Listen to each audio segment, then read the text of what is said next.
君のペースについていけるか心配してくれてるの？大丈夫だよ。銀月の庭で毎日ずっと散歩してたから。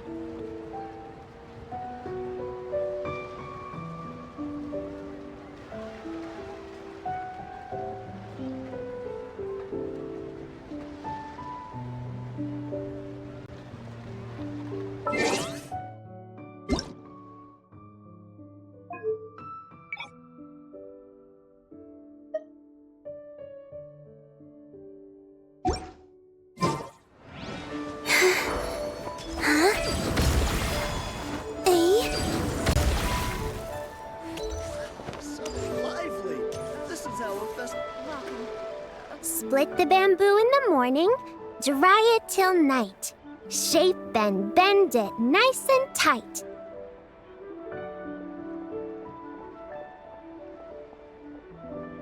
Cross the strands to form a pattern, coat in silk, and you have a lantern.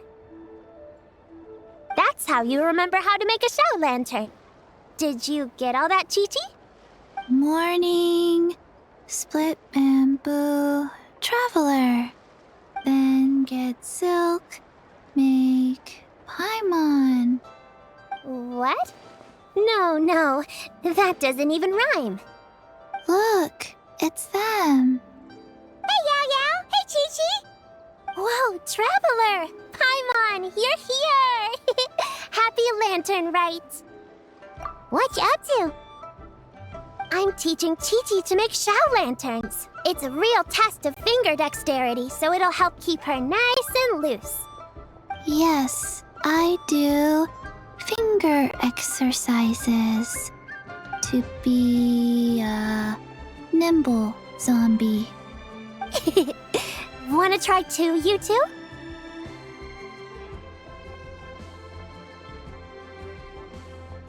Oh, okay. Well, we need a whole bunch this year so it doesn't get too dark at night. Too dark? What does that mean? Dr. Baiju has patients who got hurt walking at night. The moon disappeared, so it was too dark to see.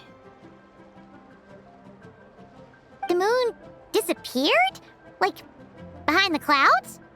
It was Jeonju, the moon devourer.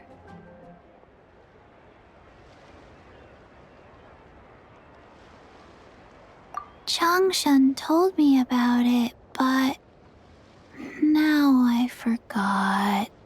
It's an old myth from Chenyu Vale about a giant toad in the sky that eats the moon. What? The moon gets eaten? It's just a story. It's not like there's actually a giant toad in the sky. I asked Master about it, and she said myths are just insights into how the people of the past understood the world. Well, I didn't see it that night. But I've checked several nights since, and it's been there same as ever. According to Chi-Chi, though, the Ministry of Civil Affairs sent someone to do some kind of serious investigation. So, I don't know. Maybe something did happen. The Ministry of Civil Affairs? This is starting to sound bad. It's okay. You can fly. Even if it's too dark, you won't fall and get hurt. Yeah, exactly. So turn that frown upside down, Paimon. Or someday you'll get a whole bunch of wrinkles and wake up looking like an old granny. What? Okay. No more frowning. But the Traveler can't fly. He can still fall and hurt himself, right? Don't worry. That's what the shout lanterns are for. As long as we make enough, Liyue Harbor will never go dark. Yeah, and there's the giant lantern too. Oh, right! I almost forgot. Look! This year's Grand Lantern commemorates the Adeptus who guards the moon. With her watching over it, the moon will be safe for sure. A white horse? Wait! So that's the White Horse Adeptus? Yeah! Legend has it she used to live on the moon. So if it were ever in danger, I'm sure she wouldn't just stand by and watch. Huh! We've heard of the White Horse Adeptus before, but we never heard the part about her living on the moon. Probably because it's a folk legend from Chenyu Vale, so not a lot of people know about it. But recently, some ancient artifacts were unearthed in Liyue, and the archaeological team even found evidence of ancient people worshipping an Adeptus who lived in a palace on the moon. It's kind of like how we write wishes on Shao lanterns and release them during Lantern Rite. The White Horse Adeptus would descend from the moon in her jade carriage and grant people's wishes. Ooh! When did that happen? She sounds different from the other Adepti in Liyue. It must have been a super long time ago, 'cause even Master barely knows anything about this Adeptus.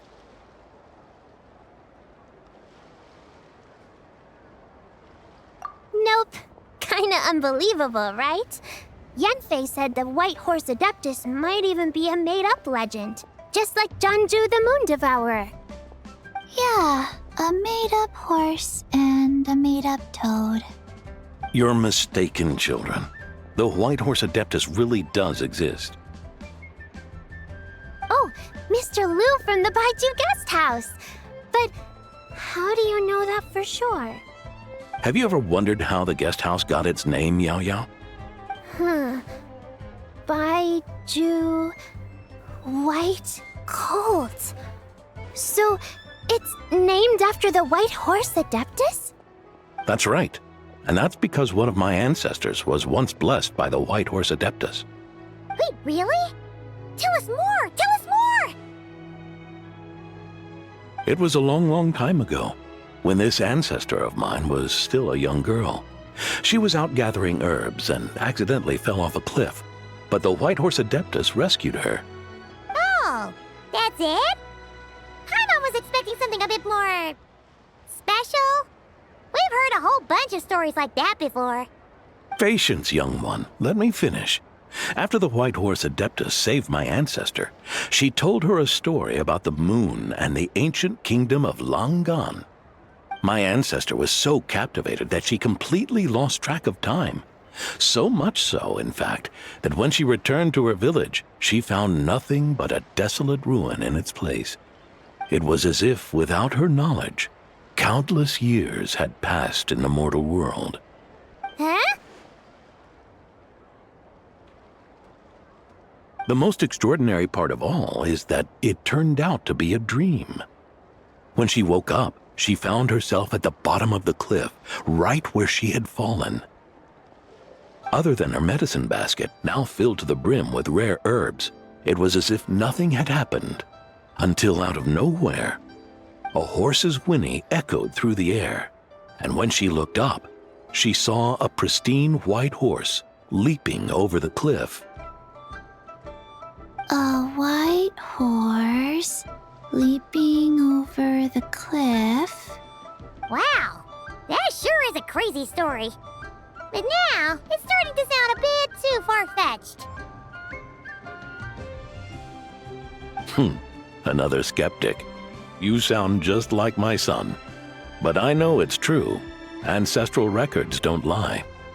Wait, so your son doesn't believe it happened? Don't get me started. Not believing is one thing, but he even wants to change the name of our guest house. It's a disgrace, I tell you, a disgrace.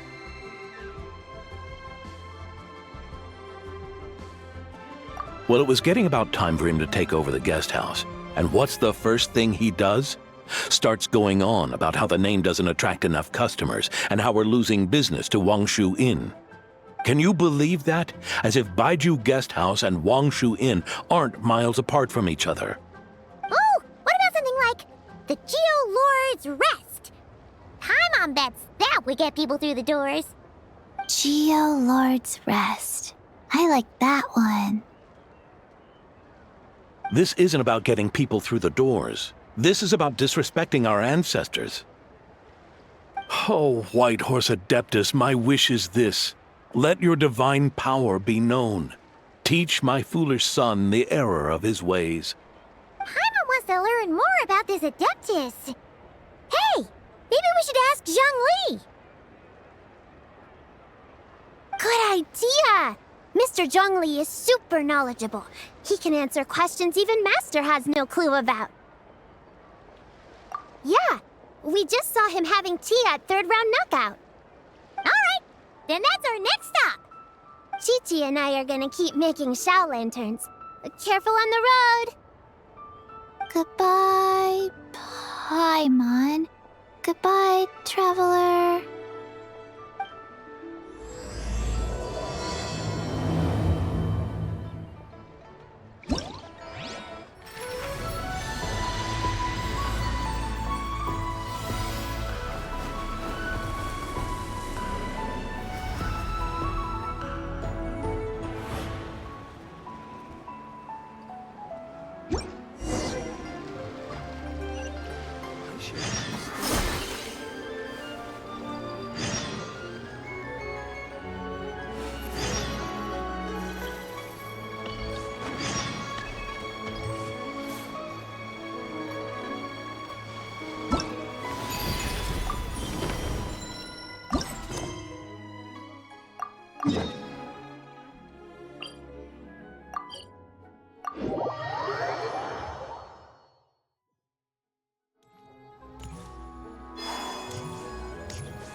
Oh.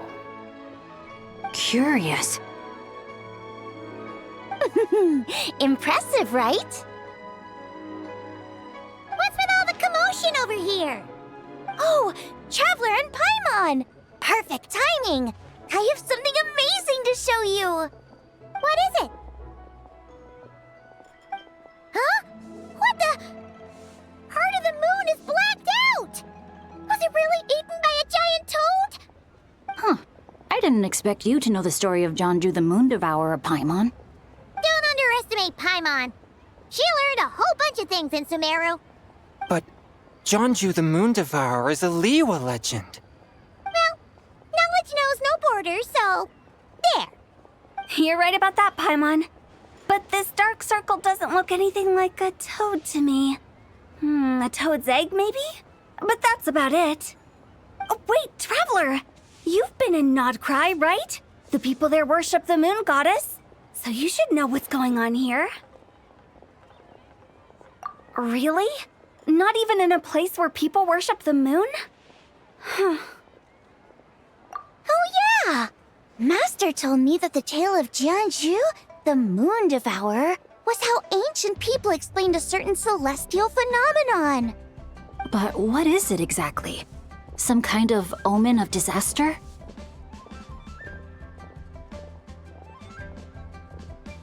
How so? Oh, but in this picture, the moon is being covered from the center. So this can't be a normal eclipse. Then it's still an omen of some impending calamity? We never said that! Ugh, some crazy customer left it at the restaurant. Just thinking about it gives me the chills. Attention, everyone! As the auspicious festival season approaches, I have an announcement to make. I, Lu Xiong, am on the verge of becoming one of the most renowned archaeologists in all of Liyue Harbor. No, scratch that, in all of Tibet. Even though I never trained at a prestigious academy, I've still managed to dig up tons of treasures. And I understand practically a whole dictionary's worth of big words, too. Like my pops always says, no pain, no gain. And I haven't had it easy, that's for sure. So, it's definitely my turn to make a name for myself. What's the deal with her? No idea. Maybe she ate a bad batch of perch stew? What? You don't believe me? I'm telling you, I dug up treasures from the ancient nation of Longan. I even got a picture of Jeonju devouring the moon. Long gone? Jeonju? What is she even talking about? Sounds like she's a few perches short of a stew, if you know what I mean. So what if blackback perch stew is my favorite? Stop talking about me like I'm not here. Whoa, what are you doing? You're just a stupid, ignorant man, and I'm gonna kill you. Young lady, you need to calm down. What? So you're looking down on me now too? How about I take you both out then? How does that sound? This is a place for dining. If you wish to take me out, you'll have to do it elsewhere. Don't act like you're better than me. Do you know who I am? I'm about to be the most famous archaeologist in all of Liyue. No, Tevat! Show me some respect. It's respect you want? Very well. For the sake of the other customers, we'll do this your way.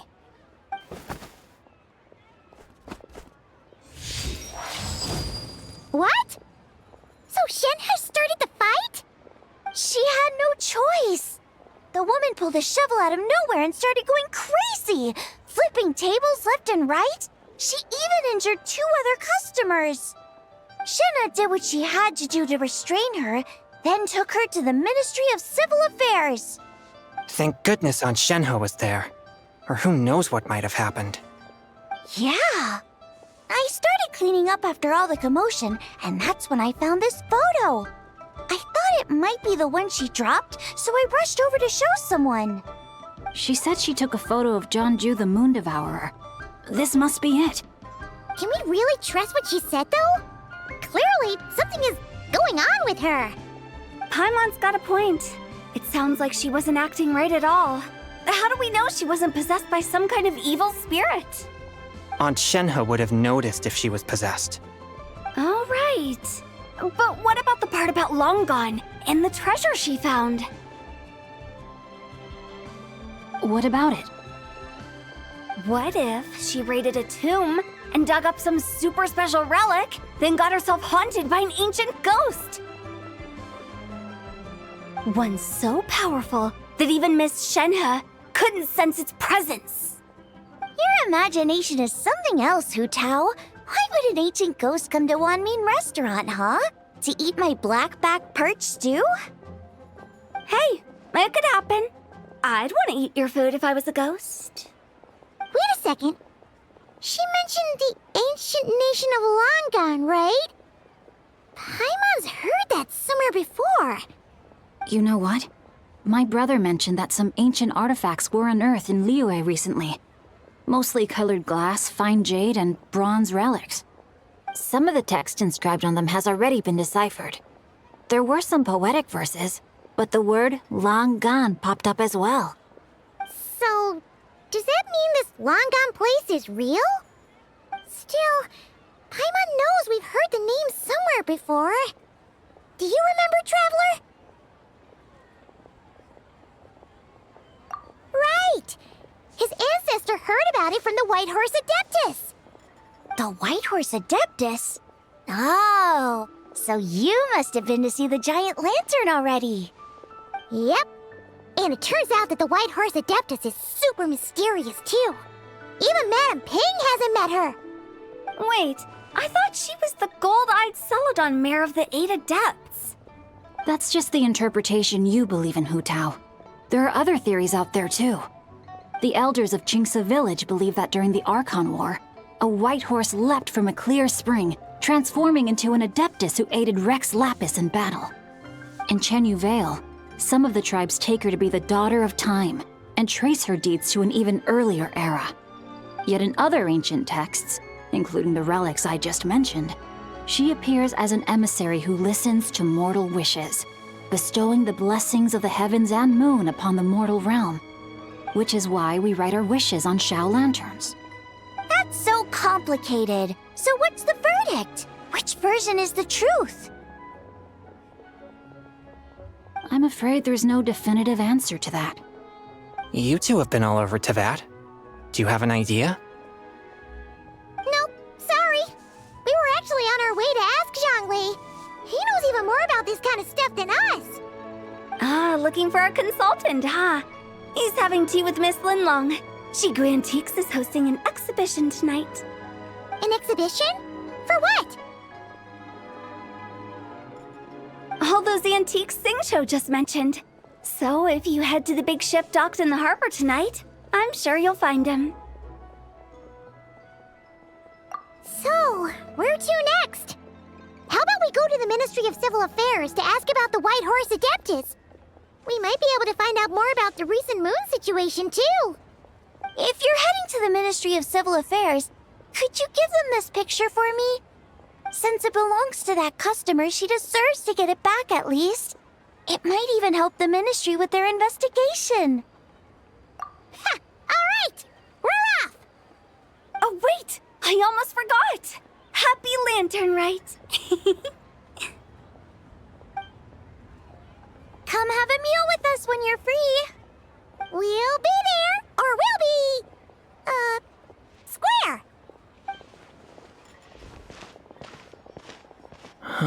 Thinking about it now, could it be possible that photograph was a fake? A fake?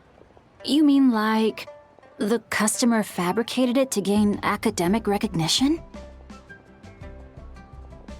Nice one, Changyun. I never even thought of it like that. How about we go check out that place tonight? I know exactly where it is. All right. I'll get scolded if I get home too late. Live a little, Sing-Cho. You act like this is a first for you. Worst comes to worst, we'll get Xiangling to cook you something delicious, okay? Well, when you put it like that, I suppose it's worth the risk. You were just waiting for the promise of free food, weren't you? Fine. It's a plan then. We'll meet up tonight.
And your grandfather is of the same opinion, Miss Lanyan?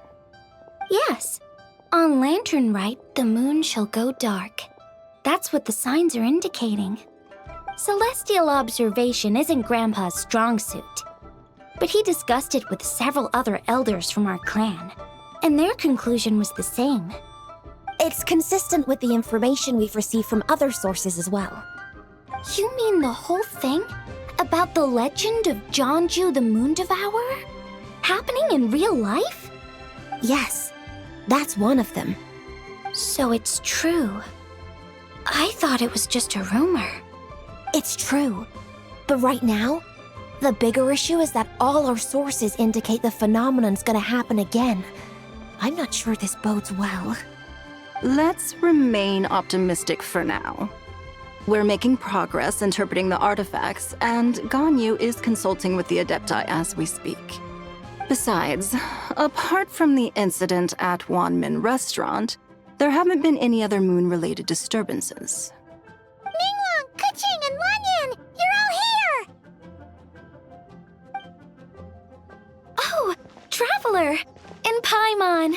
It's been a while. Happy Lanternlit. Yes, happy Lanternlit.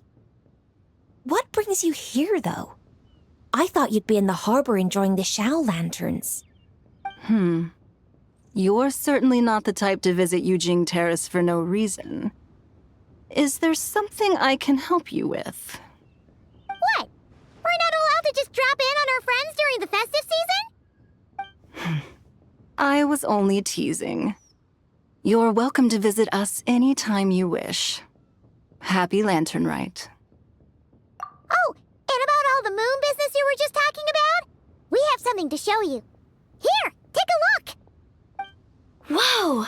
Something really did take a chunk out of the moon. Someone managed to capture a picture of it. Is this Zhanju, the Moon Devourer, then? Even though we confirmed this event took place, I still can't quite believe what I'm seeing. Where did you get this picture? From Xiangling! She found it when she was cleaning up after that customer caused a scene. She thinks they must have dropped it. Wait, is this Chuang Terrace? No, it's just where I'm from. It said that Chuang Terrace was where the ancient people of Chenyu Vale communicated with the heavens. And in this picture, the moon happens to be right above Chuang Terrace. I was just surprised, that's all. It's probably just a coincidence. That's interesting because the ancient people of Chenyu Vale migrated there from the chasm area. The chasm? So, that place is involved too? According to our investigation, that customer you just mentioned, Lu Xiangxiang, her father and grandfather are merchants in Liyue Harbor, and her mother and grandmother grow tea in Chaoying Village. A few days ago, she left her home in Chaoying Village to join a civilian archaeological team funded by Hoishan Hall, and ended up excavating some artifacts in the chasm area. These artifacts were then entrusted to Shigu Antiques and are set to be featured in an upcoming exhibition. Then, of course, the incident at Wanmin Restaurant occurred. We suspect something happened during the excavation that left her with quite the shock. And now, it seems like she also went to Chuang Terrace and took that picture of the moon disappearing. The chasm? Chuang Terrace? Things are getting pretty complicated. She's not in a good mental state, so we took her to Boo Boo Pharmacy to get some help. Why don't you come with me to check up on her? At this point, you seem invested in this case too. Then let's head there now.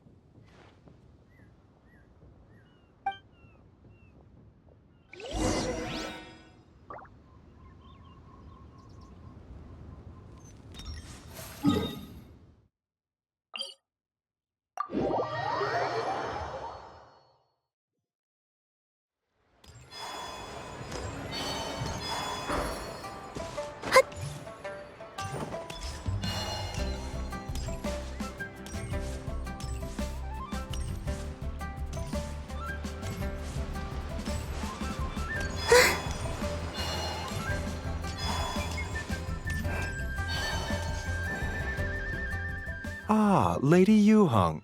Oh, and the Traveler and Paimon are here as well. What a pleasant surprise. Happy Lanternlit.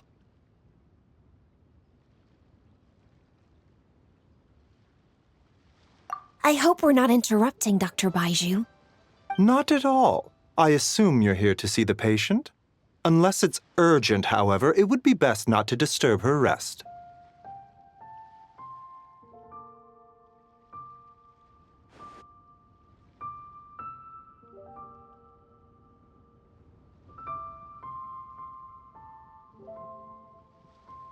It's quite unstable. She's even more agitated than when she first arrived. And she refused to cooperate when we tried to check her over. I had no choice but to prescribe a calming draught and to have her rest for 2 days. So she's getting worse? That isn't the news I was hoping for. It's just a precaution. Based on an earlier conversation with her, it seemed more like a fixation than anything else. She hasn't lost her mind. That's right. When we asked about it, she kept insisting she was going to be famous, far and wide. Well, it might not be far and wide, but she certainly made a name for herself around Yujing Terrace. Even some of the Qixing know who she is.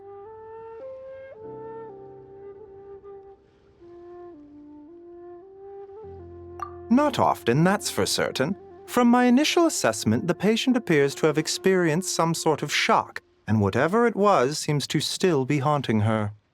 But what could have caused such a thing? The relics from the chasm? Or the moon above Chuang Terrace that night? Come back in 2 days, and you might just have your answer. I suppose that's all we can do for now. We'll take our leave then, Dr. Baiju. Of course. If you need anything else, don't hesitate to stop by. Speaking of those relics from the chasm, aren't they being featured in an exhibition tonight? That's right. Are you planning to attend? Yeah! We wanted to have a talk with Zhang Li anyway, and now Paimon's even more curious about these relics.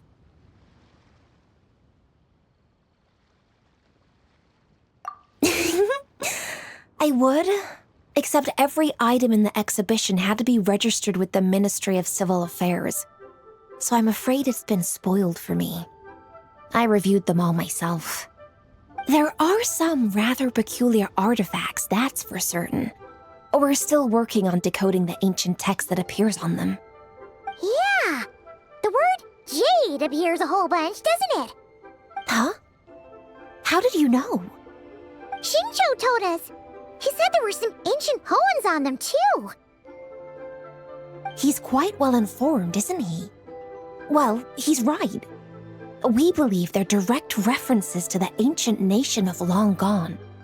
As for the other text, instead of regular poetry, it seems to be more like ceremonial language used to worship the moon and the gods. The moon and the gods? Well, looks like it's almost time for the exhibition. You two should head over. There's an usher at the harbor who will lead you to the venue. Not at all. The exhibition is free to the public. The people of Liyue have a great respect for our history and are eager to learn from it. Plus, the exhibition is being organized by Lin Long, the owner of Shigu Antiques. As far as I know, it's been a long-time goal of hers to hold a cultural exhibition of this scale, where people can learn all sorts of information about the past. Guess we're in for a real treat tonight, then. Yes, have a great time.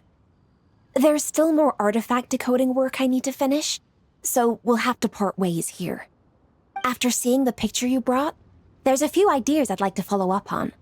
You're hard at work even during festival season? Ha! You haven't changed one bit, Keqing. I'm simply fulfilling the responsibilities of my position. That's all. All right, I should get going. See you later. Well, guess we should head over to the harbor and find that usher.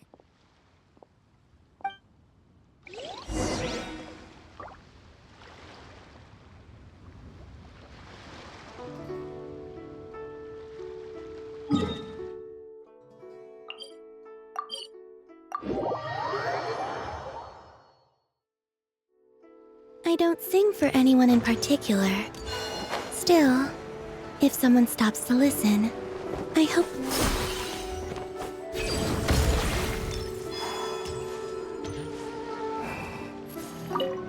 Ah, here for the exhibition? I can take you aboard. After you.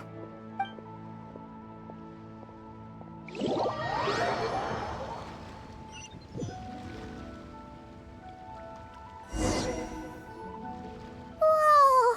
Look at all the antiques on this ship! It's almost too much to take in! Greetings. I trust you've been well since last we met? Aha! Speak of the devil! You're right where Hu Tao said you'd be. Ah, so Director Hu gave me away, did she? Don't act like you're up to some super secret business. We know you just do whatever you feel like. Yo, Traveler! Paimon! What's up? It's been a while, you two. Happy Lanternlit. Beidou! Yunshin! It's great to see you! You're here for the exhibition too? Yes. When I heard these artifacts were from ancient times, I just knew I had to come learn more about them. I mean, what a discovery, right? Yeah, Ningguang pretty much said the same thing. She thought coming here might help culture me up or something. But as you know, I'm more of a fists and punches type of person. I doubt one exhibition is gonna change that. You're too modest, Captain. You're the leader of the Crux fleet. That takes far more skill than just fists and punches. Plus, at the end of the day, you still decided to come, even though you didn't have to listen to Ningguang. Well, she's the Tianquan. If she can't even get an average ship captain like me to do her bidding, how's that gonna look? You sure know how to think from her perspective, huh? I guess I do. Anyway, how's everyone enjoying the exhibition? I heard that if you see something you like, you can negotiate the price with the owner and take it home.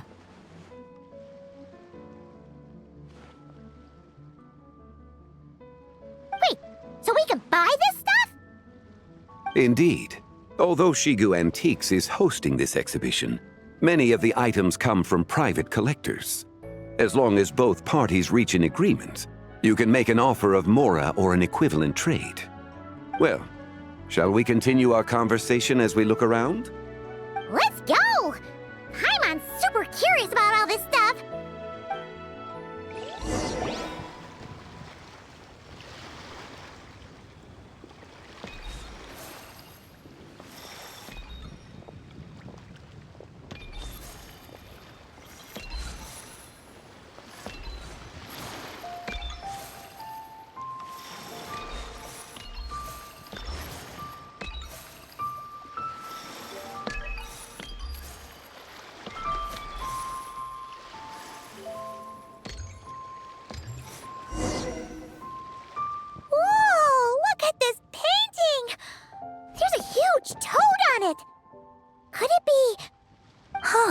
This material is quite unusual.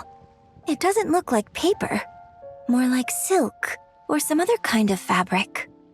Yeah, I was thinking the same thing. Well spotted. This is a painting of Jianju, the Moon Devourer, made primarily with mulberry silk. Such craftsmanship is rarely seen in modern-day Liyue. Ha! Jianju the Moon Devourer! Paimon knew it! That toad made it super obvious. What's that? A new dish at Wanmin restaurant? No! It's a kind of lunar eclipse. You heard about how the moon disappeared recently, right? Oh, yeah. You're saying a toad did that? That's what the legend says. So, nothing to do with food then. Noted. And the figure next to the toad. Is that the White Horse Adeptus? From the stories I've heard, her palace lies on the moon. That would seem to be a logical assumption.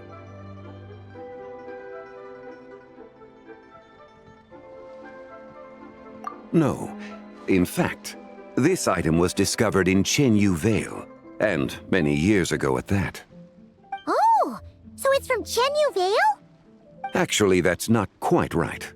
You see, this painting is primarily comprised of mineral-based pigments, such as cinnabar and azurite, which are usually found within stratified rock. This suggests its place of origin may very well have been the chasm. You could have just started with that. You're as knowledgeable as ever, Mr. Zhongli. I had only ever heard the legend of Jianju the Moon Devourer, but now seeing it depicted in this painting, I wonder, if I purchased it, perhaps it could serve as inspiration for a new opera. Though I'm not quite sure who the painting belongs to right now.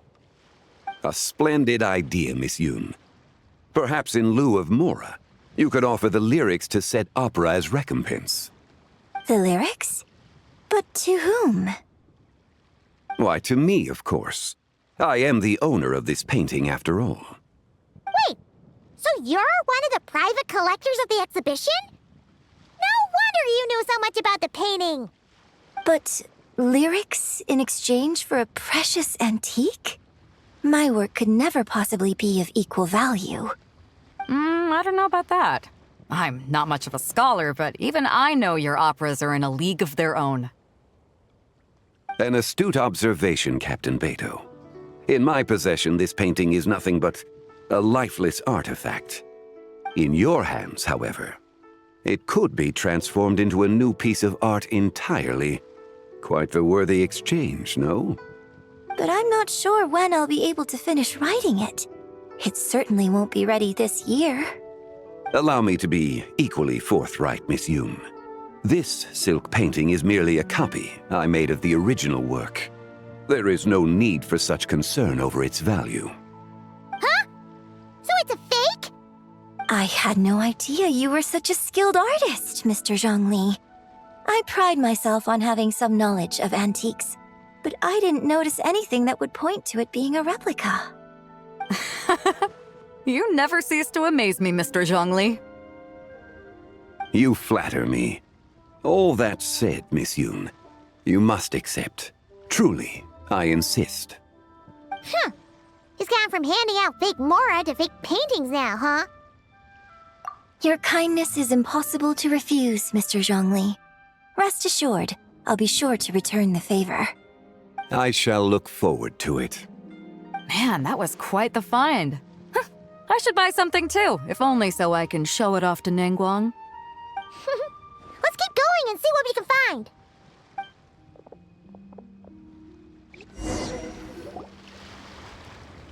Wow, this bronze war chariot is really something. It must have quite the story behind it. I've never seen anything like it before. Do you know what this is, Zhongli? Ah. I heard from Miss Linlong that a carriage made of Celadon jade was unearthed in the chasm. A copper canopy, a body adorned with flowing clouds and geometric patterns. Yes, this must be the one. A precious piece indeed. This thing's gotta be thousands of years old, right? Crazy to think people back then were capable of such intricate metalwork. Too often, we view the past and future through the lens of the present. Objects that fascinated us as children seem crude later in life. And that's only after a few decades or so of separation. If one were to stretch time across hundreds or thousands of years, one might discover that time is not always a force that pushes things forward. It would seem the people of that era managed to create a remarkable civilization in their own right. Makes me want to get my hands on this even more. Ningguang's gonna be so jealous, don't you think? Has this war chariot caught your eye, Captain Beto? Oh, you must be Linlong from Shigu Antiques. Nice to meet you. This exhibition has been amazing so far. Well, that's all thanks to supportive patrons like you and Mr. Zhongli, of course. As for this war chariot, it was discovered by an archaeological team sponsored by Hoishan Hall. The price comes in at 90 million Mora. How much? 90 million? Woo, looks like my eyes were a bit too big for my wallet. Quite a bargain. A bargain? 90 million Mora could feed Paimon for like 1,000 years! And if you actually went on an eating spree that long, perhaps you'd be considered an antique worth that kind of Mora, too. What, 90 million? Nuh-uh! Paimon's worth way more than that! Well, if Mr. Zhongli thinks it's a good deal, I'm sure it's worth it. Beto's putting way too much faith in Zhongli. What if he's only here to drive up sales? I'll take the chariot, Miss Linlong. Someone will come by with the payment. Quite the discerning eye you have, Captain. After the exhibition ends, I'll have someone deliver it to the Alcor. Actually, could you send it straight to Yujing Terrace? I'd like for the Tianquan to see the proof of my discerning eye for herself. Understood. Great! Yunjin and I both found something. What about you three? Want to keep perusing? And don't worry about the Mora, it's all on me. Nobody's going home empty-handed tonight. I appreciate your kindness, Captain, but I'm afraid I have some private matters to discuss with Miss Linlang.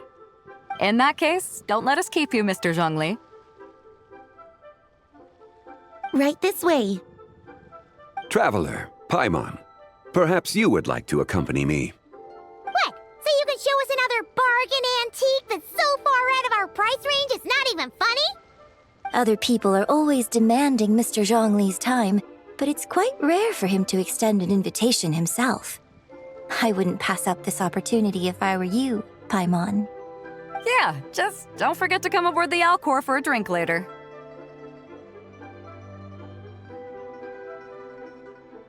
Yeah, guess you're right.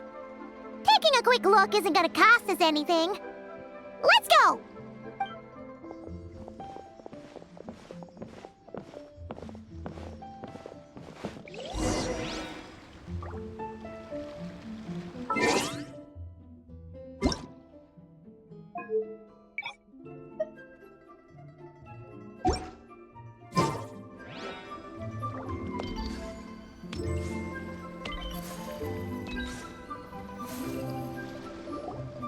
These are all the jade pieces that were found, Mr. Zhongli. Wow! So many styles! What kind are these? These are a type of ceremonial jade. You're familiar with Chenyu Vale's rain jade, right, yes? Oh, yeah! So these pieces are all used in the rain jade ceremony? Well, you may not know, Paimon, but before the rain jade rite came into practice, Chenyu Vale was known for a different ceremonial tradition that also involved jade. The bee is used to honor heaven, the Tsong to honor earth, the Gui to honor the east, the Jiang to honor the south, the Hu to honor the west, and the Huang to honor the north. These form the 6 ritual jades. It's unfortunate, however, that Miss Linlong's set is missing both the Gui and Hu pieces. Oh, I know. These jade artifacts are from such an ancient time. It's proved difficult to track them down, even for our establishment. No matter. You happen to have precisely the piece I was looking for. Huh? This broken jade token? I didn't expect this to catch your eye, Mr. Zhongli. It isn't one of the 6 ritual jades. An affect belonging to an old acquaintance of mine. An old acquaintance? One of your collector friends, Mr. Zhongli? You could say that. Traveler, take a closer look.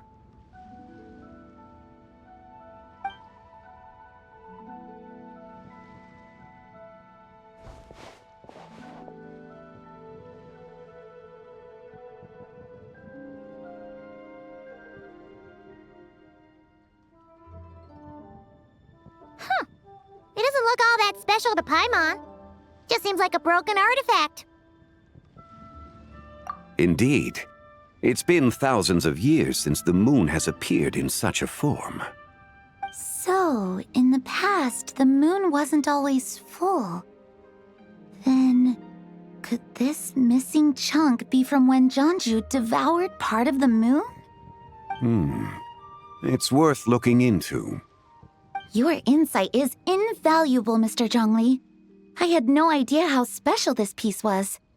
Since it has caught your interest, allow Shigu Antiques to cover the cost. Oh, that is far too generous, Miss Linlang. Not at all. I've always wanted to give people a chance to appreciate these snapshots of history. So holding an exhibition like this has been a lifetime wish of mine. And it never would have been possible without your help, Mr. Zhongli.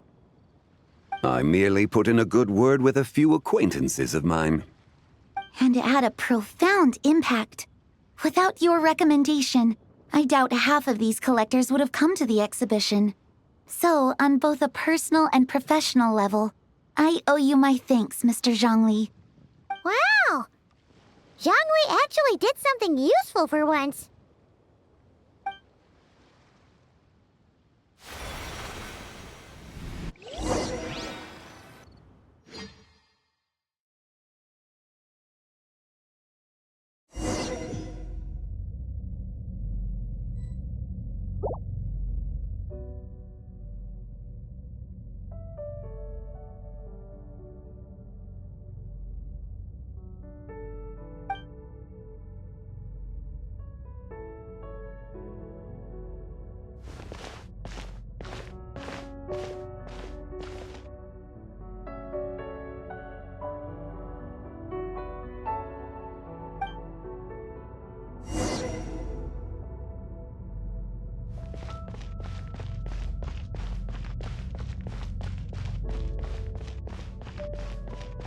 Three, 5, 7.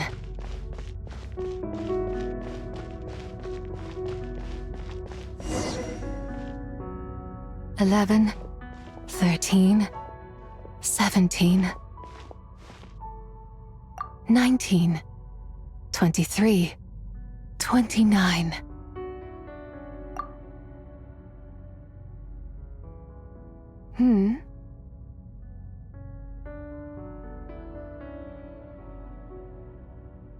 You also enjoy counting in such a fashion, lost child? The same loneliness as them.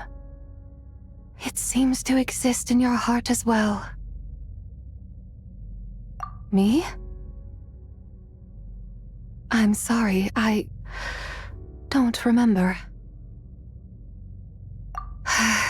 The shadow of the moon? Or a dream of time? I'm sorry. No one has asked me such things before. I've been here for so long. There is much I have forgotten. I know nothing of your arrival. All I know is the longing in people's hearts. Yet, I sense the moonlight's guidance within you, child.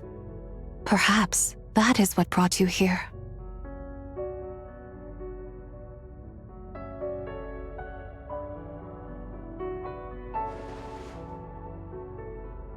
You seem confused. Perhaps I can help in some way. The path home is... that direction. I believe someone told me that before. But I was never able to reach the end. You should take a look. No need. It would seem... my time has already run out. Farewell. May the moonlight ever shine upon you.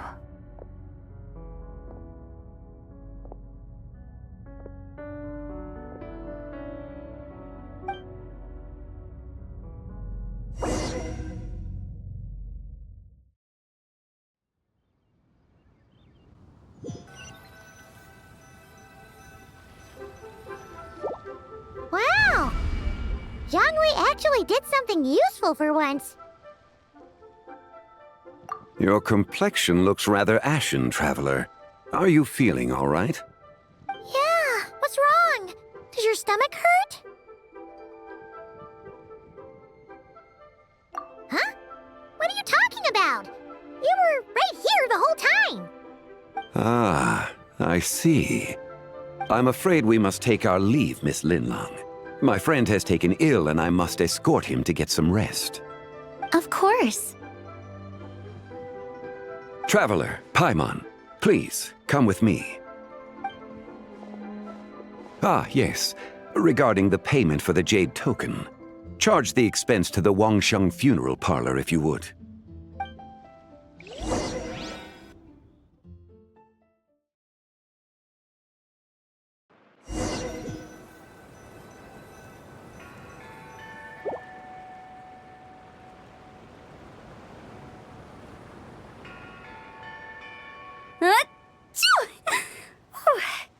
Guess someone's thinking of me.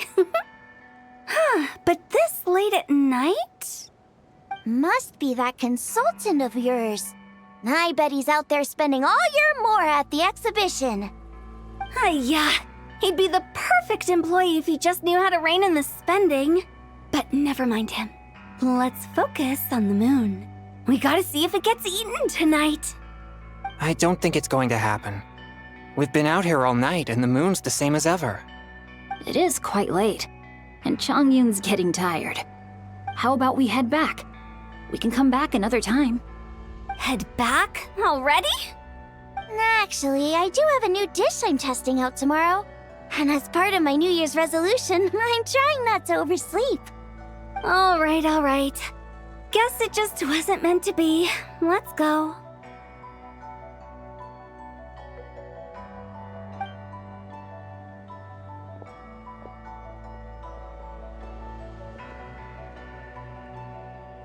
When the sun's out, bathe in sunlight. When the moon's out, bathe in moonlight.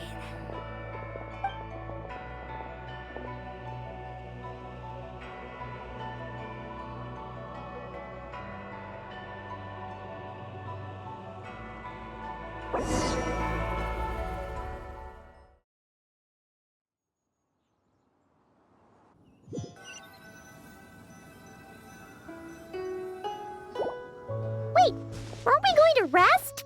Why did you bring us here? Because I imagine the traveler would like to know what just happened to him.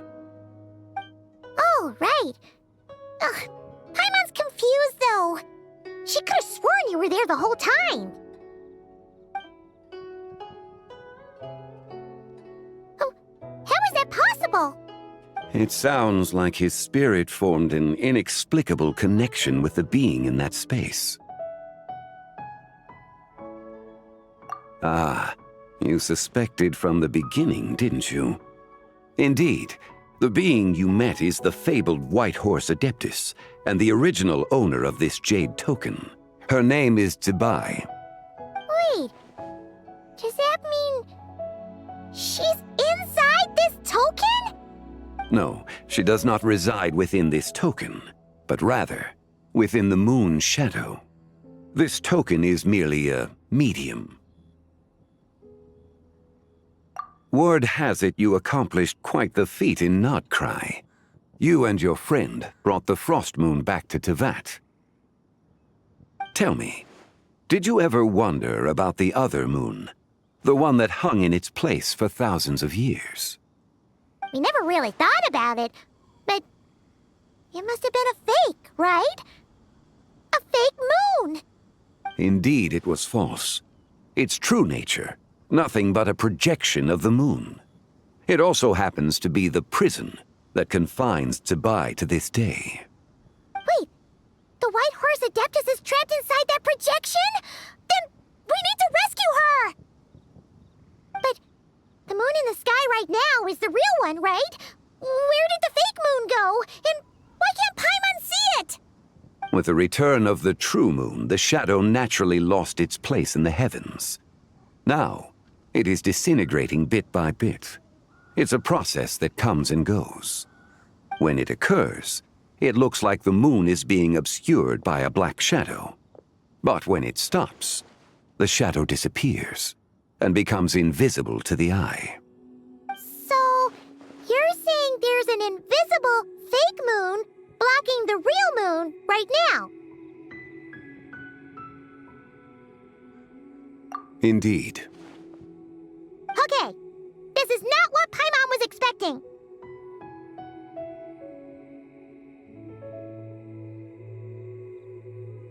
My hypothesis is that people's wishes could be what trigger the periods of disintegration.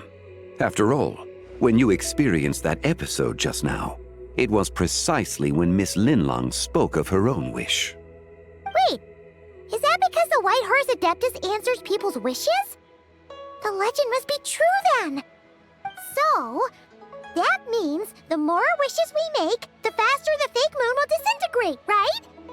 Then it won't be long before the White Horse Adeptus is free! Quite the contrary. After countless years trapped inside, the two have merged into one. When the moon's shadow is gone, Zibai will cease to exist in this world. Oh no! So, by bringing the moon back, we actually hurt the White Horse Adeptus? Do not burden yourself with such thoughts. Because of your actions, a promising opportunity has presented itself to us. Let us not forget, what is crumbling is also precisely that which imprisons her.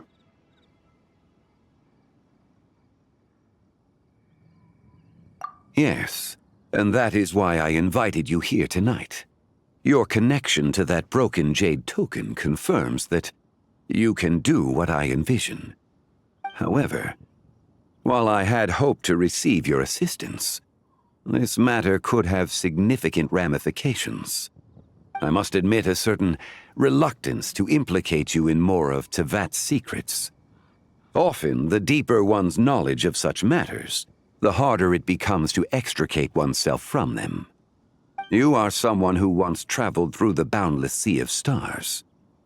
I cannot help but wonder, perhaps it is wrong for your fate to become too entangled with the fate of any one world.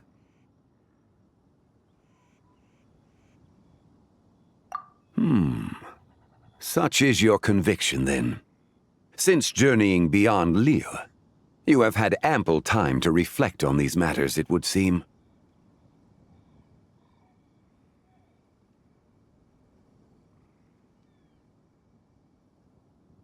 Very well.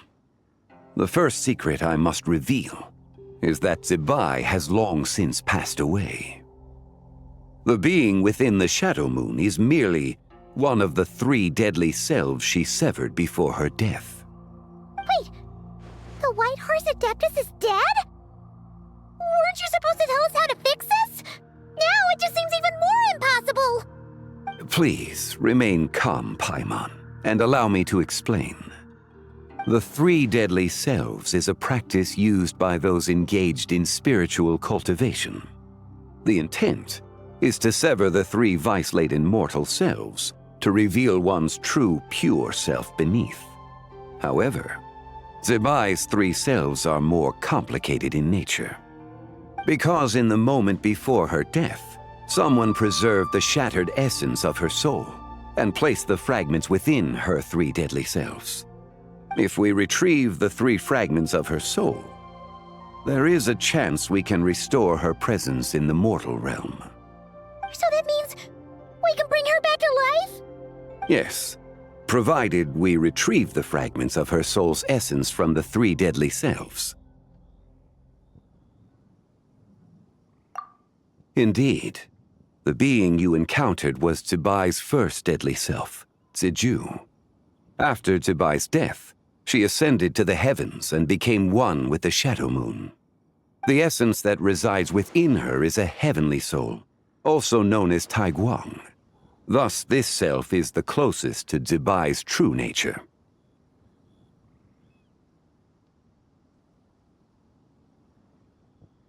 That said, because she is trapped within the Shadow Moon, we have no choice but to seek out the other 2 soul essences first. Then we can unite them as one.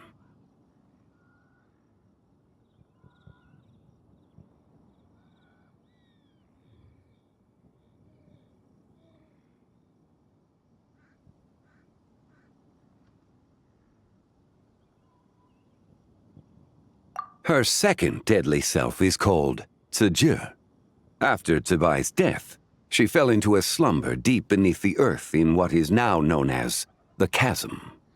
The essence within her is the Earth Soul, also known as Xuangling. She is the self that inherited most of Zibai's memories and wisdom. The chasm? So, do we have to go there to find her? That won't be necessary. I sensed her presence on the jade carriage from earlier, the one at the exhibition. It's possible the return of the Frost Moon awakened her, and she emerged from the chasm alongside that batch of ancient artifacts. Wait! That must be why you agreed to help with the exhibition! To investigate the artifacts! Indeed. So in truth, Miss Linlong was the one who helped me.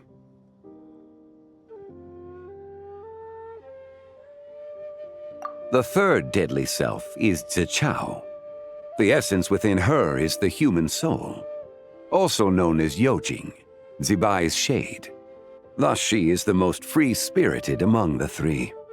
She lent me her aid during the Archon War, 1,000 years ago. But later, as her powers waned, she retreated into the mountains. I imagine finding Zichao should prove the most troublesome, so I shall take it upon myself to track her down. So, we need to find the second deadly self, right? But where do we even start? Locating her should not prove difficult. In life, Zibai was fond of mortals, and as the self who inherited most of her memories and wisdom, Ziju should be the same. It's possible she has possessed someone, and is meandering the bustling streets of Liyue Harbor as we speak. Possess someone? Wait! Are you thinking what Paimon's thinking, Traveler?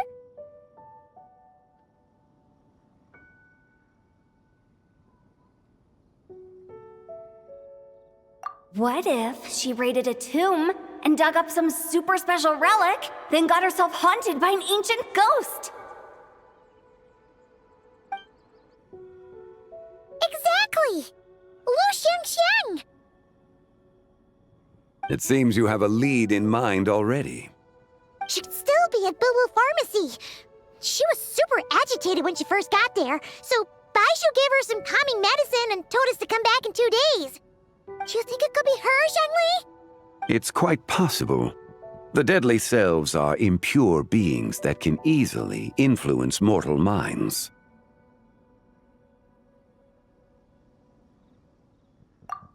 A sound plan. Well, I should get started on my own investigation then. But you're leaving already? I must. Zichao went into hiding after the Archon War. If I am to have any success tracking her down, and there's no guarantee, I should start sooner rather than later. But there's still so much you haven't told us! Like, who the White Horse Adeptus actually is, and how she died in the first place! Not to mention who it was that preserved the fragments of her soul. Should our endeavor prove successful, then naturally those answers will follow. If not, speaking of them would be rather meaningless. Huh.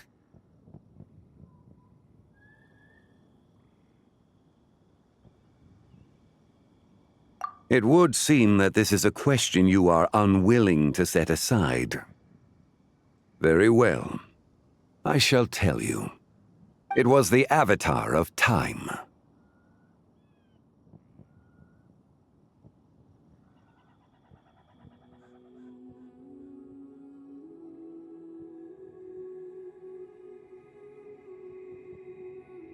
Ah, so you know of her existence.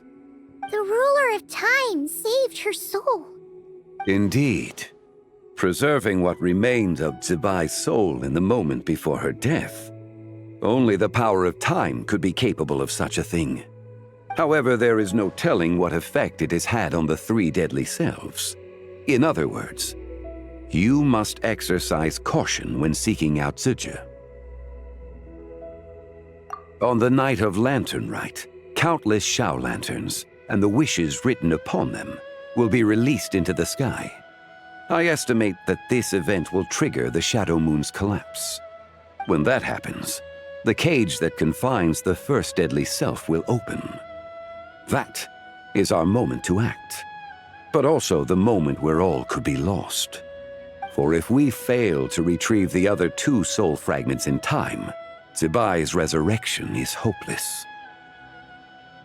As I mentioned before, the answers to your remaining questions should come in time, providing our efforts bear fruit.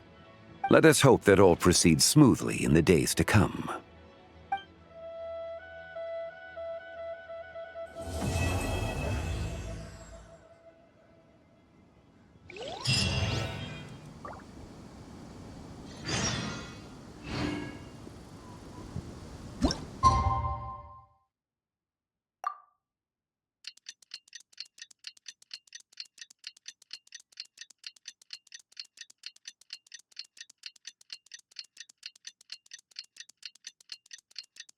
Oh! Should we head to Boo Boo Pharmacy today? Fingers crossed we learn something useful.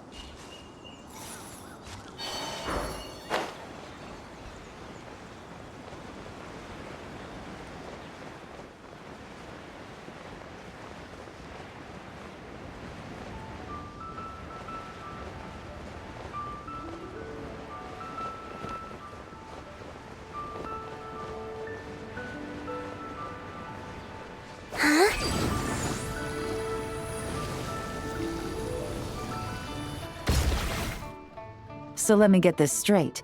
The patient disappeared right as you were delivering the medicine.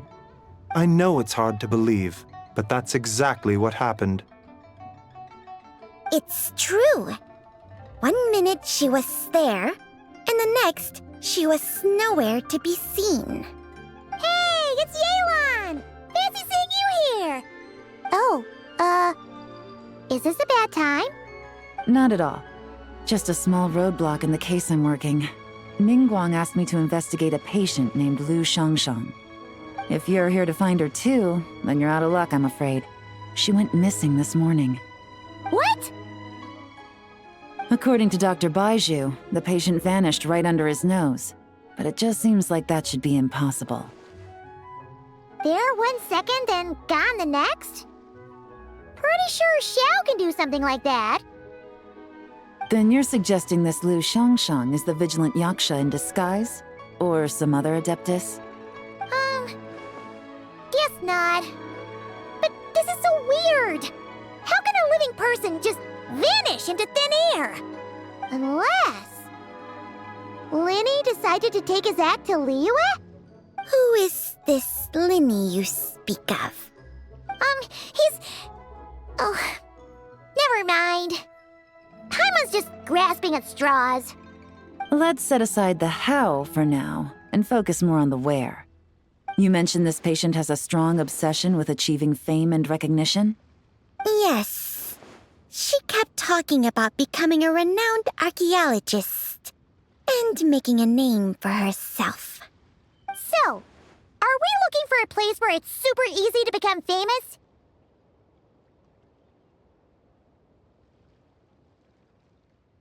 I think we should check out the Xiao Lantern crafting stalls.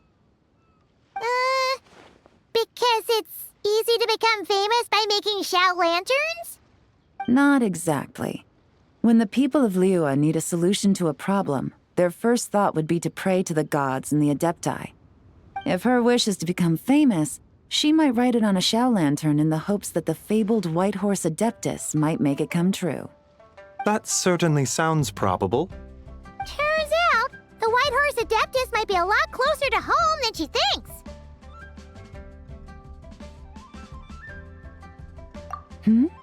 What was that? Nothing! Let's go check out those stalls!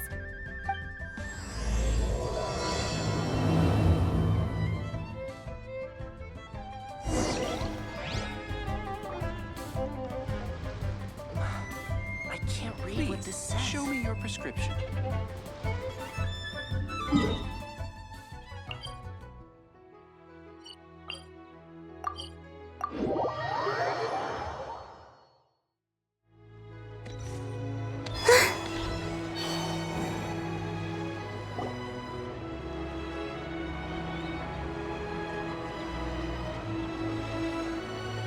Alright, we're here!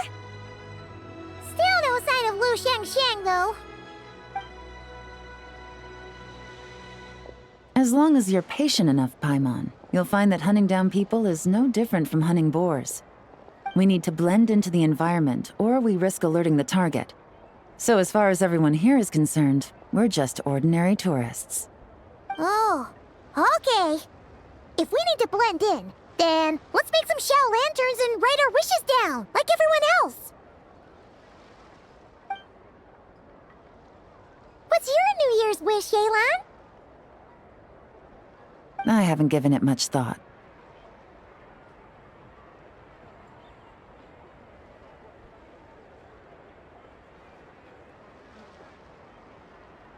Oh, and it can't be work-related. You gotta take a break once in a while, right? You're always staking out this suspect, tailing that criminal, hunting down this gang or that. Which is super amazing and all, but it's gotta be exhausting.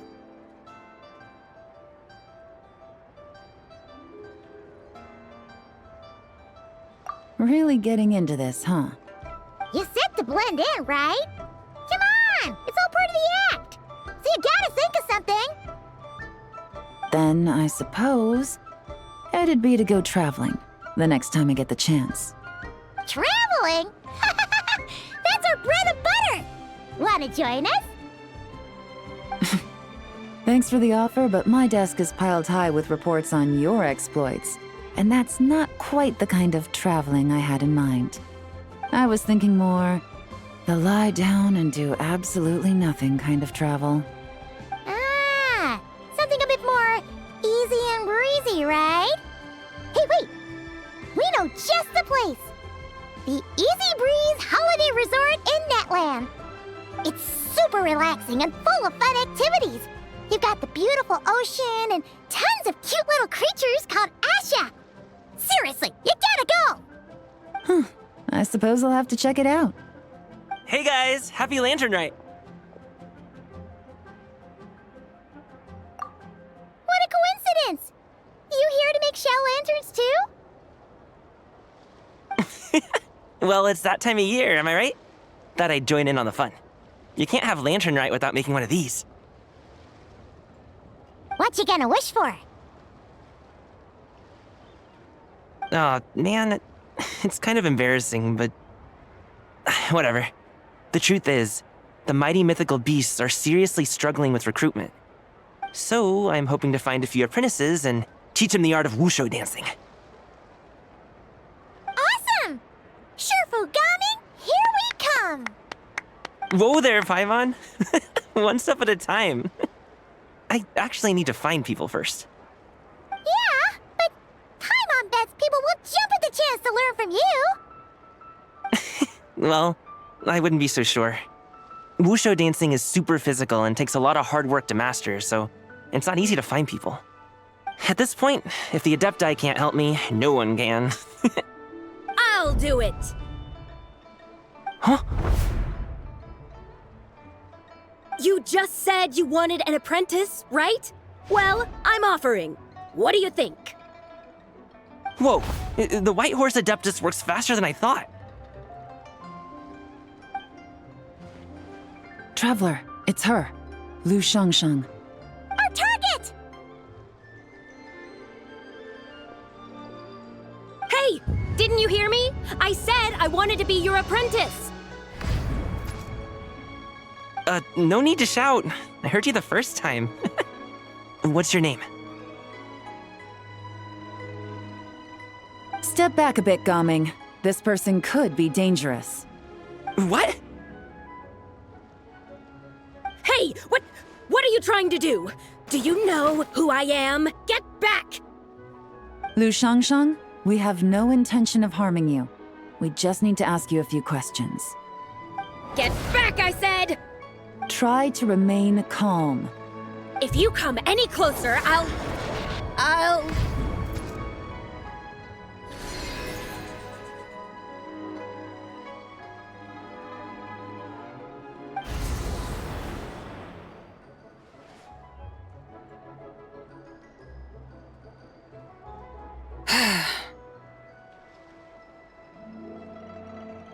Little wisp of a being. How are you able to see me?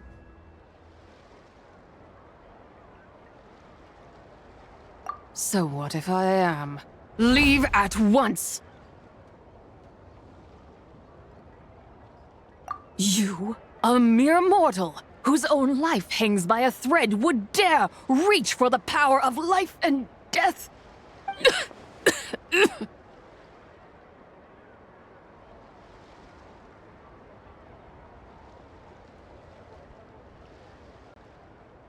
Unless you wish to be condemned to eternal damnation, you would do well to abandon this foolish endeavor. I shall speak on this no further. Don't come any closer. How did I get here? Who are you people? Playing dumb, are we? Save it. We know you attacked those people at Wanmin Restaurant. What? No, I would never. You must be mistaking me for someone else. You don't remember. Of course not. How could I do such a thing? What about the photo you took near Chuang Terrace?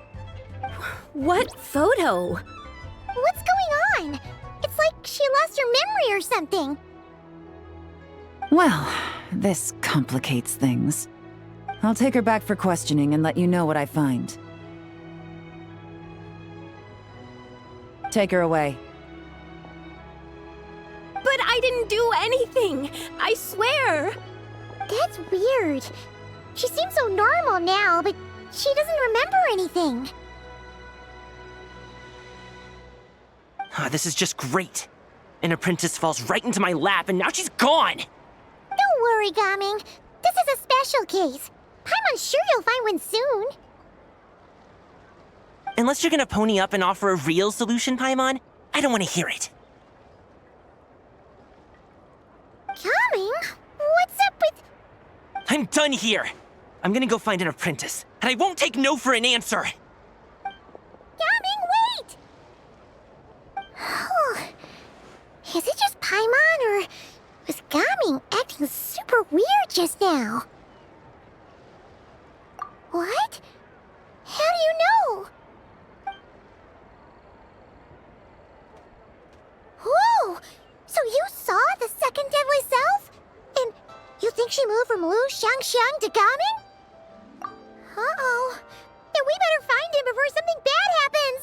Let's go!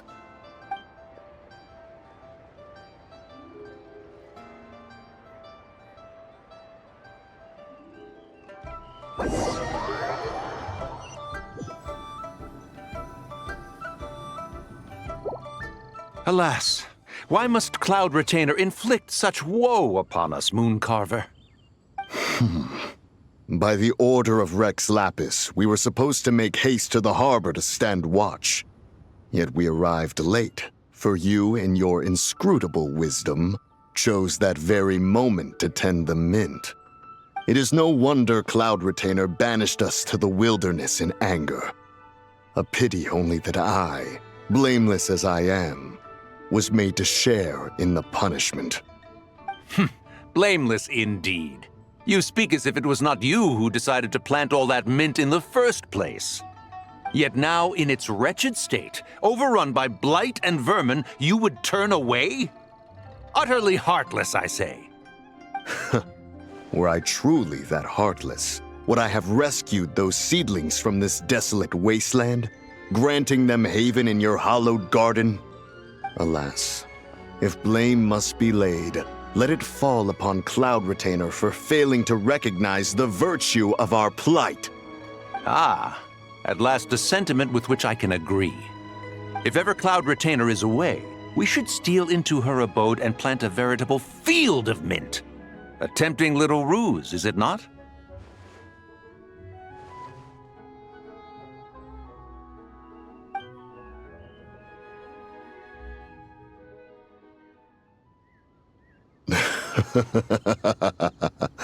Positively ingenious. Please stop chasing us. Just let us go. Get back here! If you keep running, I'll kill you! Please, we don't know anything about wushu dancing. Just leave us alone. What? You think I'm not good enough to teach you? Just agree to be my apprentices, and then we can talk. That child looks somewhat familiar. Ah, it appears to be the wushu dancer from Liyue Harbor. I have seen him perform on occasion. Come, let us take a closer look. Has trouble befallen you, young one? Perhaps we can offer aid. Oh, thank the gods. Please, sir, you have to help us. This guy's trying to force us to become his wushu dancing apprentices, and he won't take no for an answer. Oh, so it is you who require aid, not the other way around. Get out of the way, old man! This is between us. Preposterous! You dare to presume we are of a mature age? Listen here, brazen youth. Skilled you may be in the art of dance, yet your offstage demeanor leaves much to be desired. Hold on, Mountain Shaper. Something is amiss. Look closer. Huh. Indeed, he bears the mark of something unclean. It spells trouble. You there, depart at once. Hey! You drove off my recruits, old man! You'll just have to take their place, even if you're a bit on the decrepit side. Many years it has been since a being has dared speak to us in such a manner. Now let us see what evildoer has sought to use you as its puppet, young one. You two, you're Adepti! Does that strike fear in your soul? Whoa! Two Adepti recruits just fall right into my lap? That white horse sure knows how to grant a wish. Coming! Slow down! Wait for us! Jeez, take a hint, will you? I told you to stop following me! Traveler, Paimon, keep your distance from this youth. Evil has taken a hold of him. We know! It's one of the White Horse Adeptus' deadly selves! She's possessing Gaming! The White Horse Adeptus' deadly selves? Could it be that Rex Lapis called us to Liyue Harbor for this very reason?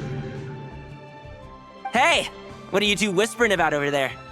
Who's gonna be first apprentice and who's gonna be second? It doesn't matter! I'm not the kind of Sufu who plays favorites. Insolent spirit! Be gone from this child at once!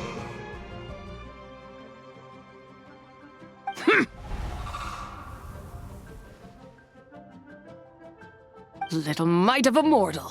Getting in my way again, I see.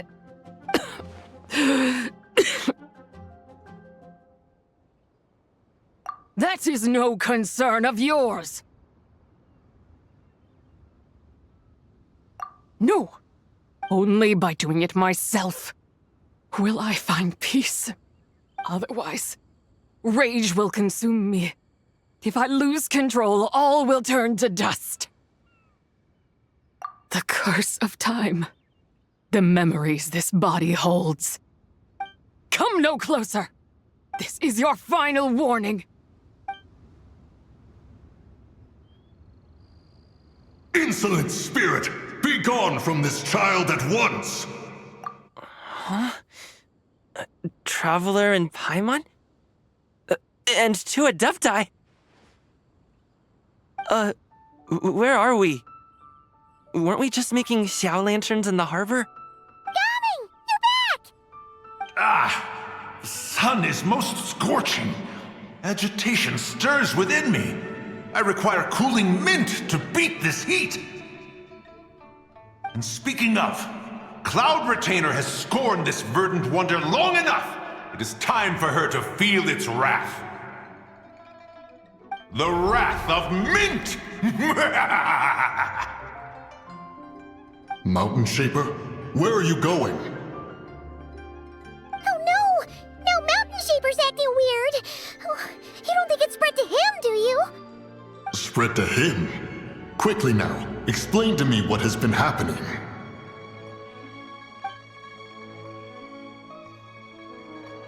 What? Was I really that rude? Jeez, someone get my dad to throw a slipper at me. I'm so... Oh, you okay, Gaming? He is fine. It is simply exhaustion. But to think Mountain Shaper would succumb to something like this, it is most unexpected. So, what do we do? We can't just leave Gaming like this, but we can't ignore Mountain Shaper either, right? My cultivation level rivals that of Mountain Shaper. Were I to give chase, Zizha would but flee from his form and take refuge in mine. Seek out Streetward Rambler. Cloud Retainer and the Conqueror of Demons should be with her. I shall take this child back to the harbor and join you post-haste. Whoa! What are all the Adepti doing together? Rex Lapis charged us with keeping watch over Liyue Harbor should danger rear its head. I dare say this is the very crisis he anticipated. Come, we must devise a strategy before confronting Zizha.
The White Horse Adeptus?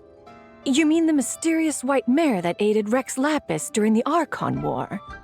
Even if it's not her, there must be some connection. She always avoided us back then, and I never knew why. Rex Lapis's recent trip seems to be related to this person as well. Xianyun! Madam Ping! Xiao! Great! You're out here! Ah, Traveler. It has been quite some time.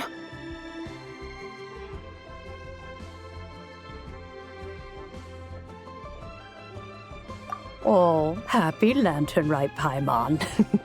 You're as lively as I remember. I trust things have been well. Sorry, Madam Ping. No time to catch up. Something terrible has happened. What is it? Has Mountain Shaper gotten himself into trouble? Mooncarver is here with you, but he is not. The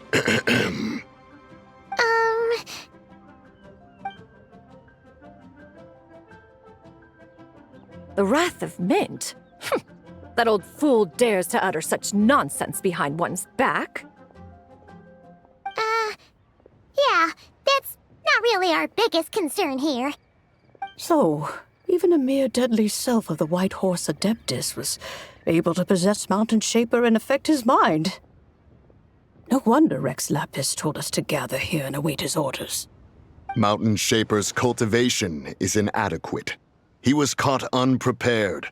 Were it one of us, Zizha would hardly have found a vessel quite so ready for the taking. Hey, that's not what you said earlier. Where is Mountain Shaper now? A question that hardly bears pondering. Obviously, he intends to plant mint in the vicinity of one's abode.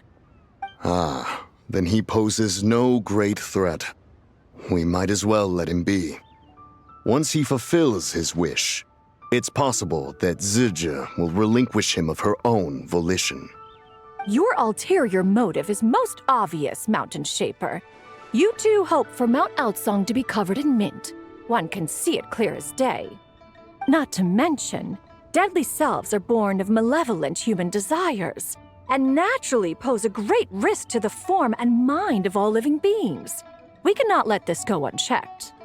Let me handle it. I have relevant experience and know how to deal with such situations. One has no doubt of that. Yet your involvement would likely end in armed confrontation. In one's own estimation, the time for such measures has not yet come.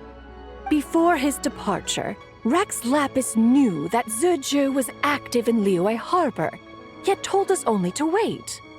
It would seem, then, that Rex Lapis did not believe extreme measures were warranted here. Yes, this is quite a peculiar case. After all, Zizha's possession does not seem to come with ill intent. It's more like she's guiding those she possesses to fulfill their own wishes. There is another matter of import, however. I sense tremendous resentment emanating from her.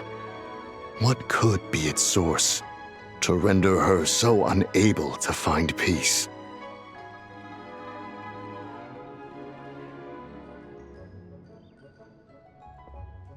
She was talking about the White Horse Adeptus memories, right? From what the Traveler said, it seemed like she was about to explode with rage. But why? With Rex Lapis away, if we wish to understand that which occurred in the past, we shall have to ask her directly. She also mentioned the Curse of Time. What could that be about? Perhaps erosion. Indeed. We are of the same mind. I heard that ancient clans in the mountains once regarded the White Horse Adeptus as the daughter of time. It seems there was some truth to that, after all. The Daughter of Time. Cursed by time? Time does not treat everyone equally. The longer you dwell in this world, the more it takes from you. Then what do we do? One has devised a solution. Based on what you have told us, it seems that Suje is in the habit of leaping to a different host when provoked. One's plan is for us to block all escape routes while you confront Mountain Shaper, forcing Suje to reveal herself. Then, if prior experience stands, she will have no choice but to possess you. However, not only are you able to sense it, you are also unaffected by the peculiar state of stasis. In other words, in that moment, you would have the chance to either subdue or persuade her. That is akin to walking straight into the lion's den. Allow me to go instead. Yeah, isn't this plan a bit too risky? Why doesn't Paimon try first? After all, even if she got possessed, it's not like she would pose a danger to anyone.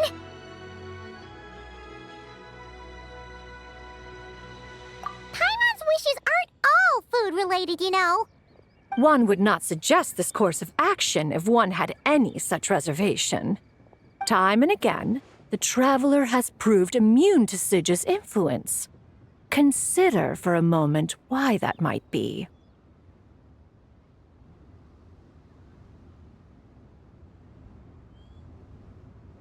Oh yeah! That's what the First Deadly Self told you, right? Perhaps your time in Nodcry left you with the blessing of the newborn moon goddess, Traveler. And this White Horse Adeptus clearly has a profound connection to the moon. Indeed. Indeed. I see. Have you other concerns, Conqueror of Demons? I was just trying to fathom why Rex Lapis left without explaining the situation in detail. But now I think I understand. Rex Lapis entrusted this matter to the Traveler, which means in his estimation, the Traveler must be the key to its resolution. So I have no other concern. I trust Rex Lapis, and I trust you. Then we are all in agreement on proceeding with this plan? Very well. We should depart at once, lest we lose our chance. Let us see whether that old fool truly dares to face one's abode with Mint. This is a peaceful neighborhood.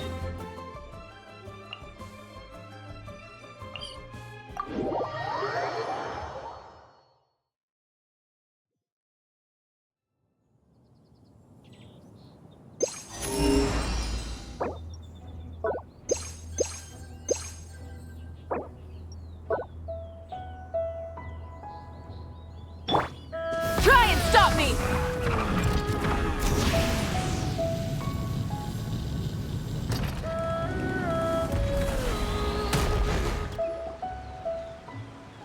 One mint, 2 mint, let us plant a whole slew of mint! Once I reach 10,000, Cloud Retainer's abode shall be Mount Outsong no more, but rather Mount Mint Song! Oh, to behold the look on her face when she is confronted with such verdant splendor! Mountain Shaper, you dare disturb the tranquility of one's abode. Do not take personal offense, Cloud Retainer. He is not in control of his faculties. Exactly. Let it go this once. Zidja is the one driving him to do this. Huh? But Zidja just helps people fulfill their own wishes and desires. Not now, Paimon. Oops. Sorry, Mountain Shaper. Paimon might have just thrown you under the bus.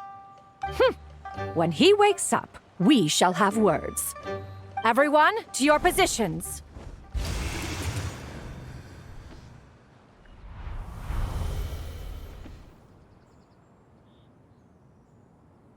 Be careful. A pest? I must catch it! Again!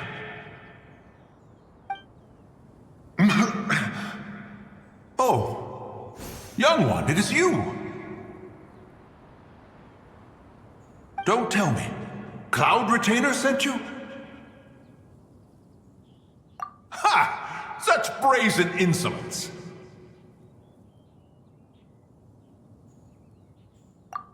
Such presumption, such boundless avarice. That wretched adept's impudence knows no end. If she dares lay a finger on my garden, I shall smash her cuisine machine to pieces. You think I am one to fold so easily?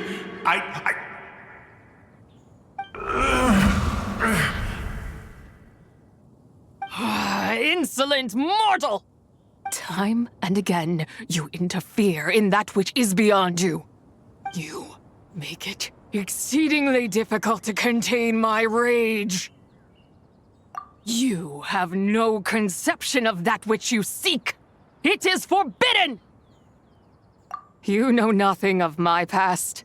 My warning was given. The cost entwined with this is beyond what you can bear. Stubborn mortal! You...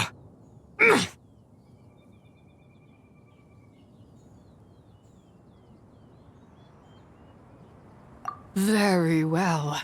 If death is what you seek, who am I not to oblige? Come, let us see the extent of your resolve. Your wish is to behold the curse of time and the memories of this form? Then, let it be granted.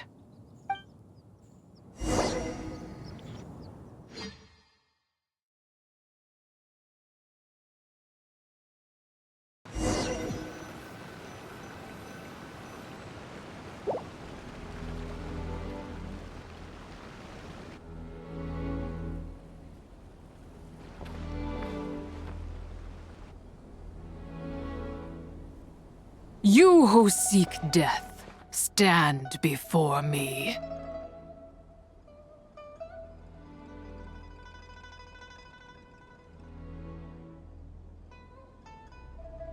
My prison.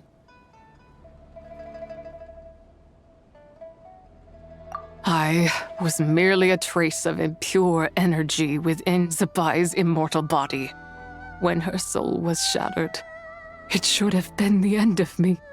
But then, the one who governs time descended from on high and froze the moment of her death. And so, I remain in this world, unable to find release. A mortal who knows of her existence and would dare to speak her name. Who are you? Help. No, there is nothing we can do for each other. Her power, the one who governs time, it has surrounded me ever since. A blessing and a prison, all at once. No, I have been asleep in this prison for countless years, until a familiar presence woke me. Then, through that mortal girl's eyes, I saw it, as pure and bright as ever, unchanged across the millennia. It was the moon. That place is called Chiwang Terrace. Did later generations rebuild the altar in a new location? It looks just like the one used to honor Tsupai.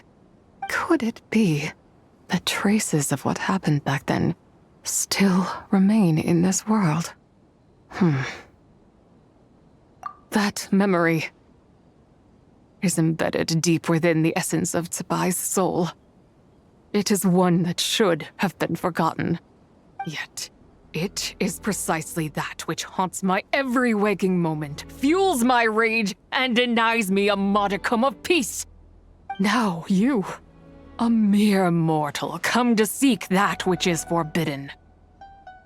So, let us see whether the fire that fuels your ambition is a hero's wisdom or a fool's courage. I shall relinquish control over this body's curse and let it devour everything within sight. Run as fast as you can, lest this prison become your grave. Look, it draws near. The river of time, come to sweep all into oblivion. A torrent of tears for the dead and departed. I shall wait for you at the end, mortal. Evade being swept up in its waters, and I will show you everything. Fail, and we shall sink into oblivion together.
I did not expect that you would make it to the end.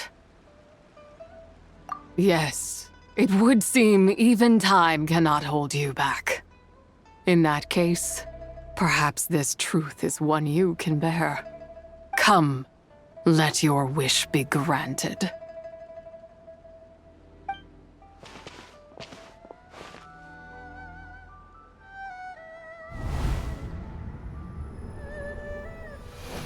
Under moon eternal, in radiant night, a maiden grants silk, soft and light.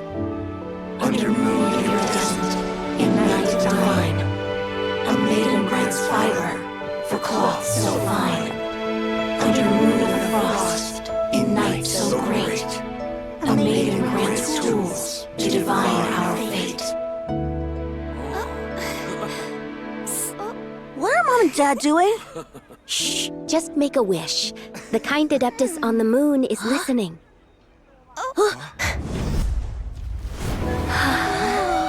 Look, it's Lady Tsubai. Wow!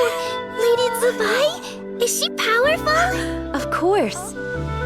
She taught us how to grow grain and beans, millet and rice, how to peel hemp and reel silk, spin thread and weave cloth, how to cut stone and build houses, cast bronze and forge tools.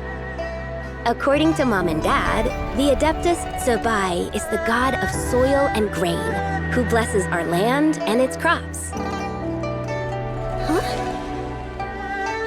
Sabai's leaving. It's all right. We just have to wait till next year. She'll be back.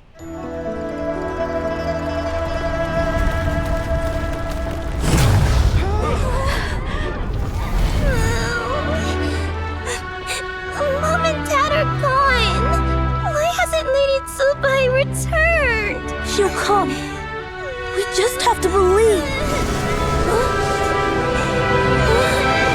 What is that?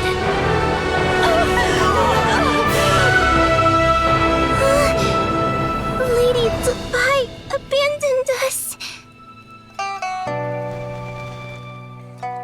All places tainted by the abyss need to be purified. That includes Longan. And what of its people? You know what will happen.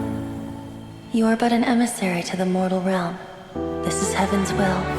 There is no need for guilt, and no place for hope. I wouldn't dare. But the people of Langan honor me, worship me, pray to me. If I do not answer, the guilt will be too much to bear. And if you do, you will meet the same end. Then as their god, I shall die among them. Look!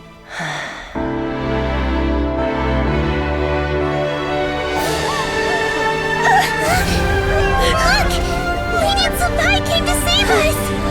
I knew she wouldn't abandon us! Run!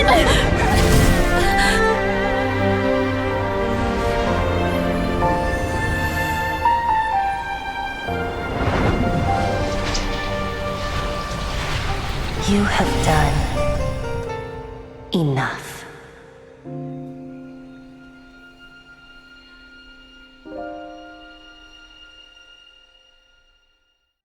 Now you know the truth.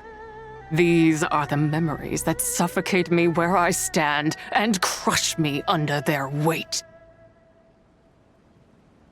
Not just my nation, but the people I loved. Were it within my power, I would ignite a blaze fierce enough to burn a hole through the heavens themselves. It was a time of war, one that ravaged heaven and earth. Remnants of the battles tainted with cursed power fell from on high and devastated Langan. The heavens decreed that the tainted filth had to be cleansed. No matter the cost, if I just had more time, I could have helped more people to escape. But it wasn't enough! I just needed a bit more, and they all could have survived.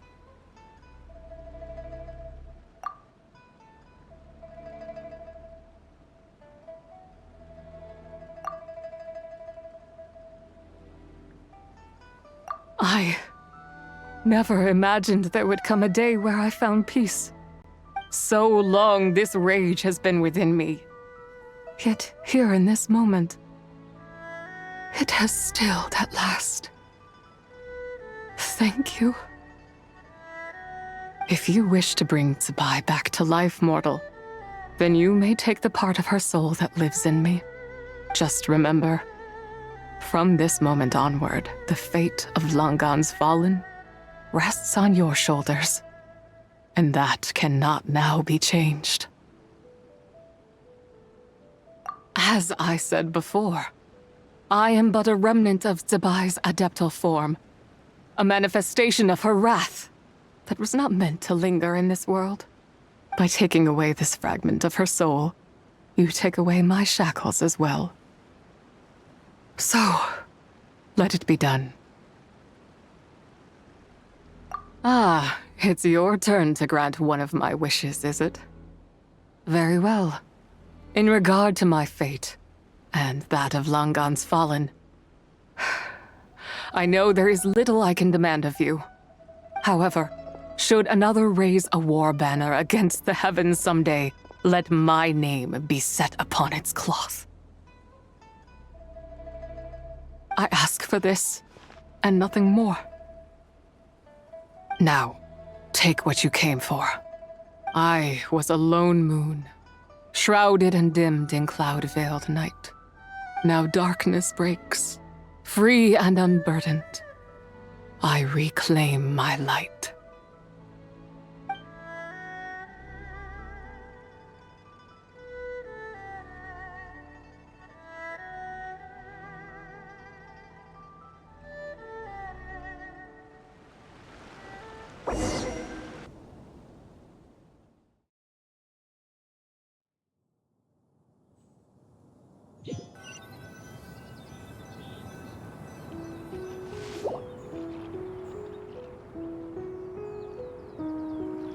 You think I am one to fold so easily?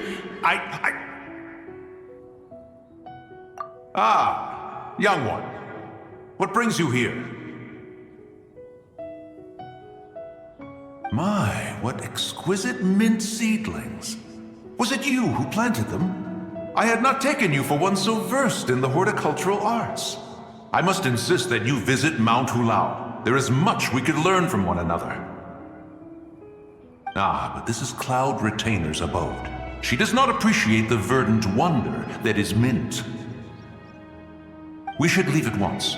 If she sees us here, there is little I can do to protect you. You weren't?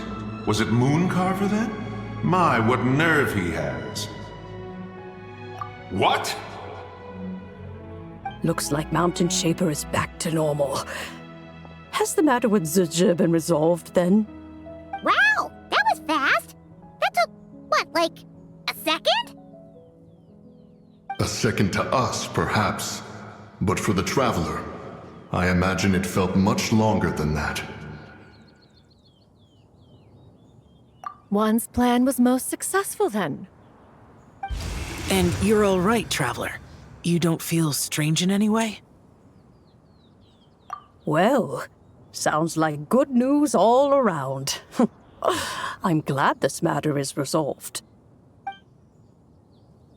What is this matter you speak of? The possession of that mortal child? The matter of Zizhi may have been resolved, but there is another that is far from over. The mint you planted around my abode. Perhaps you have a moment to spare for a little chat, Mountain Shaper.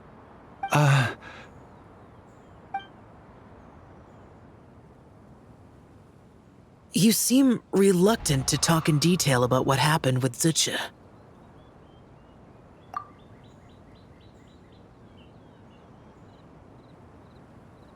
Don't worry. I won't ask you to reveal her secrets to me. And I doubt the other Adepti will either. Huh? You don't want to know what happened? The expression on your face. I know it well, Traveler. It's one I've seen Rex Lapis wear on many occasions. Whatever you learned, it must be too heavy to share. But you're okay, right, Traveler? That deadly self didn't hurt you, did she? Well, as long as you're not hurt, Paimon doesn't need to know anything else. Even so, I hope you feel like you can entrust me with it. If I learned anything from our time together, it's that one should not have to shoulder such a weight alone.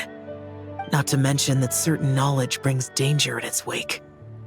I would never want you to feel forced to be the sole keeper of such secrets. Yeah, kind of like how one person can't finish a whole slime, you know? Better to grab a bunch of friends and eat it all together. Exactly! Wait, no! Paimon's just saying we've got loads of friends who'll be more than willing to lend an ear.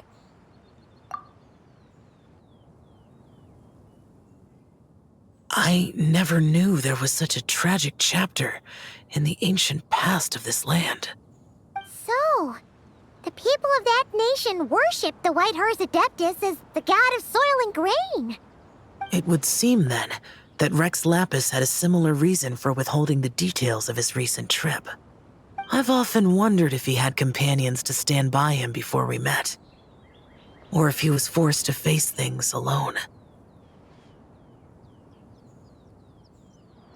Regardless, Lanternlit takes place in 2 days. Let's meet back up again there.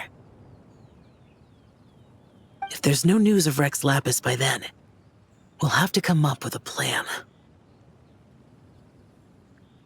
Fingers crossed it all goes well.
used to take long walks in Silver Moon Hall every day. So don't worry about me.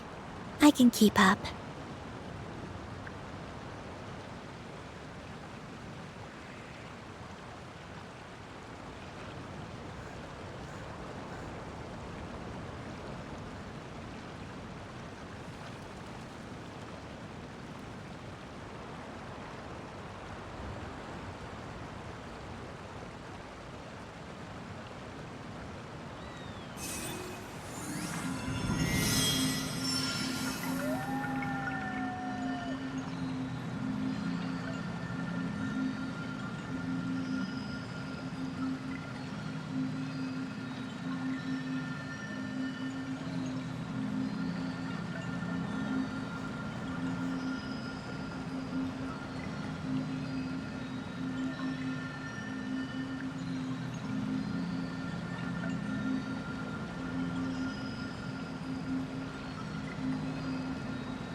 I don't sing for anyone in particular.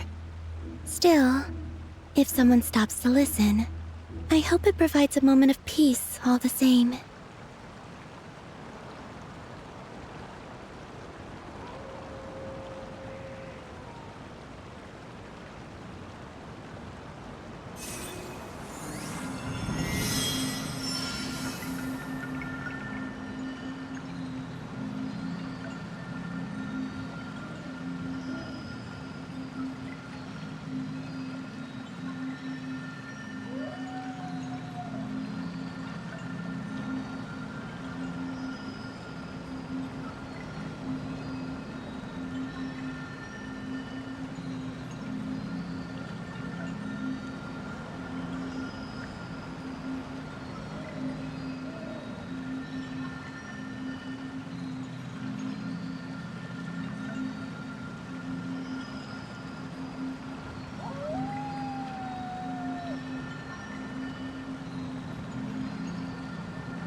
Would you like to go moon gazing? You can sit in my rocking chair and admire the view. Or we could go to the moon and gaze down at Tefat. Whatever you prefer.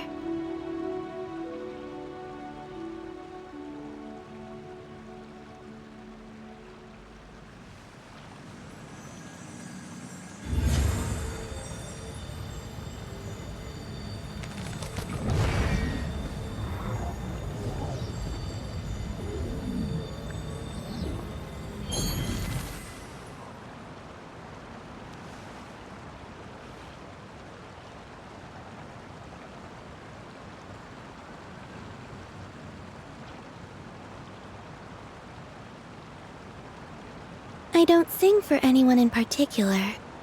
Still, if someone stops to listen, I hope it provides a moment of peace all the same.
I used to take long walks in Silver Moon Hall every day, so don't worry about me. I can keep up.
Would you like to go moon gazing?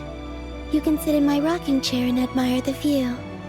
Or we could go to the moon and gaze down at Tefat. Whatever you prefer.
I used to take long walks in Silver Moon Hall every day, so don't worry about me. I can keep up.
up with Xiao. Let's head to Mount Outsong.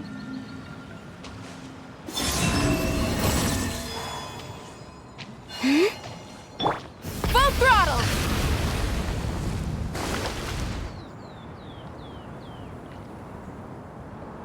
Xiao! Cloud Retainer! Madam Ping! We're here! Any news on Zhongli? Wait, are we missing 2 Adepti? Well, Shenyun banned Mountain Shaper from Mount Outsong for 3 days. Oh, then what about Mooncarver? The scheme to plant mint in one's abode was one those 2 fools devised together? And when it comes to punishment, one does not discriminate. His banishment ends in 3 days as well. Wow, that's pretty harsh, Cloud Retainer. Let's get down to business. We have news of Rex Lapis. Huh? Isn't that... Yes, Rex Lapis's Geopillar. It descended from on high this morning. He must have sent it for a reason, but it does not respond to our touch. So, what does it mean? Is he in trouble? Not necessarily. It could be a message only a specific person is meant to receive. Traveler, you alone spoke to Rex Lapis before he left. Oh, so it must be for the Traveler. Give it a try.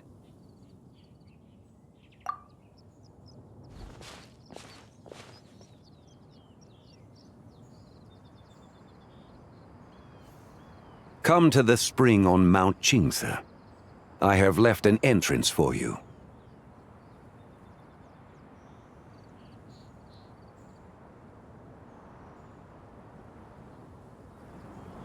Well?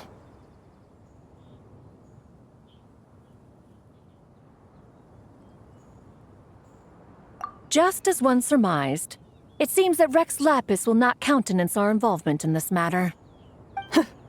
That would not surprise me in the slightest. He's always had a soft spot for the Traveler, after all. But be that as it may, we have served Rex Lapis for millennia now. In other words, I'm sure this has nothing to do with favoritism. He's probably just trying to protect us. That's right. So you mustn't let your guard down, even if Rex Lapis is by your side.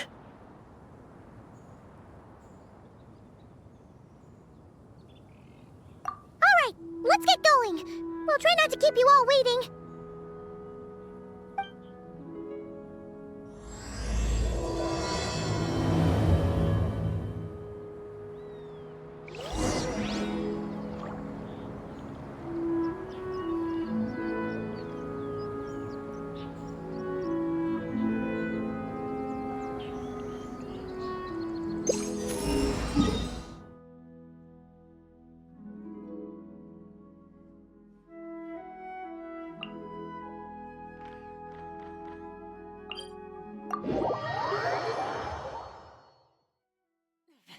Not bad.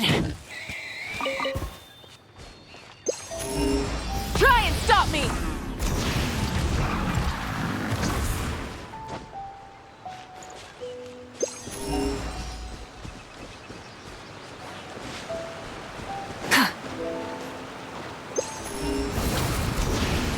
Keep your eyes peeled.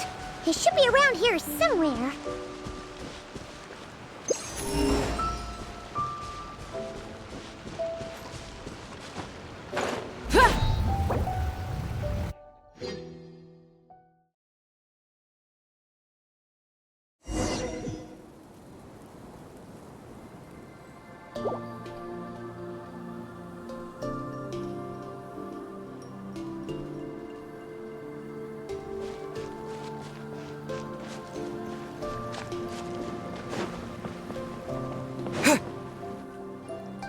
Who could have imagined that the once mighty Geo Archon might end up so, sitting on a humble stool in the woods, quietly weaving moon lanterns?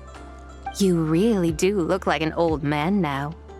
This is a Xiao lantern, not a moon lantern. In ages past, when the gods waged war and the world was in turmoil, These lanterns were lit to guide fallen warriors back to their homes. Had you tarried in the mortal realm for but a little while longer, you might have become quite accustomed to them. Even so, it bears such a striking resemblance to the moon lanterns they used to offer up to the heavens. Could this truly be mere coincidence? Perhaps in some sense it is, yet in another, it isn't. For instance, who is to say that some of Langan's magnificent jade did not become part of the very foundations upon which Liyue Harbor now stands? It is conceivable that this ritual was transmitted in such a manner too. Now, let's not let ourselves get carried away. For all its splendor, do not forget that, in the end, even Langan could not escape its heaven-sent fate. Alas, it is just a pity that the little creatures of this world may never again lift their eyes to the moon, even should misfortune befall them. But you, Geolord, now that you rule this realm, why take the trouble, not to mention the risk, to visit one who bears such profound guilt as I? Are you not afraid that you might be sullied by the curse of time that was laid upon me? There is no risk to speak of. At least, not in comparison to that which you took when you defied the heavens all that time ago. As I have stated, time and again, it was not I who defied the heavens. Geolord, the ancient affairs of Langan have nothing to do with me, for I am but one of her deadly selves, severed before her demise. My name is not Zebai, but Zichao.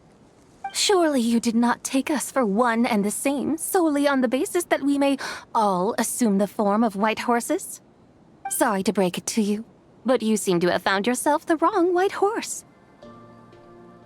Anyway, do tell me, what urgent matter brings you here? Very well, then. I have come to ask for Zebai's shade. Oh? So, the Geolord has set his sights upon Zebai's human soul. And what is it that you intend to do with it? The world outside is changing.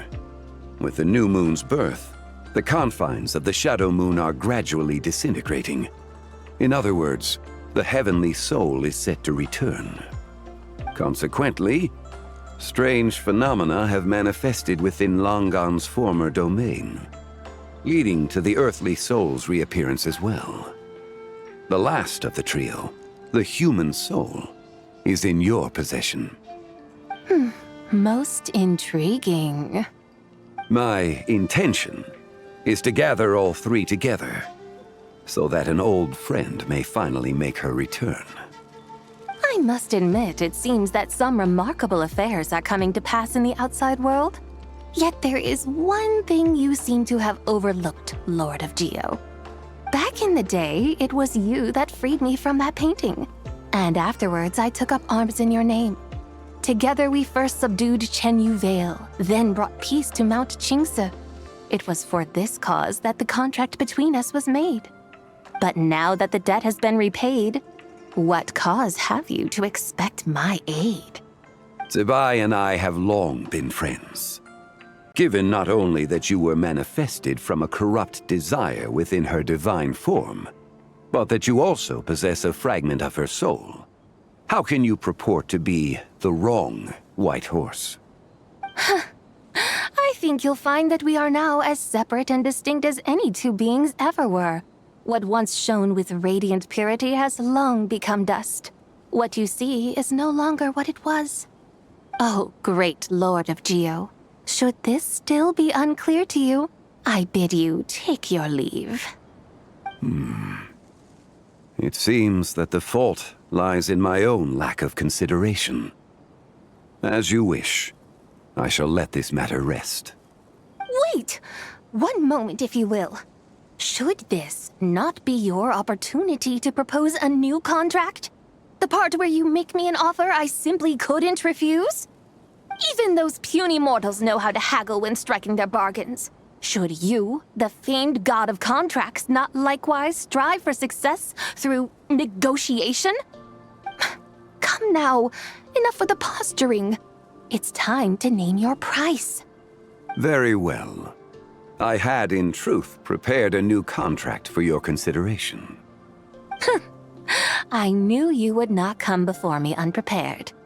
Yet, you should know that I want for nothing, for I live in the mountains, carefree and untroubled.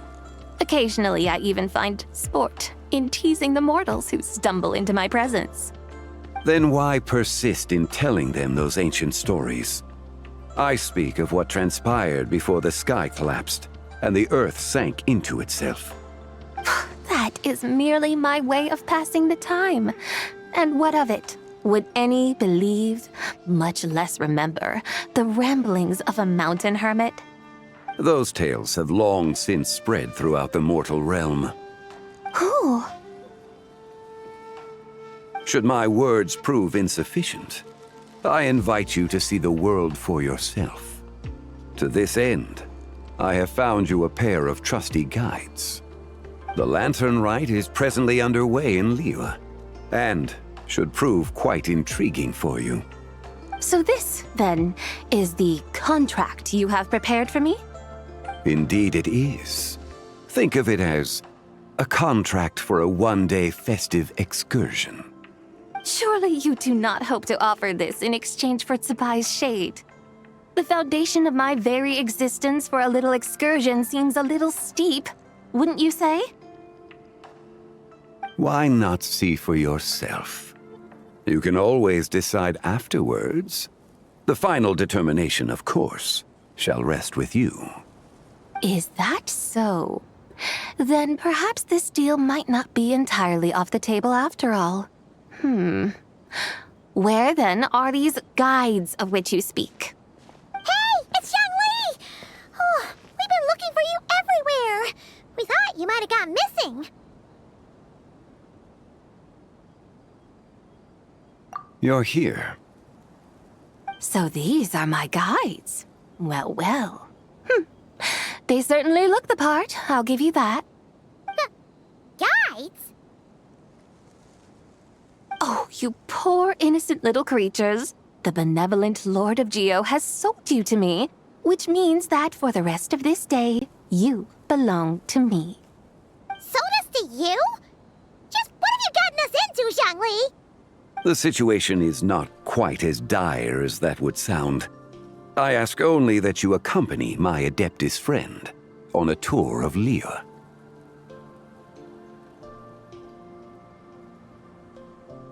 I would suspect that depends on how well you entertain me. Entertain you?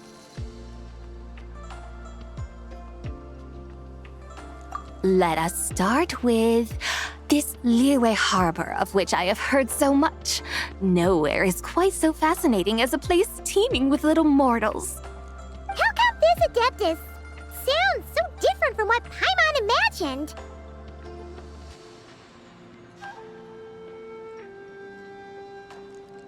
Okay, we'll take care of it. Get ready to find out why they call Paimon the best travel guide in all of Tibet.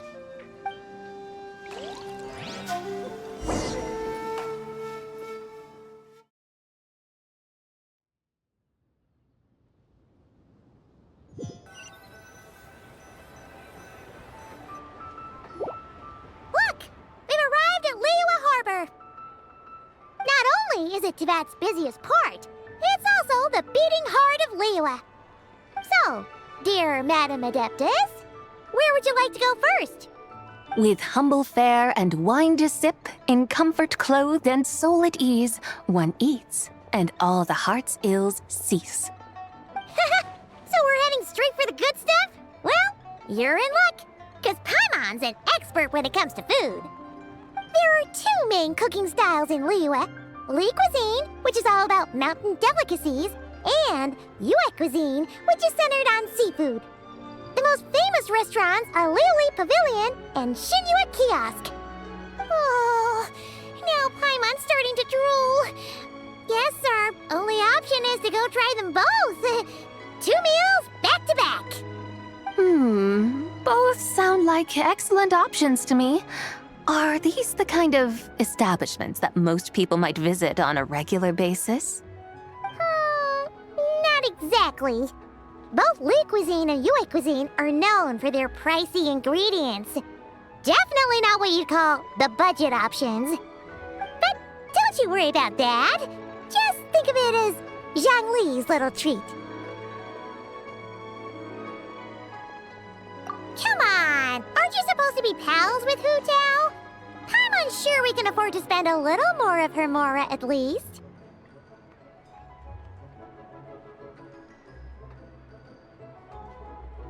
Hey! All Paimon wants is to provide our Adeptus with the best possible experience here.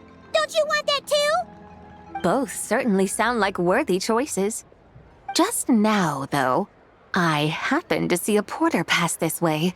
Where might individuals like him go to eat? A hungry porter, huh? Oh!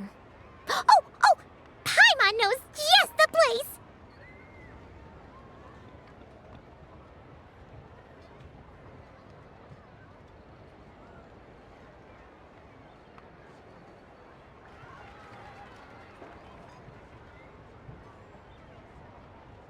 Yep. Nothing fancy schmancy there. Just tasty dishes made with simple ingredients in a variety of different styles. Most importantly, it's great value for money, too. No wonder everyone loves it, huh? Oh, and the owner happens to be a good friend of ours, too. One mean restaurant. Yes, even the name itself feels lively and down to earth. All right, let's make it our first stop. Yippee! That's a great choice, too. Alrighty, let's head over there right away. Paimon can't wait to dig in! Wamin Restaurant, here we come!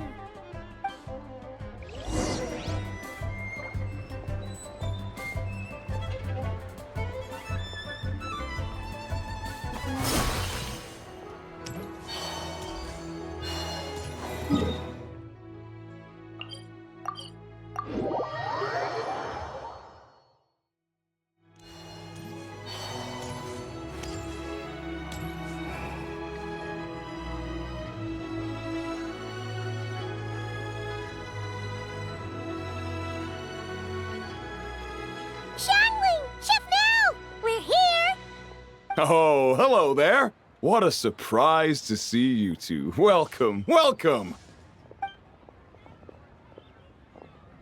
Hey there, Traveler and Paimon. We're a little busy today, so grab a table while you still can. But I don't think I've met this lady before. Is she a new friend? You could say that. Oh, I see. Well, hey there. A friend of the Traveler's a friend of mine, too. Don't worry, we'll take good care of you. Just order whatever you want, it's on the house. By the way, I'm Zhangling. I cook here at Wan Min Restaurant. What's your name? Miss Zhangling, have you ever heard of the White Horse Adeptus? Of course. What about her? I am her, and she is me. Huh? You mean you're an Adeptus? Oh, you young'uns crack me up. Come on, Xiangling. You've got to keep up with the times. Haven't you heard of cosplay? It's like a role-playing game where you dress up as famous characters and pretend to be them. Seriously, it's all the rage, and it looks like this young lady is quite the expert. Your friends sure keep their fingers on the pulse, huh, Traveler? Wow, Dad. Didn't know you were so tuned in. But how come I haven't heard about it? You gotta listen to our customers. Didn't I tell you to spend less time chasing after wild vegetables and more time making friends? You're even more out of touch than I am. Hey, I like making friends too. Isn't that what I'm doing right now? Anyway, even if it is just a costume, is it alright if I still call you White Horse Adeptus? Of course it's all right, because that's exactly who I am. Okay. I can see you're really committed to the role. How about I call you the real White Horse Adeptus instead?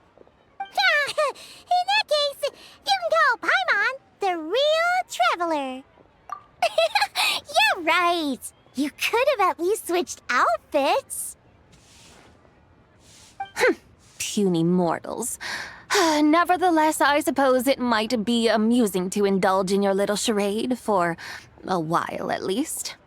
All right, go grab yourselves a table. I'll come take your order in a bit.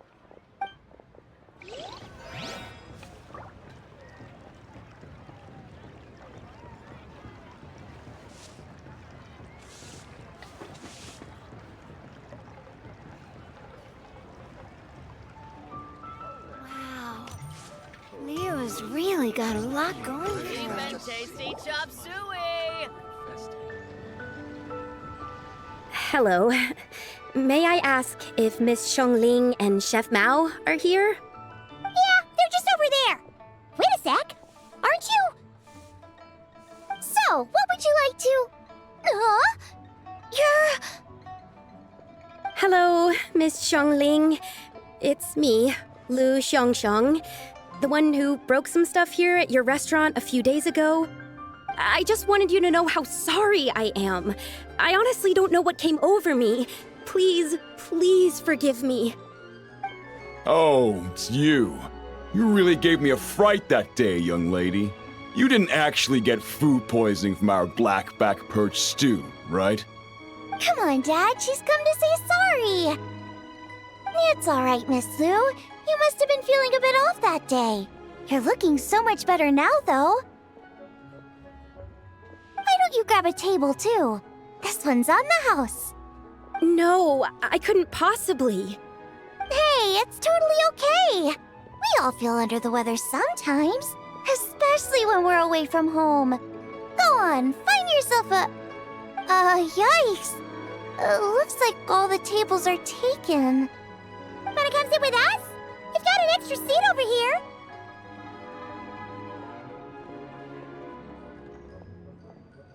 Thanks, guys. So what would you like to eat today? Feel free to order anything you like. I should very much like to sample your renowned poisonous blackback perch stew. It wasn't poisoned. That was all on me. So that's one portion of blackback perch stew. How about you guys? Paimon wants...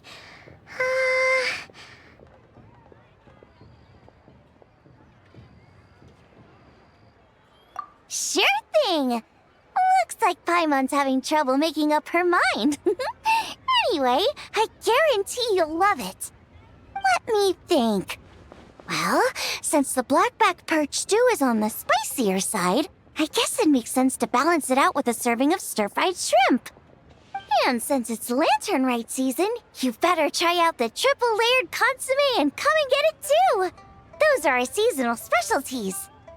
As for the carbs, since we've got a full table, how about some right at home?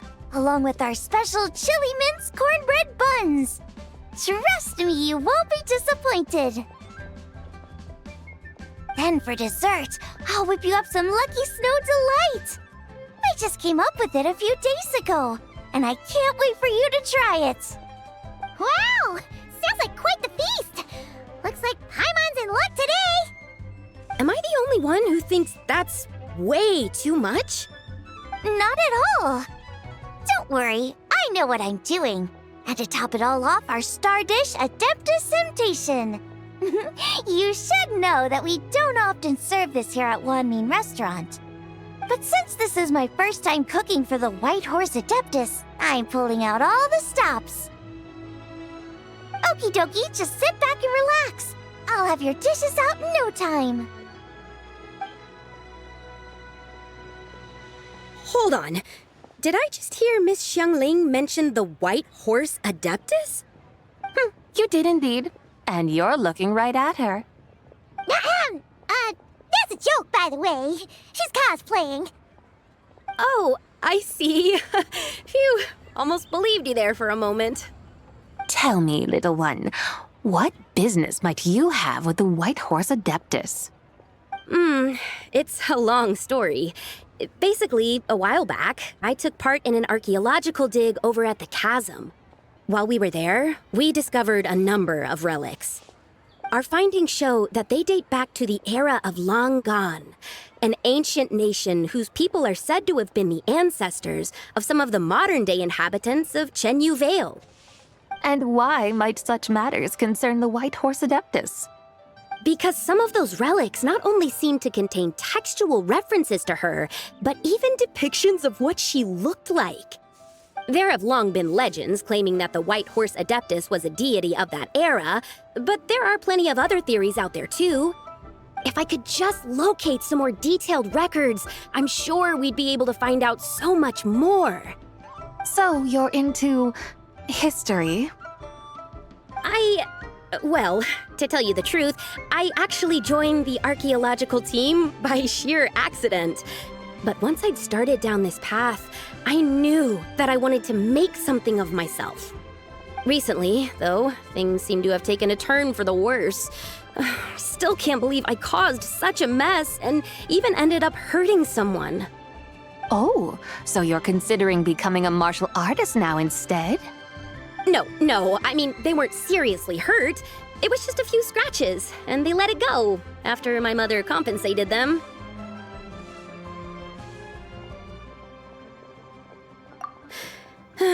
Either way, my career's pretty much over. And even though both the victim and the Ministry of Civil Affairs say they won't be pursuing the matter any further, my father says he's going to punish me according to our family rules. Family rules? Yeah, he's decided to ground me. I'll have to return to Chaoying Village after Lanternlit, and goodness knows when I'll be allowed to leave again. Wow, that's harsh. Sounds like the kind of thing only rich, super traditional parents would do. We're not exactly rich, though. All we own are a few tea fields in Chaoying Village and a guest house in Liyue Harbor. A guest house? It isn't Baiju Guest House by any chance? Yep, he's my grandfather. So you've heard of the guest house before? Small world, huh? Come to think of it, didn't Boss Lu mention something about hoping that the White Horse Adeptus would show up and let her divine power be known?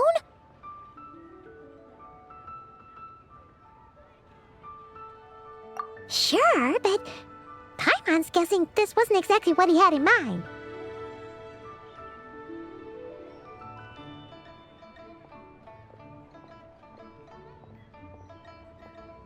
Little one, it sounds to me that your family is rather well off after all. What then drew you to archaeology? Why subject yourself to such unnecessary hardships? Even if I stayed at home, there's no guarantee I'd lead a nice, easy life. Just look at my father. Recently, my grandfather put him in charge of the guest house, and he came up with a bunch of ideas right away, starting with changing its name. That didn't turn out well, though. My grandfather yelled at him for days, even calling him a bad son, and they still haven't let it go. Oh! Paimon thinks we might have heard about that too. Long story short, being dependent on others is never fun. You just end up being completely under their thumb. That's why I want to make it on my own out here, no matter how hard it is. After all, as the saying goes, to rise above others, one must endure the hardest of hardships. What's so funny about that? You poor, innocent little creatures never fail to amuse me. To think you would endure all manner of hardships in your brief time on this mortal plane, and all that merely to rise above others. I would have thought that the wiser path would be to simply roam this world as I do. Huh?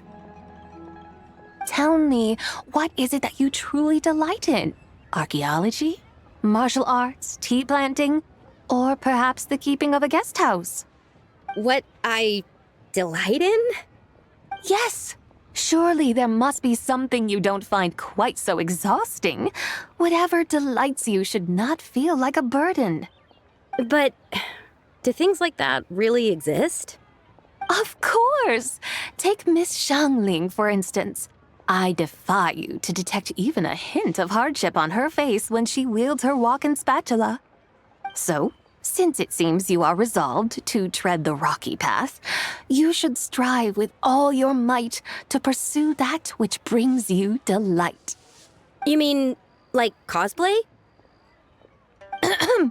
I suppose you might say that. Looks like the White Horse Adeptus is really getting into her role. I think I get what you mean then. Maybe I should have a chat with Miss Xiongling before I head home. Okay, everyone. Sorry to keep you waiting. Here's your food.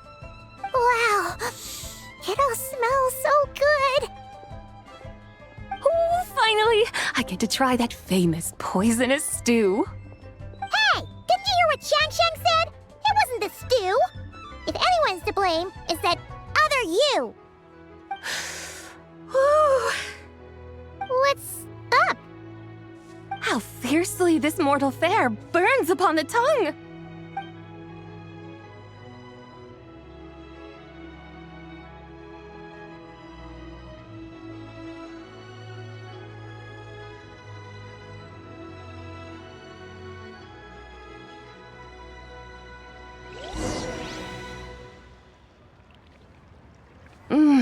Most satisfying as poisonous stews go.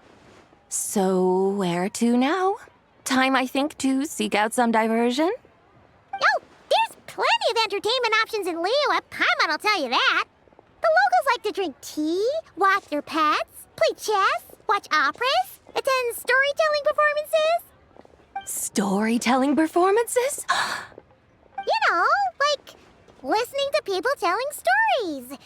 They're usually based on old Liyue legends, just like their operas. Stuff like The Divine Damsel of Devastation, Through the Eyes of a Dragon, or The Sanctification of Tao Do. What about the story of the bright moon that sits in the sky above us? Paimon doesn't think she's heard that one. Still, the moon does come up quite a lot. It's even in the name itself. The Yue in Liyue actually means moon. Since we're on the subject, you like telling stories yourself, right? Why don't we go check it out? In that case, I'll have to trouble the two of you to lead the way. Awesome! Let's go! Third round knockout, here we come!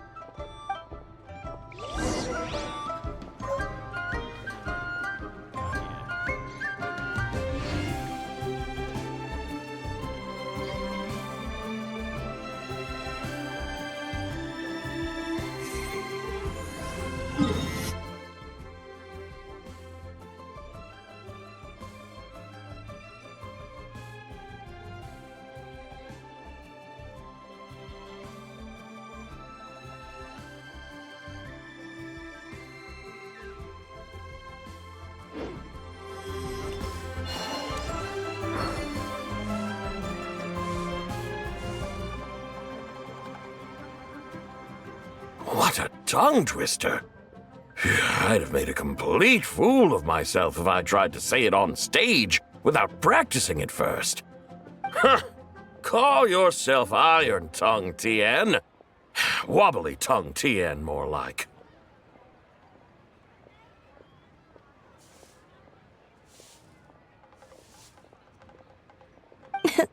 I used to have that problem a lot. But if you just take your time to grasp the meaning and commit it to memory, you'll be able to say it smoothly in no time. You're right, Miss Yoon. I'll give it another try. Hey, Yunchin! Fancy seeing you here! What are you two talking about? Ah, Traveler and Paimon, we meet again. And who, may I ask, is this? You may call me the White Horse Adeptus. The White Horse Adeptus? She's not really an Adeptus.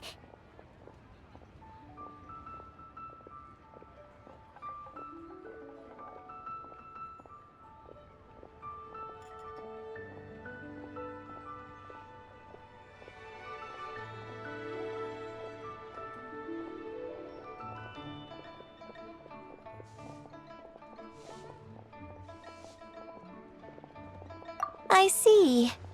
Well, it certainly looks like a lot of fun. Oh, funny you mention it. This type of thing is actually something I'm quite familiar with. Once, to perform Through the Eyes of a Dragon, I decided to imagine that I was Rex Lapis himself. It was the only way to truly inhabit his mindset and understand his resolve to quell those demons. Sounds like you just wanted an excuse to feel all big and powerful. Hey, that's... You just don't understand how inspiration works. You're one to talk.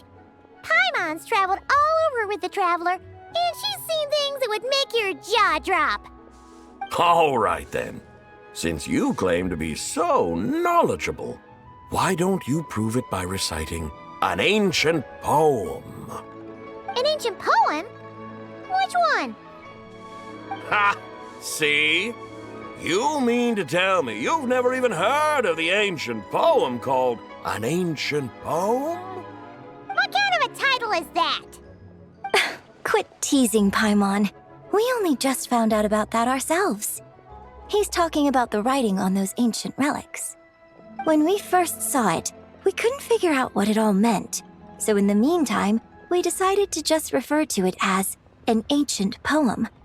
However, thanks to the painstaking work of the scholars who were tasked with decoding it, it seems like that's exactly what it was. Or rather, an ode offered in veneration of the moon and the White Horse Adeptus. Oh yeah! Didn't Kuching mention that before? It's got something to do with Longon, right? That is correct. The Ministry of Civil Affairs has issued a notice stating that, although it is true that the moon may disappear tonight, we should be in no danger. In other words, there's nothing to fear. But if you're worried, we can always take a leaf from the Book of the Ancients. By reciting this poem, I mean, and calling for the White Horse Adeptus' aid. If we do that, I'm certain she'll protect our moon and keep us safe. Whoa, seriously?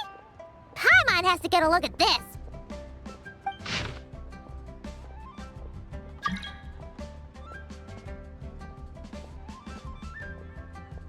Under moon eternal, in radiant night, a maiden grants silk, soft and light? What in Tibet's that supposed to mean? Under moon iridescent, in night divine, blah blah blah, something cloth so fine. Something about fields being plowed, something else about seeds being sown from the earth. Seriously? What is this? The fields are plowed, the seeds are sown, and from the earth, life is grown. Whoa! You did that without even looking! Bravo! Bravo! We have an expert in our midst. Looks like this young lady really does know her role inside out. If I didn't know any better, I'd have taken her for the real deal. That's because I am the real deal. That's the spirit. This is exactly the kind of mindset I was talking about. Behold, mortals, I am none other than the indomitable Rex Lapis himself. Kneel before my godly splendor. Believe me, young lady, I know exactly why you do it. Back in the day, I was just like you. I must say you are rather amusing as mortals go.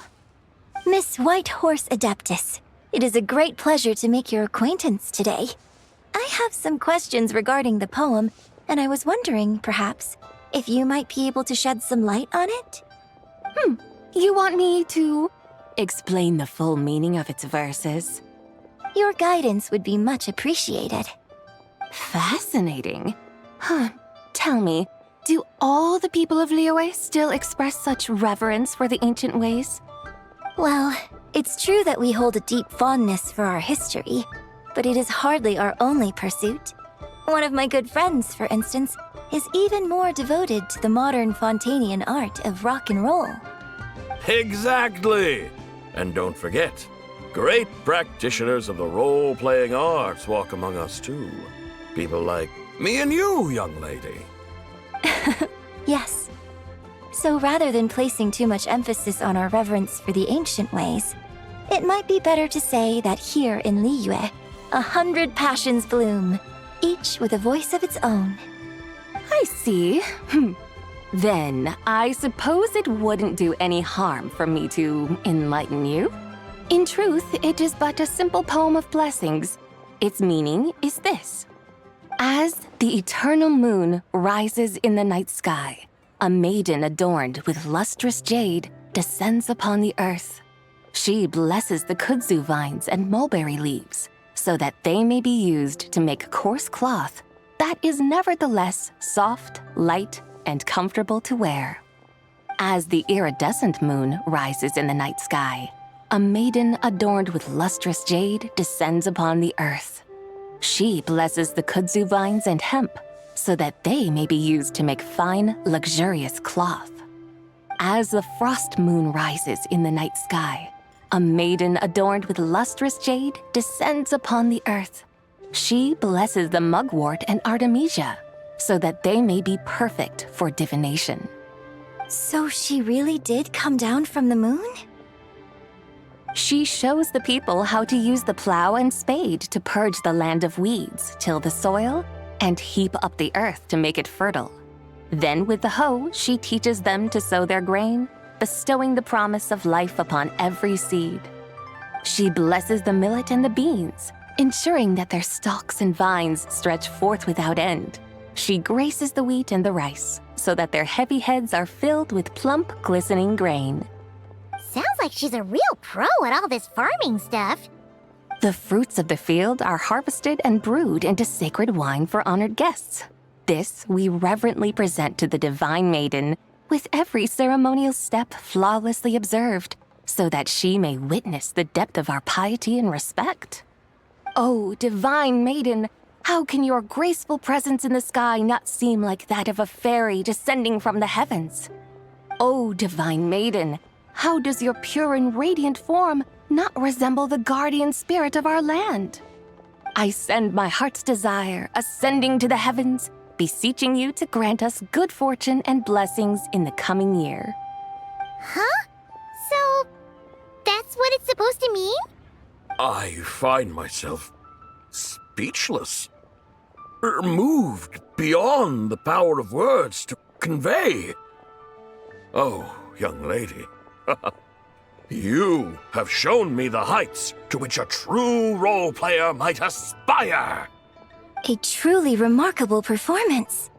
I did not anticipate that anyone could unravel this poem with such depth and clarity, and so soon after the Ministry of Civil Affairs notice, too. I'd even begun to consider myself somewhat versed in the matter, but as they say, there's always someone more knowledgeable out there. Allow me to extend my thanks to you, Miss Whitehorse Adeptus. You are far too humble, young one. I must confess, it is I who have been surprised, not only by you, but also by this Liyue harbor of the present day. Ah, so you're not from Liyue. And what, may I ask, has surprised you about it? Oh, it's nothing really. Just some old memories scattered here and there. Very well, my guides. I suppose it is time we set forth on the next part of our excursion. I'd like to go see that wharf now. What say the two of you? No problem! We'll take you wherever you want. Oh, leaving so soon? Before you go, allow me to introduce myself. I am Yunjin, director of the Yunhan Opera Troupe. May I ask your name in return? My own name is scarcely worth mentioning, but since you asked, perhaps I'll tell you the title of that poem instead. Huh? So, it isn't actually called an ancient poem? Of course not. Its real title is Odes of Long Zibai. Odes of Long Zibai. All right then, until we meet again. Should I save this money or invest it? What should I try this? Oh there! Come and see these rare and precious curios.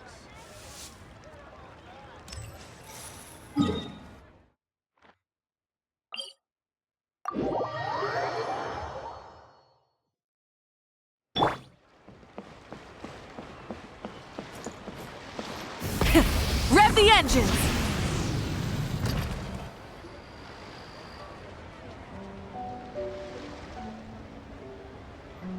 Hey, Ganyu! I almost forgot to mention. On my recent trip to Notcry, I came across something really fascinating in the Frost Moon Scion's library. I found records in their collection of another divine envoy living on the moon. A divine envoy on the moon? You don't think it could have been referring to the White Horse Adeptus too, do you? No way to say for sure. Still, the similarities between our legends are intriguing, to say the least. Isn't it amazing? Especially when you consider how far apart we are. It truly is. We might live in different lands, but when we look up at the night sky, we all see the same moon and stars. Right? It's like we're all bound together, no matter where we are. When you think of it like that, it's almost as if our friends from other nations will be right here celebrating with us. Isn't that a wonderful thought? No wonder you were so excited to go see the giant lantern when you first got back. Sounds like you're a real fan of the White Horse Adeptus, huh? I guess you could say that. Just a pity she's so elusive. Even Granny's never met her, you know? Maybe she really is just a legend after all. Hey, Yanfei and Ganyu! Trust, Paimon. The White Horse Adeptus is as real can be. Huh? Oh, look! It's the Traveler and Paimon! Feels like I haven't seen you two in, like, forever. Happy Lantern Rite. It's so good to see you again. Hey, you two. Happy Lantern Rite.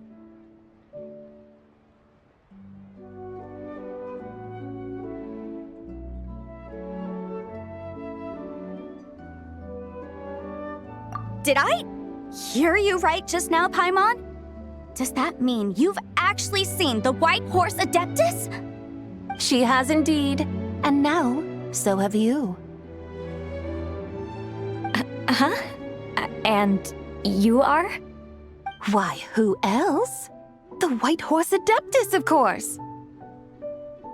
Could you maybe start with something else next time? You're the White Horse Adeptus?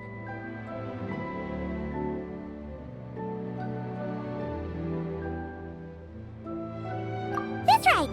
Allow Paimon to introduce you to our new friend, Zichao. She's been low-key obsessed with cosplaying the White Horse Adeptus ever since we met her. I see. Well then, greetings, Miss Zichao. My name is Yanfei. And recently, I've been low-key obsessed with learning everything I can about the White Horse Adeptus. I'm sure the two of you will get along like a house on fire. Oh, and by the way, I'm Ganyu. So, Miss Zichao, you must be here to see the giant lantern too, right? Hmm? A horse-shaped Zhao lantern? Is that what I think it is? That's right. A lantern made to honor the White Horse Adeptus herself. Isn't it gorgeous? Huh? What are you laughing at? Both the lantern and myself. What do you mean? Oh, this lantern truly is an artistic masterpiece. But tell me this. Have any of you ever seen a horse before? Come to think of it, Paimon can't remember ever actually seeing one herself. What about you, Traveler? Oh, this horse appears to be mid-trot, but it has adopted what is called a lateral gait, where the legs on one side of the body move together in unison. A rather rare sight indeed. Just now, I suddenly pictured myself, I mean, the White Horse Adeptus running the same way. The image was so absurd, I could barely contain my mirth. Oh, really? I never knew that. You learn something every day, huh? Oh, come on! It's basically a giant piece of fan art! Who cares if it's different than the original? I was merely laughing at my own ignorance. I came here thinking that the White Horse Adeptus's tale had been long forgotten. Yet here I am, gazing upon a lantern made in her honor. Well, you couldn't have been more mistaken. There are so many tales about the White Horse Adeptus, I'm starting to lose count. Just off the top of my head... Just so you know, Yanfei, we've heard it all like a million times before. Aha! But there's one thing I can guarantee that you haven't. Huh? You mean like a new chapter of her stories come to light? Mm-hmm. And I heard it from Ganyu just yesterday. Hey, why don't you share it with the others? Sure, no problem. Where to begin? Do you guys still remember what Liyue's Moon Chase Festival is about? Of course!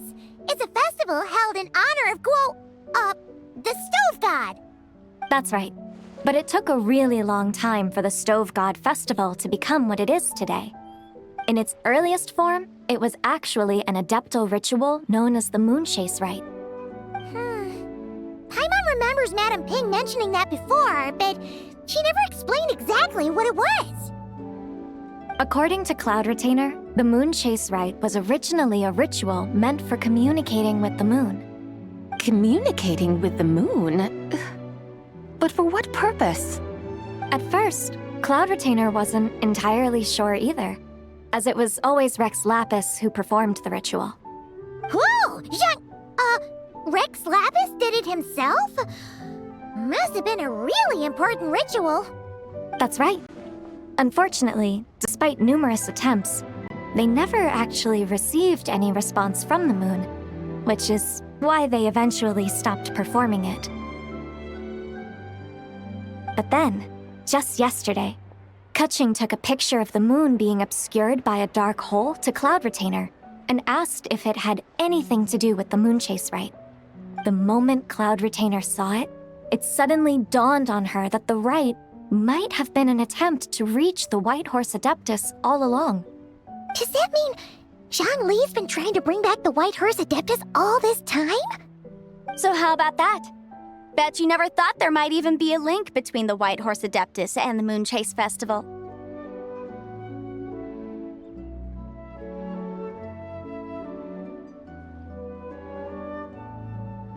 If Kaching hadn't taken that picture to Cloud Retainer, we would never have known any of this. This is probably what Kaching was referring to that day when she mentioned there were some ideas she wanted to follow up on. So, Geo Archon. All this time, you've been striving to awaken her. Huh? What do you mean, awaken? Nothing. What I truly meant to say was, this new insight you've provided has been truly eye-opening. Oh, by the way, my trusty guides, I've been meaning to ask, where in Liyue Harbor might one enjoy an expansive scenic view? Huh? We're off to the next stop already? But Paimon's barely done digesting that lore bomb just now. All the more reason to find the right spot to let it sink in. Oh, so that's what you're up to. A tour of Liyue Harbor? In that case, if you're looking for a spot with a panoramic view, I'd recommend Yujing Terrace. That's a great idea. Since the terrace is on higher ground, the sea view from up there's so much better.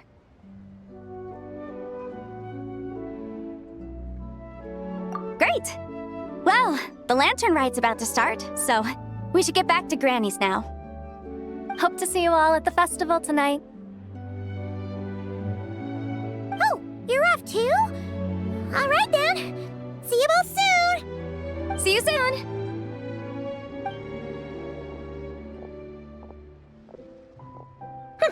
Very well, my guides. What are we waiting for? Okay, you're the boss. Yujing Terrace it is. After all, the customer's always right.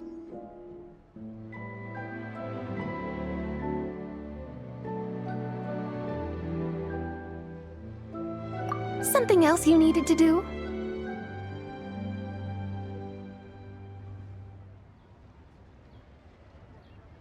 Oh, Paimon likes that idea. And what, may I ask, is a photo?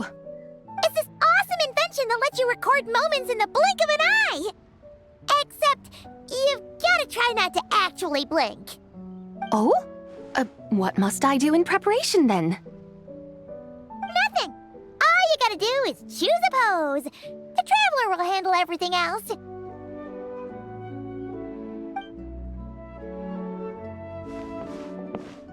Come on, let's give it a try. Look! We got a great picture! Paimon's gonna call it The White Horse Adeptus Meets the White Horse Adeptus in Liyue Harbor. Huh. They've even discovered a way to preserve moments in time. Now I truly am curious to witness what else these mortals might accomplish. Very well, let us proceed. Eugene Terrace lies in that direction, does it not? Hey, wait for us!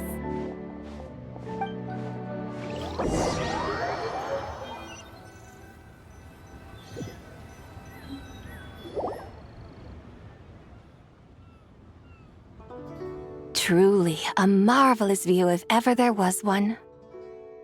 It seems the charm of this Liyue Harbor is only heightened by the sun's dying light. And soon, people will start releasing their shell lanterns to mark the most important day of the year. Practically everyone will be with their friends and family, eating a big meal, chatting, and even setting off fireworks. Trust Paimon, it'll look even more amazing then. What do you say? Want to stay to see that? No need. Let us bring this weary day to a close. Weary day? You mean you didn't enjoy your tour? I had imagined you would arrange for me to witness some grand spectacle.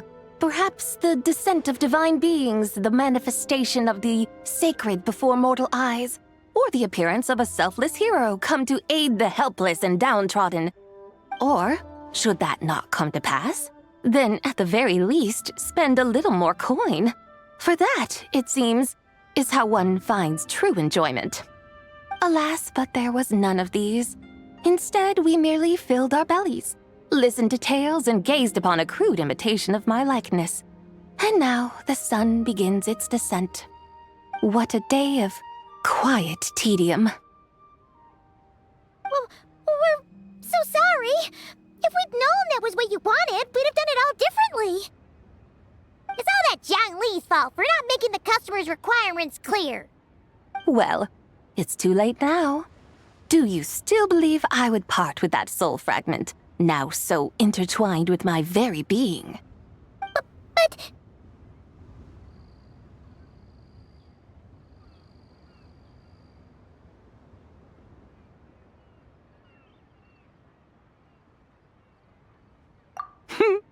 I knew you were the more astute of the pair.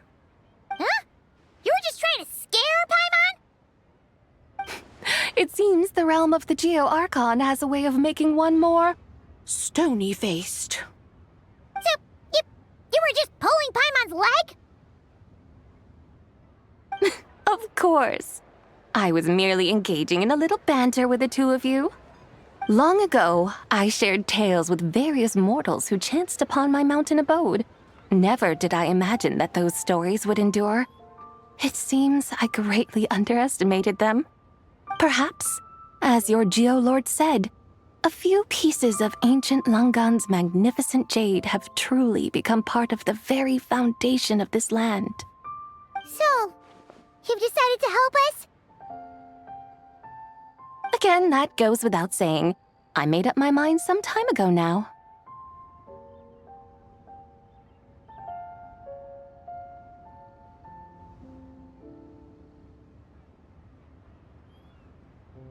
When I beheld a rather intriguing scene as I set foot in this city, I saw porters passing through the alleys, setting down heavy wooden crates from their weary shoulders, peddlers pushing carts as the kites and lanterns upon them rustled gently in the breeze. I saw cooks cooking, actors acting, scholars reading, soldiers marching, children playing, elders resting, officials officiating, and the common folk absorbed in this or that, reveling in the simple joys of life. Some, it seems, have already found that which stirs their hearts, while others continue to fret, troubled by uncertain futures. Yet, in this gentle and serene order, each holds fast to their anticipation, not only for the celebrations to come, but also for the first light of the morrow. Scenes I once yearned to behold now unfold before me, no longer in Langan, but in Liyue Harbor, thousands of years on. How wondrous is this mortal realm!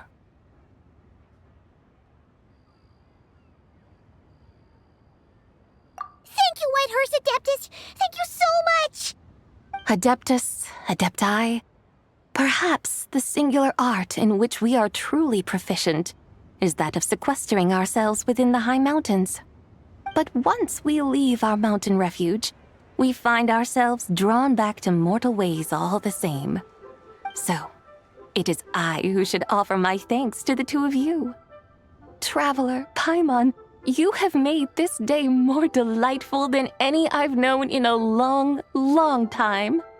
Come now, and take what it is you need. You mean, like, right now? But don't you think we should wait for Zhangli? That won't be necessary. All things shall meet again in their time, for the waters know no rest, and the flowers their appointed season. One need not fear that life is but a journey of goodbyes.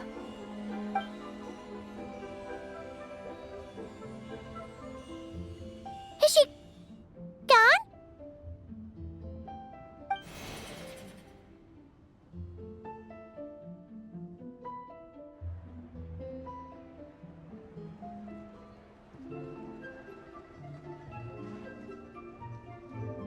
Yes, she's gone. A deadly self is formed from the body's impure vapors, so naturally it cannot survive long in this world. Had it not been sustained by the remnant of Zibai's soul, it would have faded away a long time past. Now that the remnant is gone, it has severed its ties to the mortal world. Zhangli! When did you get here? A while ago. Paimon would have thought you'd at least want to say goodbye. Though mountains endure, the ceaseless waters will, at last, wear away their sharp edges. Thus must I meet the marks wrought upon her by the ruler of time with great caution.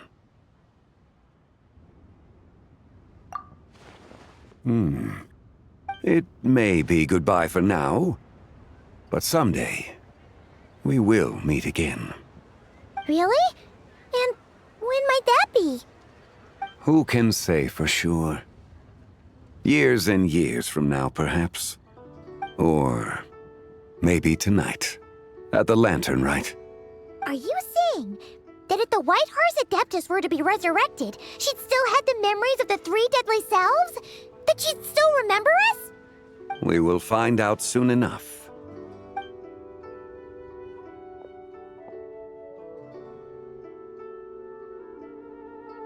It is time. The rite is about to begin.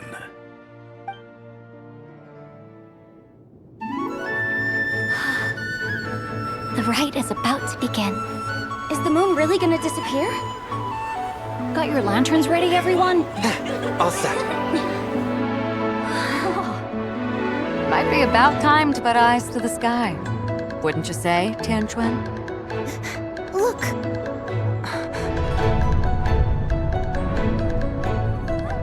When the sun's out, eat the sun. When the moon's out, eat the moon.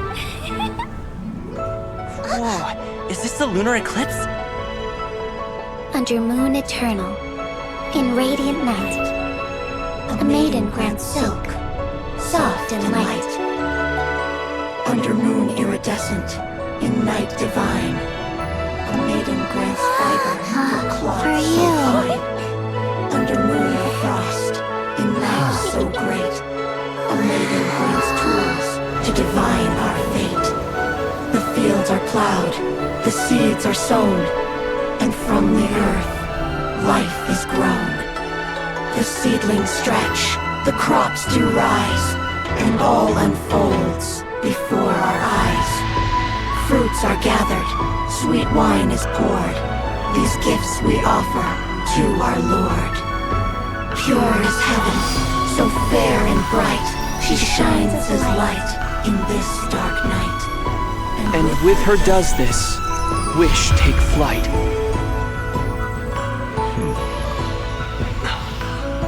Devoted soul, scattered and unbound. Let this lantern guide you home, by its light be found.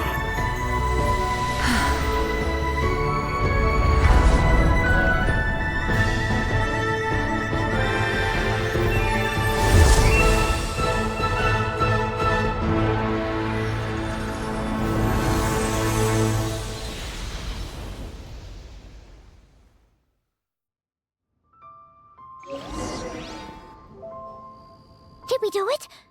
Do we finally get to meet the real White Horse Adeptus?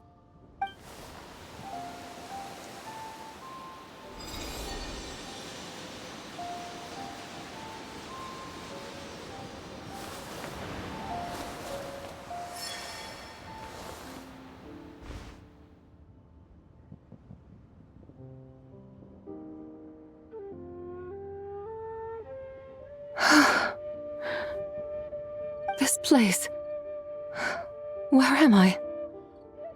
A familiar land, now known by the name of Liyue. Liyue? The peaks adorn the clouded moon. Then, who might you be? Oh no! She seems to have lost all her memories after all. And those countless lights in the sky. What are they? These lights, each like a dwelling in glad accord, usher in this day of joyous rebirth. And whose rebirth might that be? That of my old friend, Zibai. Zibai? Yeah, that's you! Don't you remember anything at all? That's... me? Oh, yes. The envoy of the Lunar Palace, my name, is Zibai indeed. Then, you must be... the Lord of Geo, Heaven's Star. Many years have passed since we last saw one another. Zibai, my friend, welcome home. Home? But why does this place, this Liyue, feel at once so strange and yet so familiar? Who you are? Who are you? Ah, yes, I remember now. You are that young wushu dancer, the one who seeks disciples. How fares your quest for disciples? It must have yielded a truly prolific body of students by now, I trust. Hey, you've got it all wrong! You're talking about Gaming! But I could have sworn... Oh, that's right. You're that impudent blonde youngster who kept meddling in my affairs. And to think you even had the audacity to presume yourselves worthy of being... What was it again? Ah, yes, of being my guides. How very wonderful to see you again, my most faithful and beloved guides. I trust all has been well in my absence? Well, she finally got it right. But that sudden mood swing felt even weirder. It's like her head's packed full of slimes. It is possible that her cells have not yet settled. After all, they've only just been brought back together. It may be some time before she fully recovers. Huh? You mean, kinda like she's still half asleep? That I cannot say for certain. Perhaps a few days, perhaps a few years. A few years?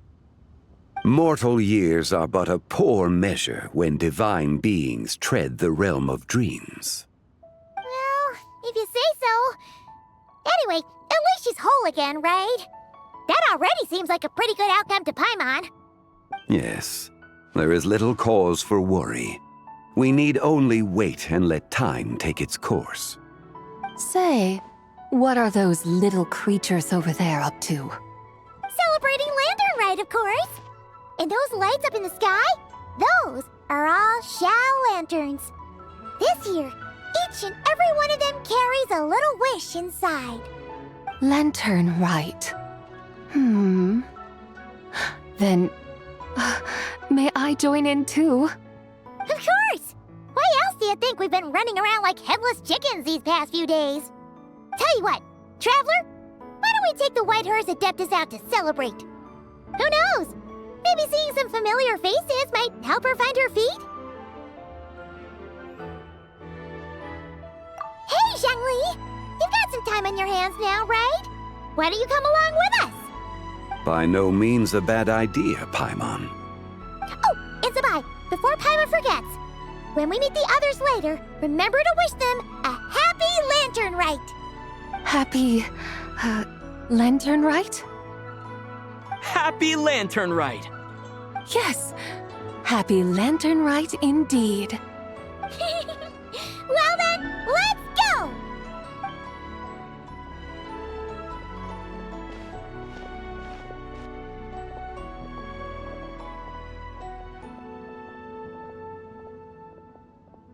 Lanternlit. A night of joy, reunion, and moonlit blessings for all.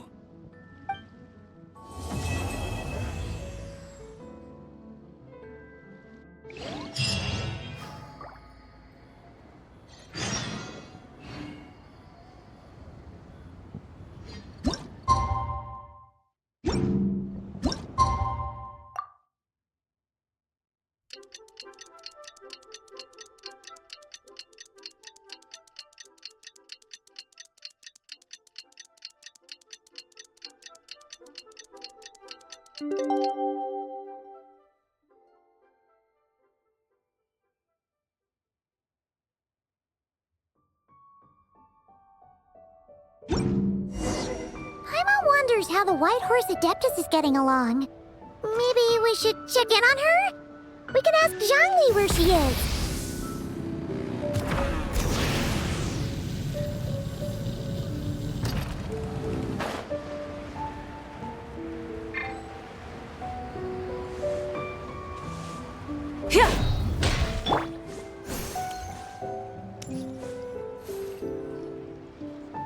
Oh, looks like Zhangli hasn't stopped by for tea today. Hey, are you two looking for your friend? Try going up that way. Is Zhangli up that way? No, but that young lady who was dressed up as the White Horse Adeptus the other day is. She's your friend, right? I just saw her head toward Wanmin Restaurant. I was wondering why she was eating alone. But then you two showed up hot on her heels. Oh, what luck! We were just on our way to find her. But what's she doing at Wanmin Restaurant? I have no idea. I said hello, but she completely ignored me. She couldn't have forgotten who I am, right? I mean, we're kindred spirits, aren't we? Maybe she's still half asleep. Her brain might be a little fuzzy. Oh, that makes sense. I was wondering why her eyes were so red. Her eyes were red? Oh, that doesn't sound good. You young people, staying up all night because you think you're invincible. Look at your friend. Missing out on sleep so she can pretend to be the White Horse Adeptus. That's where that leaves you, you know. A word to your friend from someone who's older and wiser. She really needs some rest. Paimon won't be so certain about the older and wiser part. Yeah, what was that?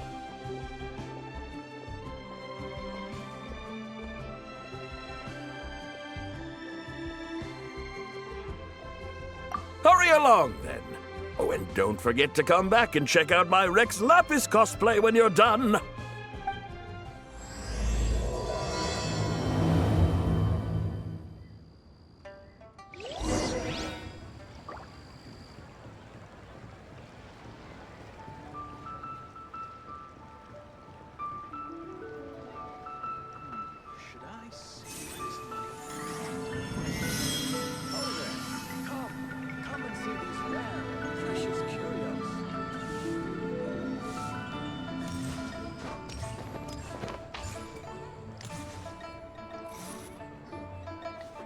Where's the proprietor? Come out and see me at once!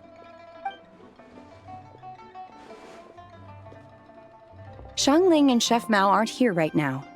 What can I help you with? And who might you be? My name is Shenhe. I work here at Wanmin Restaurant. Shenhe. Shenhe. Are you that crane adeptus who loves planting mint? It's been a few days. Have you improved your gardening skills? Did you manage to cover the slopes with mint? Mint? I don't know anything about mint. But I am familiar with Qingshen and glaze lilies. Ha! Already casting mint from your mind. How can a practitioner of self-cultivation be so fickle, chasing after every new plant that catches their eye? I'm not sure I get what you mean. Are you delirious from hunger? Would you like something to eat? Shenhe! White Horse and Zabai! So this is where everyone is! Traveler, Paimon. It's been a long time. Happy Lanternlit. Is this customer a friend of yours?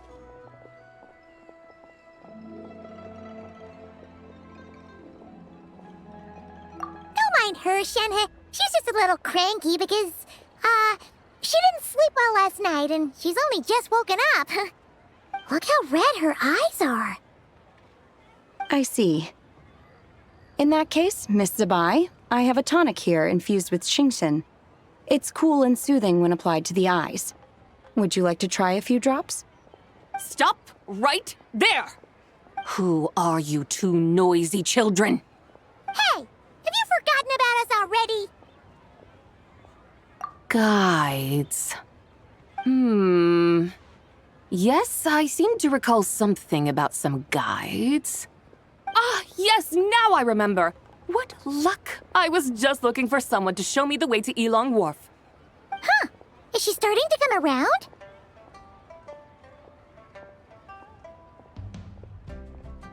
Someone requested my help in purchasing some tea leaves. I was informed they have discounted prices during the festival and that I shall get a good deal there. Tea leaves? This sounds like Zhang Li's doing. He sure knows how to get people running errands for him. Your friend Rex Zhongli initially requested the most expensive tea, but then a young lady in a hexagram hat mentioned he'd burned through the Wangsheng funeral parlor's yearly expenses at an exhibition a few days ago. As such, he is only permitted to buy items that are discounted this month. Oh, that's his boss, Hu Tao. It's about time she realized the problem and put a stop to his spending sprees. Oh, I see. So that's why you're here. Unfortunately, Wanmin Restaurant doesn't sell tea leaves. If you're truly in need, I could gather some wild tea from the mountain slopes. You don't sell tea leaves? But I remember your boss, Miss Lu, saying that she owns tea fields. You really should get some rest. The person you're talking about isn't the boss of Wanmin Restaurant. She's just like you. She came here to eat. Is that so? Life really is full of surprises. What surprises? Your brain really is as gooey as a pack of slimes. I can't believe Zhang Li entrusted you with going all the way to Yilong Wharf and buying tea. That would be excellent, my dutiful guides. Ah, yes, Miss Crane. I apologize profusely for my improper behavior just now. Please forgive me. I completely understand. Master often says that the human body is like a mechanism in need of regular maintenance. When a person cannot rest at night, they are sure to become irritable and on edge. Miss Crane, you appear reasoned and compassionate on the surface, yet I sense dark forces churning within your spiritual core. Those red ropes you wear are what bind them, am I correct? Oh, you can sense that? Indeed. I also sense that with your strength, you might try undoing one or two of those bonds when training. Untie Shenhe's ropes? Wouldn't that be risky? Though the use of red ropes to bind the soul is a wondrous technique, practitioners must eventually learn to break free from external aids and look within themselves for restraint. Master has told me similar things, but I am not ready yet. Your self-cultivation has progressed far enough. Then I will seek further guidance from my master. If you still have doubts, you can find me at the Baiju Guest House. I'll be taking up residence there for a while. For now, my dutiful guides, let us be off.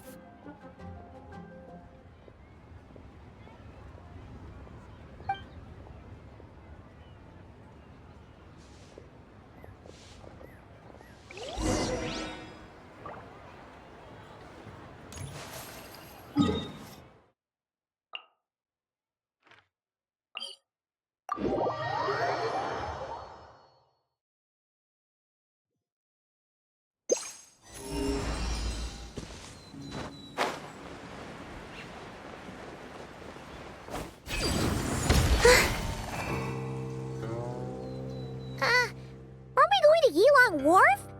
How do we end up on this mountain? Is that small town over there not Elong Wharf? I sense a familiar scent wafting through the air.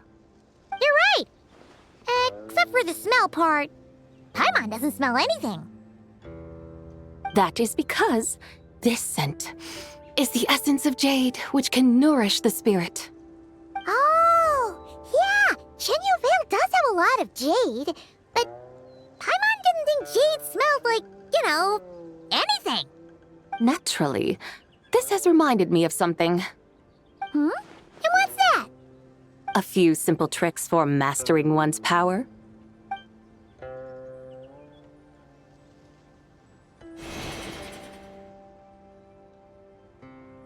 What is that thing? I'm sure you've been to Elong Wharf many times before, but I wonder if you've done so while cruising through the air. You've been such dutiful, dedicated guides, so allow me to offer this fresh experience as recompense. Please step in.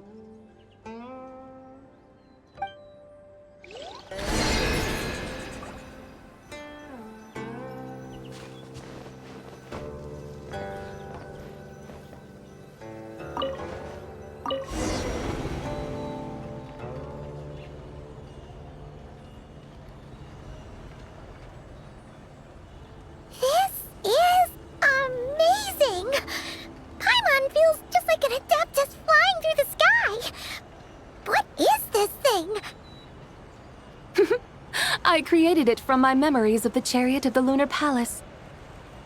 Many years have passed since I last laid eyes upon it, so there may be some discrepancies. Nonetheless, it is functionally much the same. A lunar chariot? Wow! Paimon never imagined she'd get to ride in one! So, Sabai, does that mean you used to work on the moon? Work. That's an interesting way to phrase it, though I suppose you are correct. I was once an angel, a member of a race tasked with guiding humanity. Then, graced by serendipity, I became a moon envoy. Huh? What's a moon envoy? Some kind of super important angel? As you would understand it, a moon envoy is a job title. Any angel, or non-angel, can become a moon envoy. Does that mean you're not the only one? Of course not. Though my memories are still hazy, I vaguely remember some of my colleagues. There was one who liked to take on the form of an ibis. An ibis? Could it be... Can all moon envoys turn into animals? Does that mean Lauma could take that job? She can turn into a deer, and moonchanters are some sort of Luna envoy anyway, right? Moon chanter? I have no idea what those are. Oh, okay then.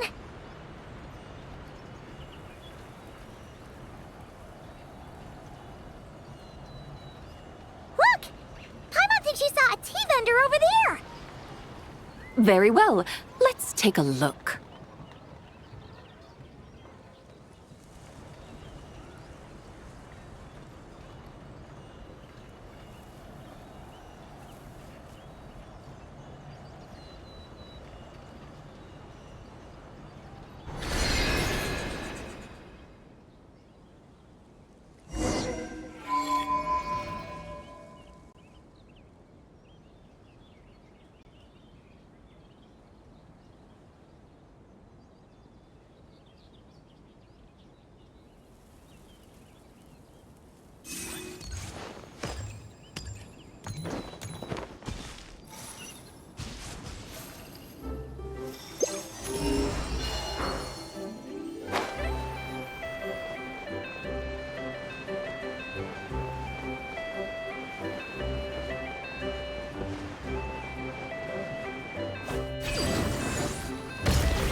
Welcome, please have a look around.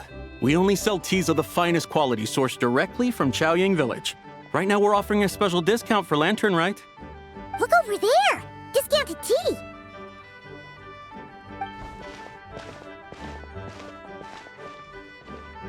Dear customers, are you looking to purchase some tea leaves? I can see from your bearing that you are no ordinary customers. My humble shop has some exquisite teas that should satisfy your more refined tastes. We're not here for quality. We're looking for a discount. A discount? Well, that's a coincidence. Our Sungla tea is on sale right now. A special festive offer. Something about the name of that tea sounds familiar to Paimon. Buy 3 boxes of Sungla tea during the festival to get 10% off. Buy 4, get 20% off. Buy 10, but... That's right! 10 boxes at half price. Have you been to our shop before by any chance? Oh, Paimon's definitely heard this spiel before. 3, 4, 10, 10, 20, 50. Zabai, what are you muttering about? When purchasing 3, 4, or 10 boxes, the corresponding discounts are 10, 20, and 50%. The intervals between the two sets of numbers are 1 and 6, and 10 and 30. Look! Her eyes turned blue! That's gotta be a first. If the differences between intervals remain equal, the interval after 6 should be 6 plus the difference between 6 and 1, which is 11. Similarly, after 30, the next interval should be 50. Therefore, extrapolating upward, the next two numbers in each set should be 21 and 100. You're making Paimon's head spin! Those numbers, what do they mean? They mean that if we buy 21 boxes of Sungla tea, we should get a 100% discount! 100% discount? You mean we'll get them for free? Oh, there was a pattern to the discounts. Is that right? The pattern we speak of is mathematics, little one. A pattern that is always right. That's amazing! You're a shopping genius, Zabai. Oh, wait. Something feels off here. I had no idea our shop's discounts were tied to the laws of nature. I've learned so much from you, dear customer. No need to thank me. Now, please give us our 21 boxes of free tea. Wait! What's the matter? Paimon just realized what it is that's not right. It took you long enough. We got the short end of the stick! Think about it. If we don't have to pay when buying 21 boxes, then if we buy even more, the vendor should be paying us money instead, right? Huh? Hey, Zabai, work this one out. If we buy 100 boxes, we'd make loads of money, wouldn't we? It stands to reason. Wait a moment, dear customers. Don't you think you're haggling a little too hard? You are the one dictating the discounts. We're simply extrapolating the numerical patterns within. As such, we are hardly haggling. You have a point. However, that's right. I'm so sorry. I just remembered. My supplier didn't come today, so we don't have any tea after all. Such a shame. Terribly sorry about this. Awful, awful luck. Where can we find your supplier? Well... Not to fret. We'll save you the effort and go straight to the source ourselves. Well, you see, dear client, the supplier's discount isn't as generous as ours. You won't be able to get the same price from them. Huh? Does that mean they won't pay us for taking their tea? They might not even offer you 100% discount. How very unfortunate. Nevertheless, as the original supplier, they must offer some sort of discount. Besides, we're not looking to make money. We just want a good deal. Well, that's great. My suppliers are all tea farmers from Chaoying Village. You can go ask around the village, but please don't say I sent you. Do not worry, we appreciate your generosity. Referring customers to your business partners, even choosing to remain anonymous, the demeanor of a true gentleman indeed. Your business will surely prosper. I hope you're right. Then let us head to Chaoying Village. Do you know the way, my guides? Of course! Just follow us!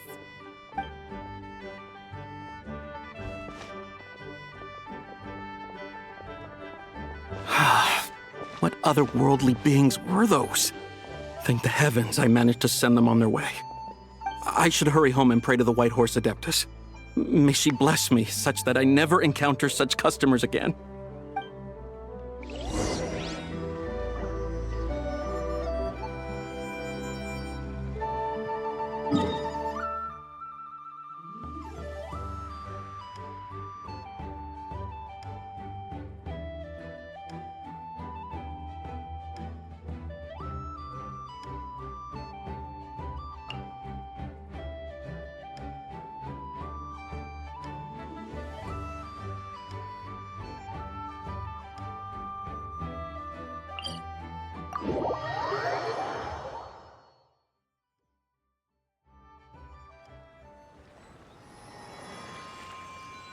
I don't sing for anyone in particular. Still, if someone stops to listen, I hope it provides a moment of peace all the same.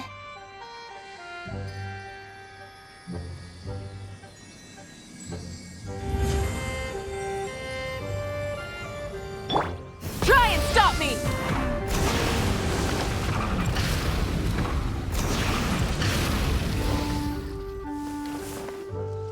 Here we are! Chaoying Village! The mountains and waters are pristine. They embody the beauty of heaven and earth. It's a good-looking place, all right. But it's hard to enjoy the scenery when Paimon can't stop thinking about all that tea-buying Mora we're missing out on. Should fate dictate, Mora will find its way to you sooner or later. Well, Morak certainly finds us often enough. He even sought us out in person this Lanternlit. For now, let's look around and see if any tea farmers are selling their crop. We'll be able to see more clearly from up high. Let's take to the sky and enjoy the beautiful scenery while we're at it.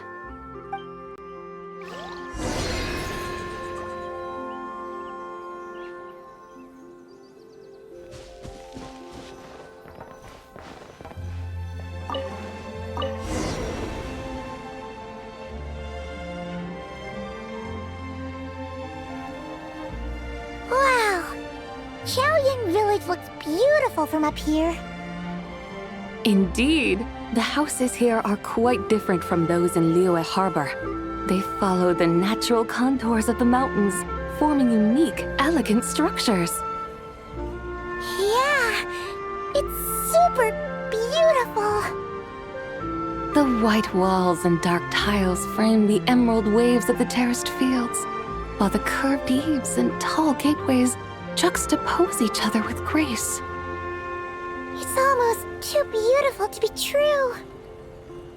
The crowing of roosters and barking of dogs, the calls of farmers working the fields, A vibrant pastoral chorus overflowing with earthly vitality. Yeah, it's incredibly beautiful, huh? Have you studied the linguistic arts by some chance? Huh? Your vocabulary for beauty seems rather constrained. Paimon knows how to say pretty as well. I see. Now then, let's take a look around and see if we can find any farmers selling tea.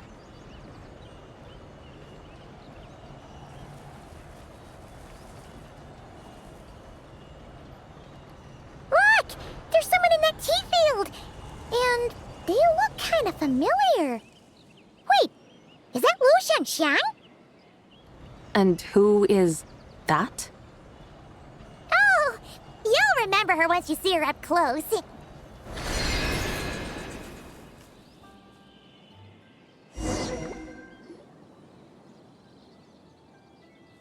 Hey there, Lu Xiangxiang! It really is you! Huh? Paimon, Traveler, and the White Horse Adeptus. Fancy seeing you here. The White Horse Adeptus has a name now. You can call her Zabai. And you are... Wait. I remember now, you're... Don't say anything about food poisoning or fish. You're the young lady who wanted to rise above the rest, are you not? Yes, that's me, but I'm in a bit of a state right now. At best, I can say I've fallen below them. Fallen below them? What happened? Like I said the last time we met, I'm being punished according to family rules. My father, mother, grandfather, grandmother, other grandfather, other grandmother. Oh, that's a lot of family members. Yeah, and on the night of Lanternlit, they held a family meeting to discuss my situation. So, they do care about you. There's no doubt they care. But they think that since I caused all that trouble in Liyue Harbor, it shows I can't be trusted on my own. They decided to ground me. Ground you? Yeah, though they're not confining me to my room. Instead, I have to personally nurture a tea seedling until it grows big enough to be sold at market. Aw, a tiny little tea baby. Do they want you to experience what it's like to be a parent? It's supposed to cultivate my character and temperament. They say this will help me calm down and reflect on my issues. What happened in Liyue Harbor really wasn't your fault. Oh well, at least this punishment doesn't sound too harsh. So, how long will it take for the little tea baby to grow? Actually, I don't know. I've never grown a tea tree before. It usually takes 2 or 3 years. 2 or 3 years? Yes, the tea in this garden requires 2 or 3 years to mature. That long? Zabai, you're not making this up, are you? How do you know so much about growing tea? When the plants thrive and grow, that is the meaning of my name. I can tell at a glance when their season of ripening will come. Do I really have to waste 2 or 3 years here? Why is this happening to me? I'd only just found my direction in life.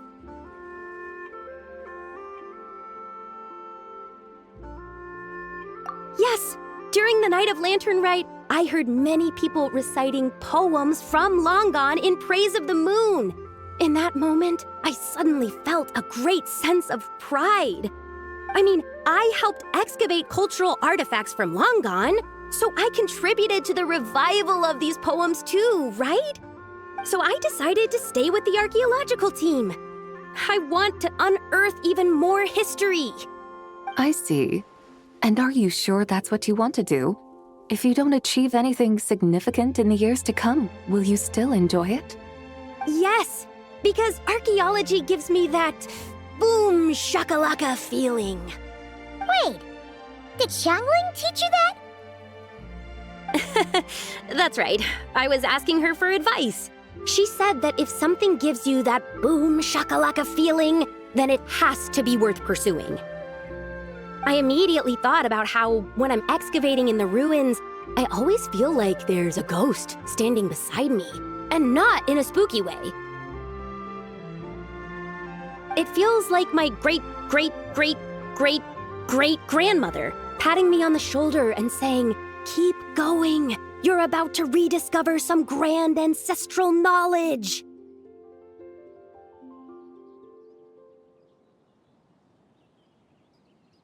Right? It feels like I've made some kind of connection with my ancestors. Isn't that amazing? Since you've made up your mind, you should give it your all. And I'd love to, but I'm still grounded. Run away, summon up a little boom shakalaka, and leave the tea garden behind. Flee this village. That might be going a bit far. You don't want to lead others astray, Zabai.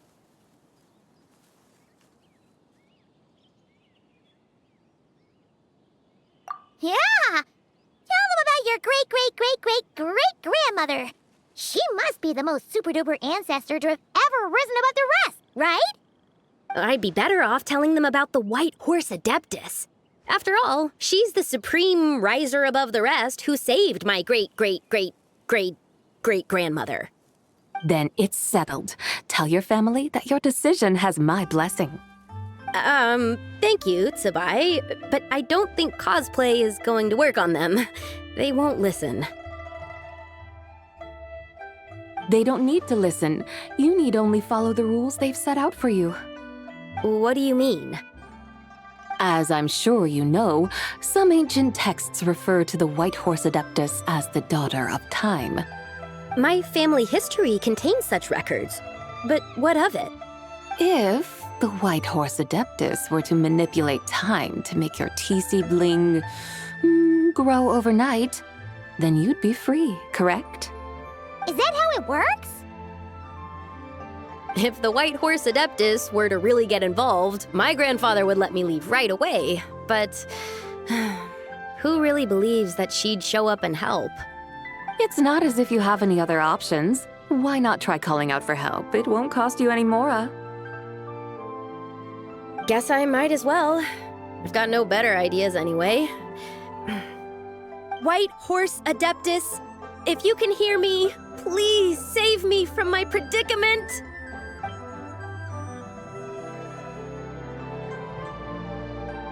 Ugh. Nothing happened, as expected.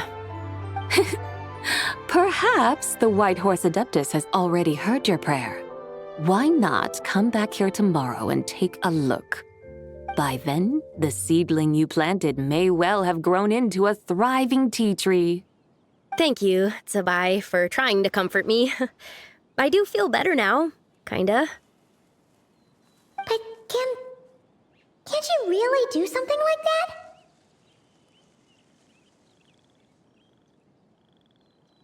Oh, it's getting late. Why don't you all stay at my house tonight? My family may be strict with me, but they're always welcoming to guests. That sounds great! Let's get some sleep and then come back here tomorrow to see if our tea baby has grown.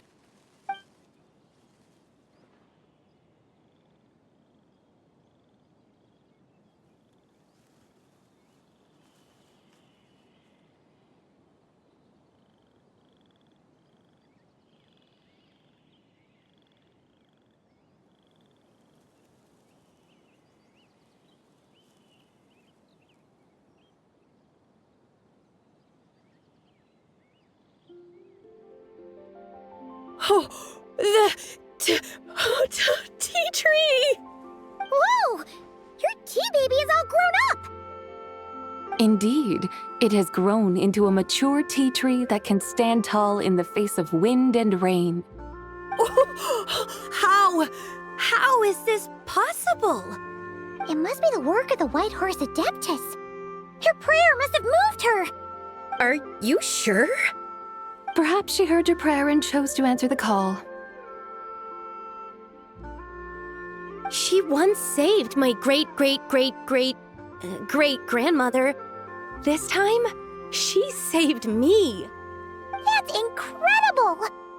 Your family must be blessed by the White Horse Adeptus.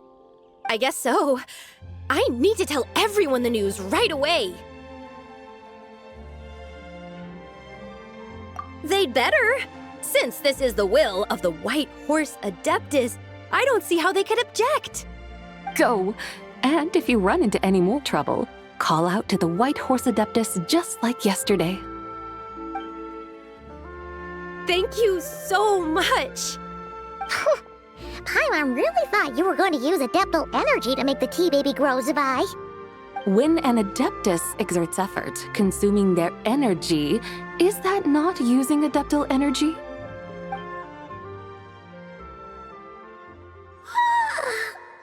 All right. What are we doing out here in the middle of the night? We're here to help Lu Xiangxiang fulfill her wish, of course. Can you really make the tea baby grow? It won't be easy, but there are ways.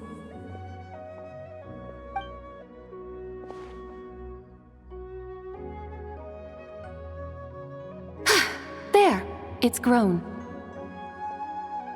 Hey! You just transplanted a tea tree from over there! So, there's a mature tea tree here now, yes?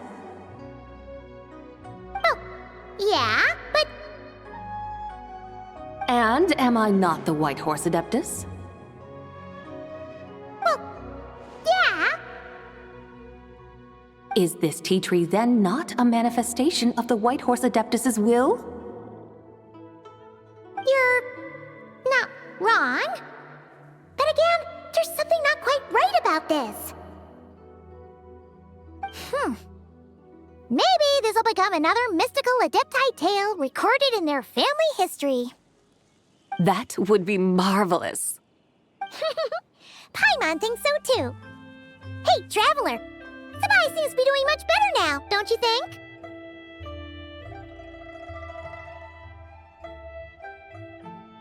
Oh!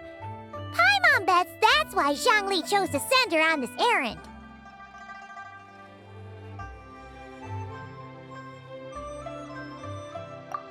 That's a great idea! We've already shown her Liyue Harbor, Yulong Wharf, and Xiaoying Village. How about we head to Qingce Village next? Qingce. That name sounds familiar. The scenery there is really beautiful. Pretty, too. It's the perfect sightseeing spot. How about we show you around? I must say, I have been mightily impressed by the mountains and waters of Liyue. Please lead the way, my dutiful guides. All right, let's go!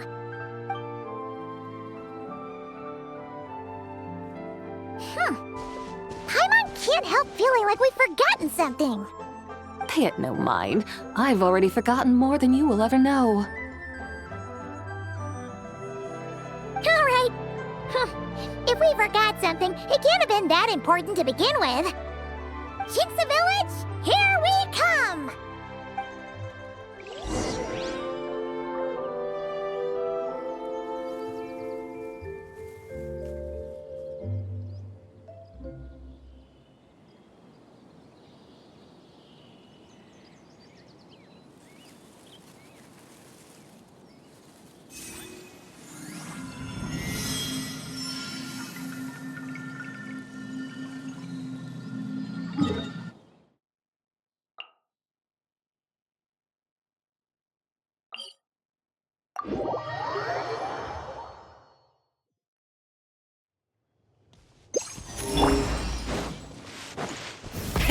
Rev the engines!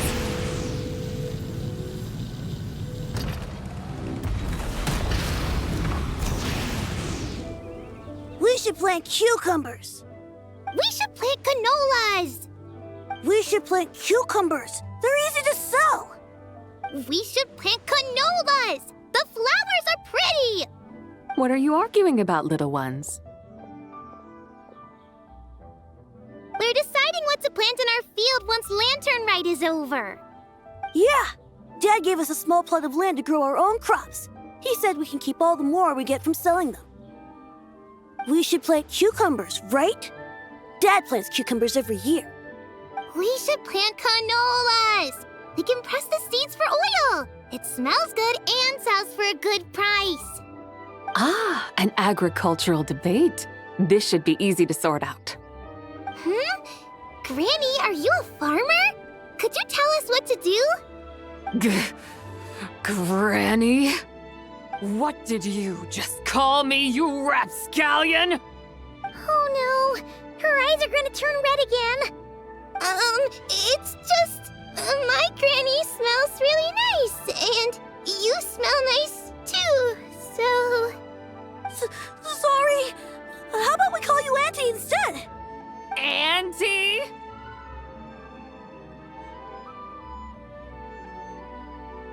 Oh, all right. Big Sis Tsubai, can you help us decide whether we should grow cucumbers or canolas in our field? You little rascals. Using priceless land like this just for cucumbers and canolas? What a waste of heaven's gifts! Huh? What should we plant instead? With the coming of spring, when all things awaken, the fields should be sown with the 5 grains. What are those? The 5 grains are life's staples, the heart of the people's table. I notice the people here mostly eat rice, so that is where you should begin. Based on the local climate and soil, seedlings planted in mid to late spring should produce mature grain within 2 or 3 months. When autumn comes, you can plant a second crop, with time still to harvest it before the first frost. The rice you harvest can be sold at market or kept in your stores. It's a far better choice than cucumbers or canolas. Oh, but Big Sister Tsubai, I like canolas. That's no issue. It is unsuitable for continuous cropping in any case. You can rotate it with rice to maximize your yields. After the second rice harvest, around wintertime will be the perfect opportunity to sow their seeds. And when they mature in mid to late spring, you shall be just in time to sow the first rice crop of the year in turn. This way, your field will sustain balance, rice and canola in a harmonious cycle. Wow, that means we'll have crops to harvest all year round. Wait a minute! If rice and canola take up the whole year, what about my cucumbers? A firefly dares rival the brilliance of the moon? In what twisted universe should cucumbers vie for land with rice? Big Sis Tsubai, you're going to hurt Lil Lee's feelings. Auntie hates cucumbers.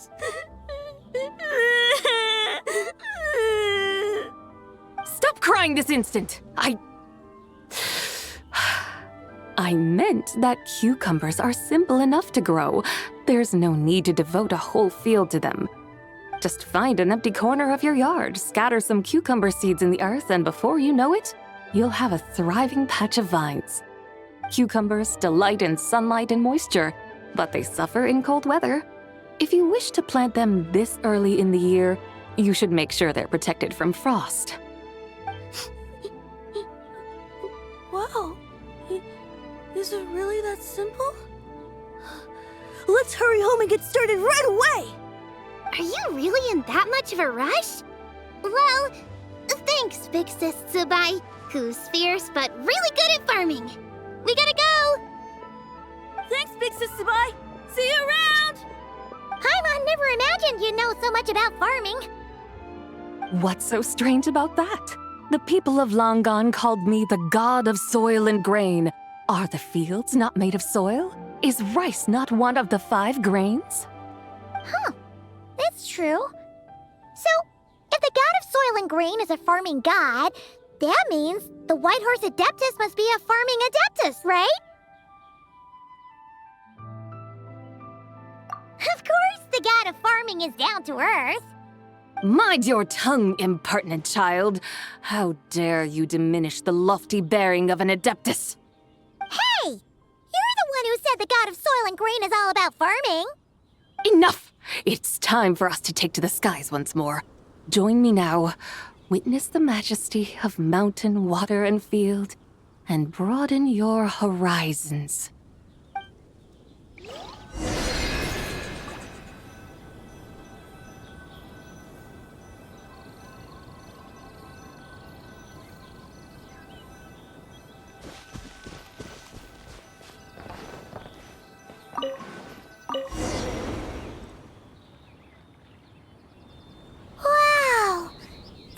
places look so pretty from up here. The mountains tower like pagodas, the hills coiling at their feet like shells. Layers built upon layers, rising and falling in harmony. A truly unique and mesmerizing sight. Thinking about it, you have a special connection to this place, you know. A special connection? Yeah! There's a local legend about a white horse leaping from a pure spring to follow Rex Lapis into battle. Don't you remember? You must have been living in seclusion around here. That does sound somewhat familiar. Oh, and if we keep going up this way, we'll reach a super duper spooky spot. You might have a connection to that place too. There's an ancient array that seals away the remains of a fallen god. A god's remains? Yeah! The people of Liyue turned that story into an opera called The Sanctification of Tao Do. Does that ring any bells? Tao Do. Huh. The 7 and 8 gates array. That's right, that's right! You do remember! Pune, the god of the underworld, who could pacify the forces of life and death. Huh? So, Tao Do had another name? Let's go take a look.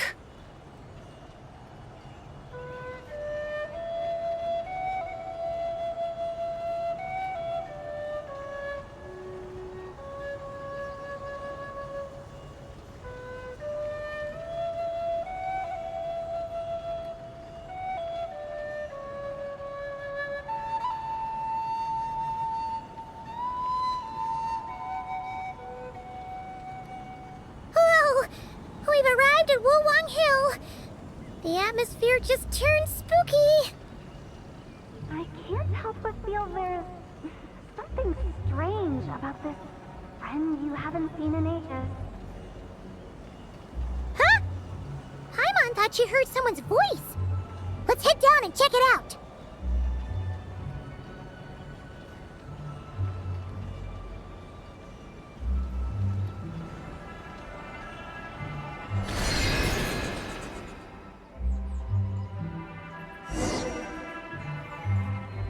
I can't help but feel there's something strange about this friend you haven't seen in ages. Strange? Whatever do you mean? Her strangeness defies description. This Miss Zabai is a full-blown enigma, don't you think? I'm afraid I have no idea what you're talking about. Aren't you worried about sending her all the way to Yilong Wharf on her own to buy tea? What if she gets lost? Where there are people, there are paths. Now I'm the one with no clue what you're saying. She can ask for directions. And then what? She will meet strangers in unfamiliar lands, build friendships, part ways. Hers will be a long journey indeed. The further the journey, the more footprints one leaves behind. The deeper those footprints, the harder it is for time to erase them. Ah, so you want her to make new friends. I see. But from what you say, it sounds as though she's not from Liyue. I believe she was not, but perhaps she will be. You're sounding stranger by the second. Huh. Oh, over there. Oh, look who's here. Hu Tao! Zhongli! What are you doing here? Traveler, Paimon, fancy meeting in a place like this. Oh my, and Miss Zabai too. Sounds like fate to me. We were taking Zabai to buy some tea from Yilong Wharf. Zhongli sent her there, though she didn't even know the way, and... Oh, drat! We forgot the tea! Oh, Paimon knew we were forgetting something!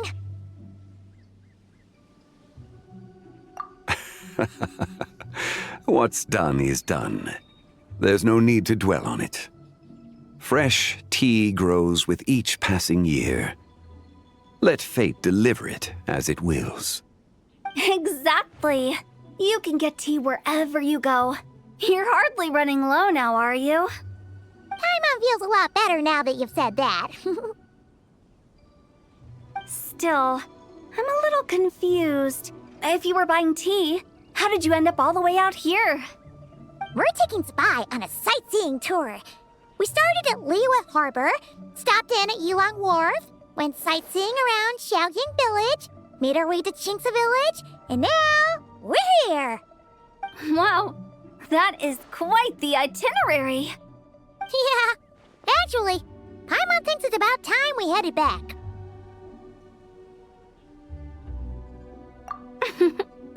I'm here to pay my respects to my ancestors. My dear consultant kindly agreed to join me. It is Lanternlit after all. Adepti and ancestors should be venerated alike. Ancestors?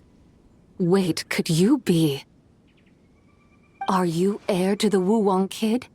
Or perhaps the lone butterfly of the Crimson Flame? Whoa, have you got all your memories back? Huh? Miss Zabai, you know about the Wangsheng funeral parlor and the 8 adepts? I happened to hear a storyteller expound on the sanctification of Tao Do. Lots of people know that story, sure, but very few can discern my family lineage from just a glance. Well, Zhongli, your friend here really is quite something. Unfortunately, there's no time to dally right now. We have a hill to climb. Perhaps once today is done, we can find time to chat over tea, recite poetry, and admire the moon? That would be wonderful, Director Hu. Oh, and before we go, you've been traipsing around all day. I suggest you stop off at the Wangshu Inn on your way back for a good night's rest. Wouldn't do to exhaust yourselves,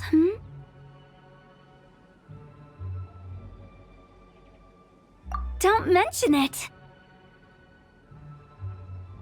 All right, we'll take our leave now. See you later. Hotel's so thoughtful. Why don't we follow her advice and stay at the Wangshu Inn tonight? Sabai, you can see the whole of Dihua Marsh from up there. The view's amazing. Plus, you can sample Smiley Yin-Xiao's cooking. Wangshu, an intriguing name. It couldn't hurt to check it out. Awesome! Let's go!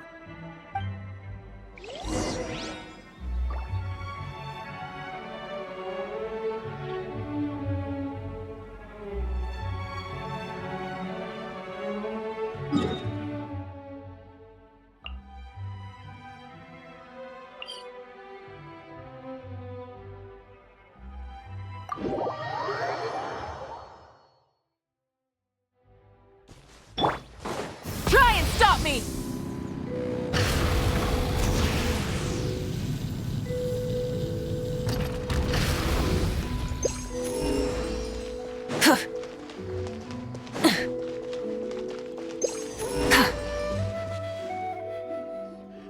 Is that towering structure Wangshu Inn? Sure is. We can take the lift up from over there. Always walking the path long trodden. Does retracing others' footsteps not tire you? Come on, get in. We'll fly to the top.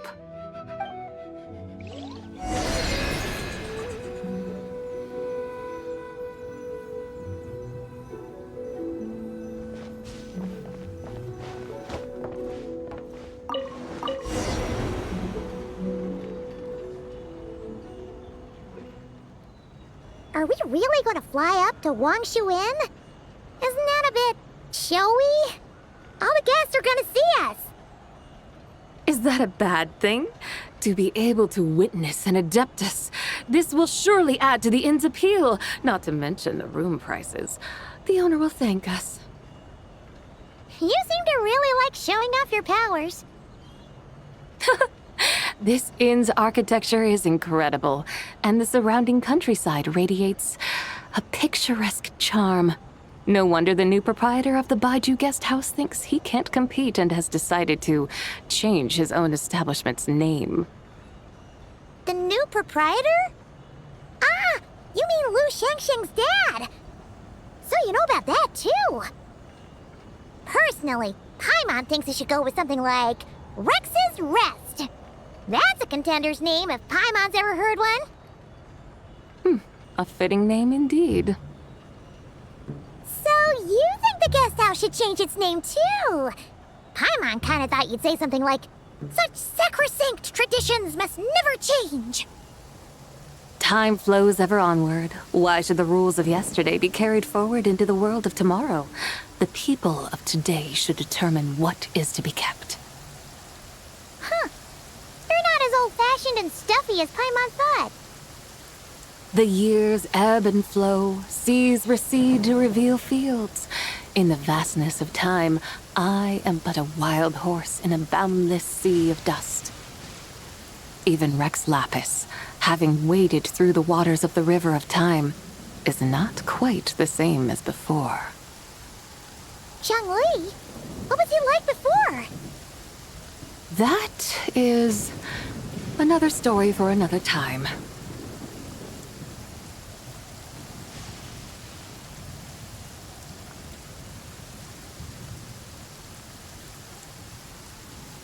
We have arrived.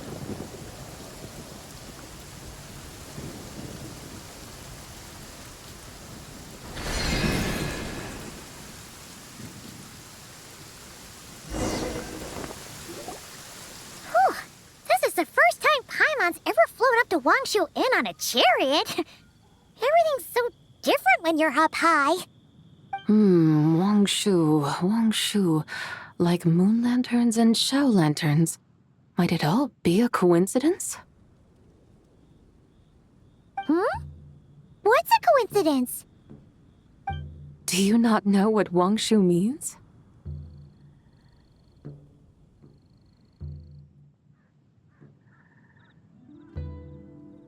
Wangshu can refer to the moon, but its original meaning is actually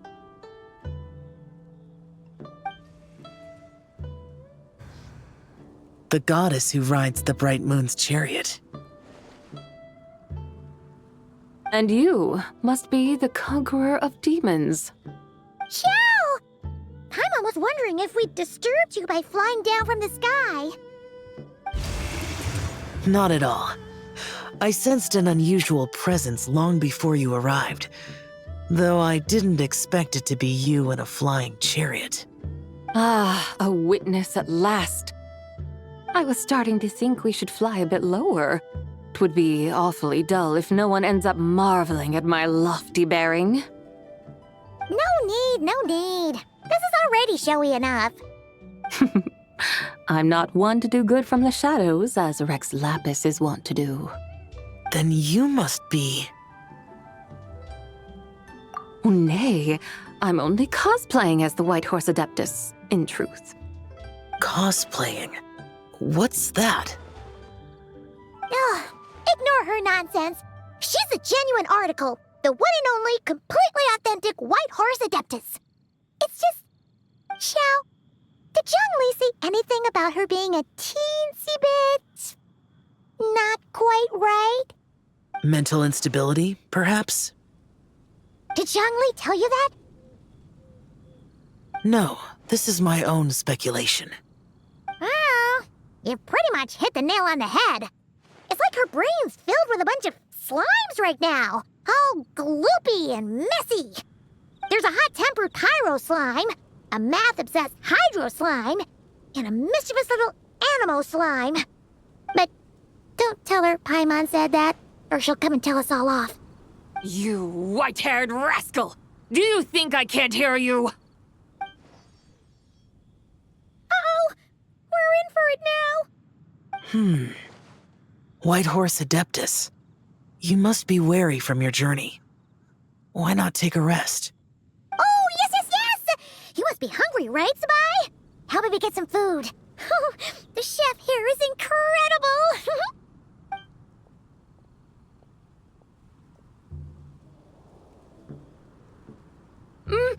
It's so hot! Are you okay? Do you want Paimon to get you some water? Don't worry about me. I just need to pace myself.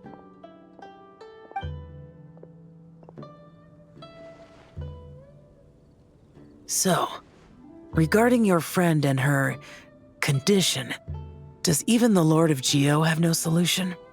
Zhangli said we should wait and she'll get better on her own. But who knows how long that's gonna take.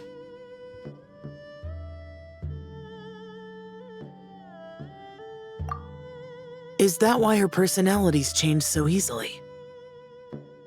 Paimon thinks that has something to do with her 3 deadly selves. Zhangli told us that the deadly selves are impure, affecting living things that get too close. The White Horse Adeptus's remnant spirit was attached to the deadly selves for a long time. It makes sense that her temperament and memories would have been influenced by them. But Paimon still doesn't really understand what the 3 deadly selves actually are. Paimon, as you do not practice self-cultivation, I cannot help you fully understand. But you can think of them simply as emotions and desires. The act of severing the 3 deadly selves is a means of exercising wicked desires and cultivating one's true self. I believe other nations have similar practices. In Sumeru, it is known as shattering Atmagraha. Oh, so it's about emotions, desires, and attachments, that sort of thing. It includes those. I wonder, does she still remember what happened in the past? Some of it, but right now, it's like she was suddenly awakened. Like she's still half dreaming. The half that's still dreaming might remember things, but the half that's awake doesn't quite get it. Conqueror of demons, are you looking to learn about Rex Lapis's past from me? You are an old friend of his, so please, call me by my name. But Conqueror of Demons sounds so much more imposing.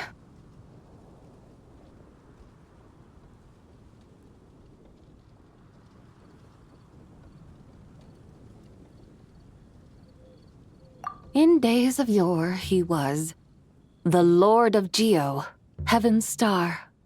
Huh? You said the same thing the day you came back. But what does it mean?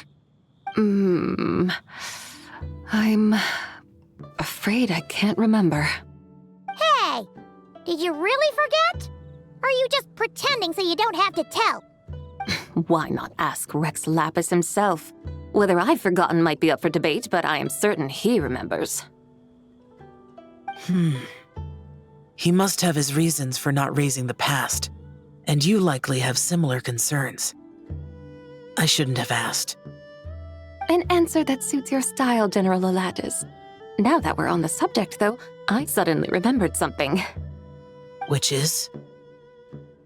In the distant past, there was a feast, which I attended.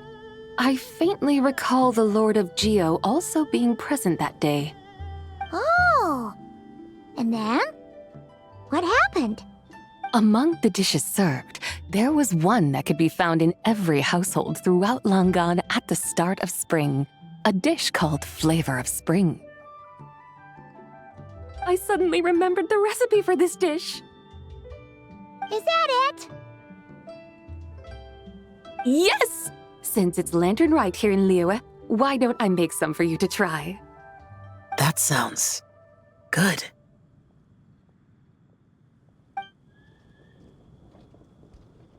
Wow! It might not have been the story Paimon was hoping for, but this looks delicious! The spring breeze stirs. Now is the perfect time to savor this dish. My dutiful guides have gone to great trouble to show me around Liyue. And even the Conqueror of Demons has graced us with his presence. I feel deeply honored. This Flavor of Spring is my way of expressing my gratitude. There's no need for such grand words. What's this? Hey! It's that broken jade token from the antiques exhibition!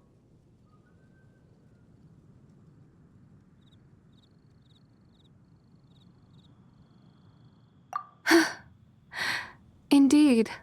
This was once an Adeptal treasure of mine. I'm amazed it ended up in your hands. Alas, it serves little purpose now in its fractured state. Please, keep it as a memento. Oh, that's a shame. Can't we fix it?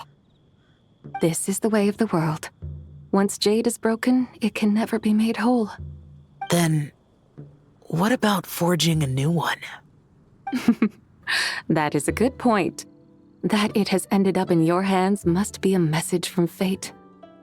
I could try to craft it into a little trinket for you.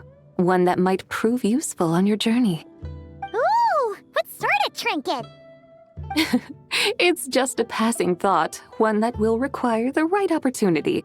I'll think about it more when the time comes. Now that we've had our fill, we should get some rest. Tomorrow we return to Liyue Harbor, where I'll have need of your guidance once more.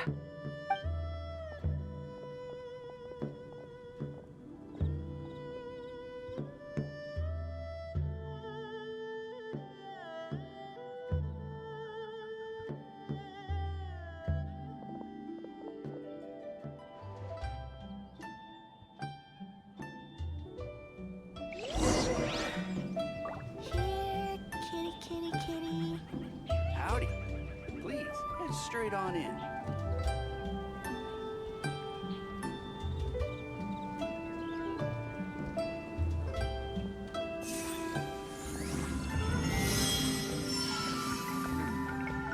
This could be an obstacle for Pantaloon. Oh, here, kitty, kitty, kitty. Howdy. Please, head straight on in.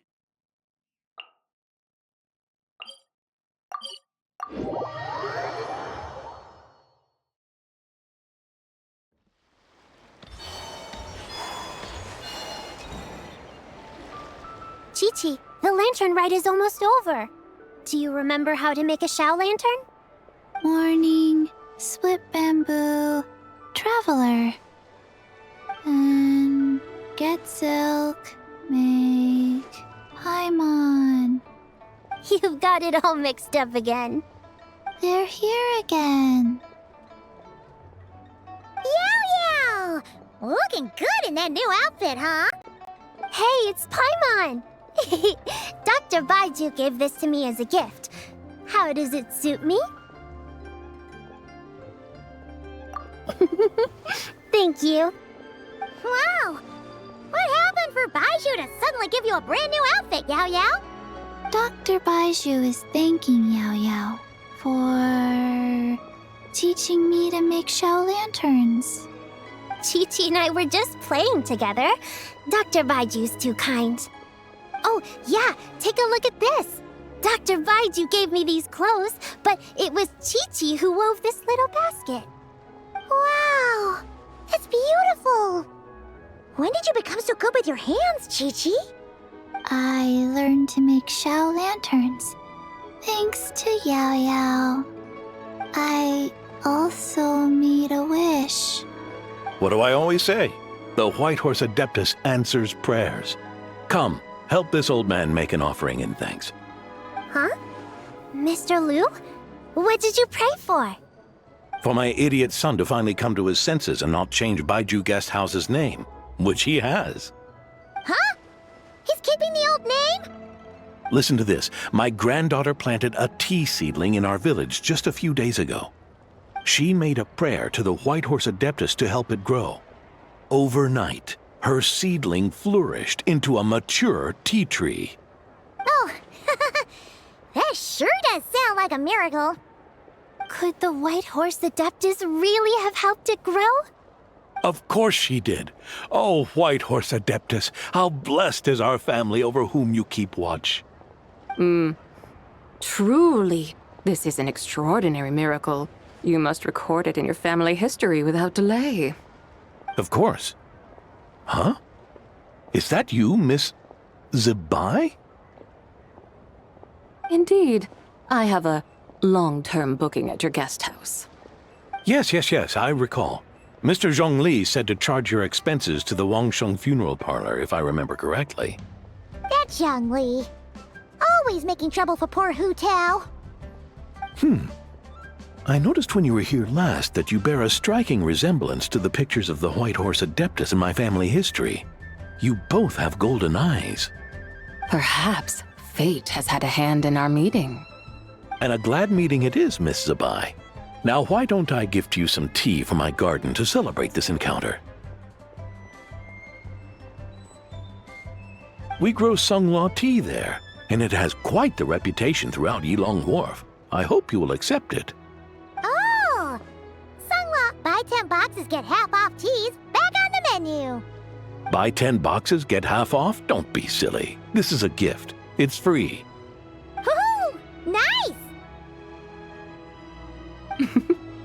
Thank you so much, Boss Lu.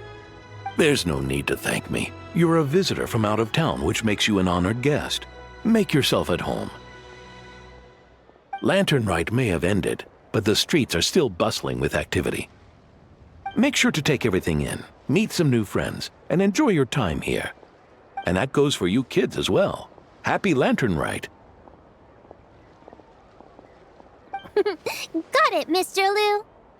Happy Lanternlit. Yeah! Happy Lanternlit, everyone! Happy Lanternlit indeed.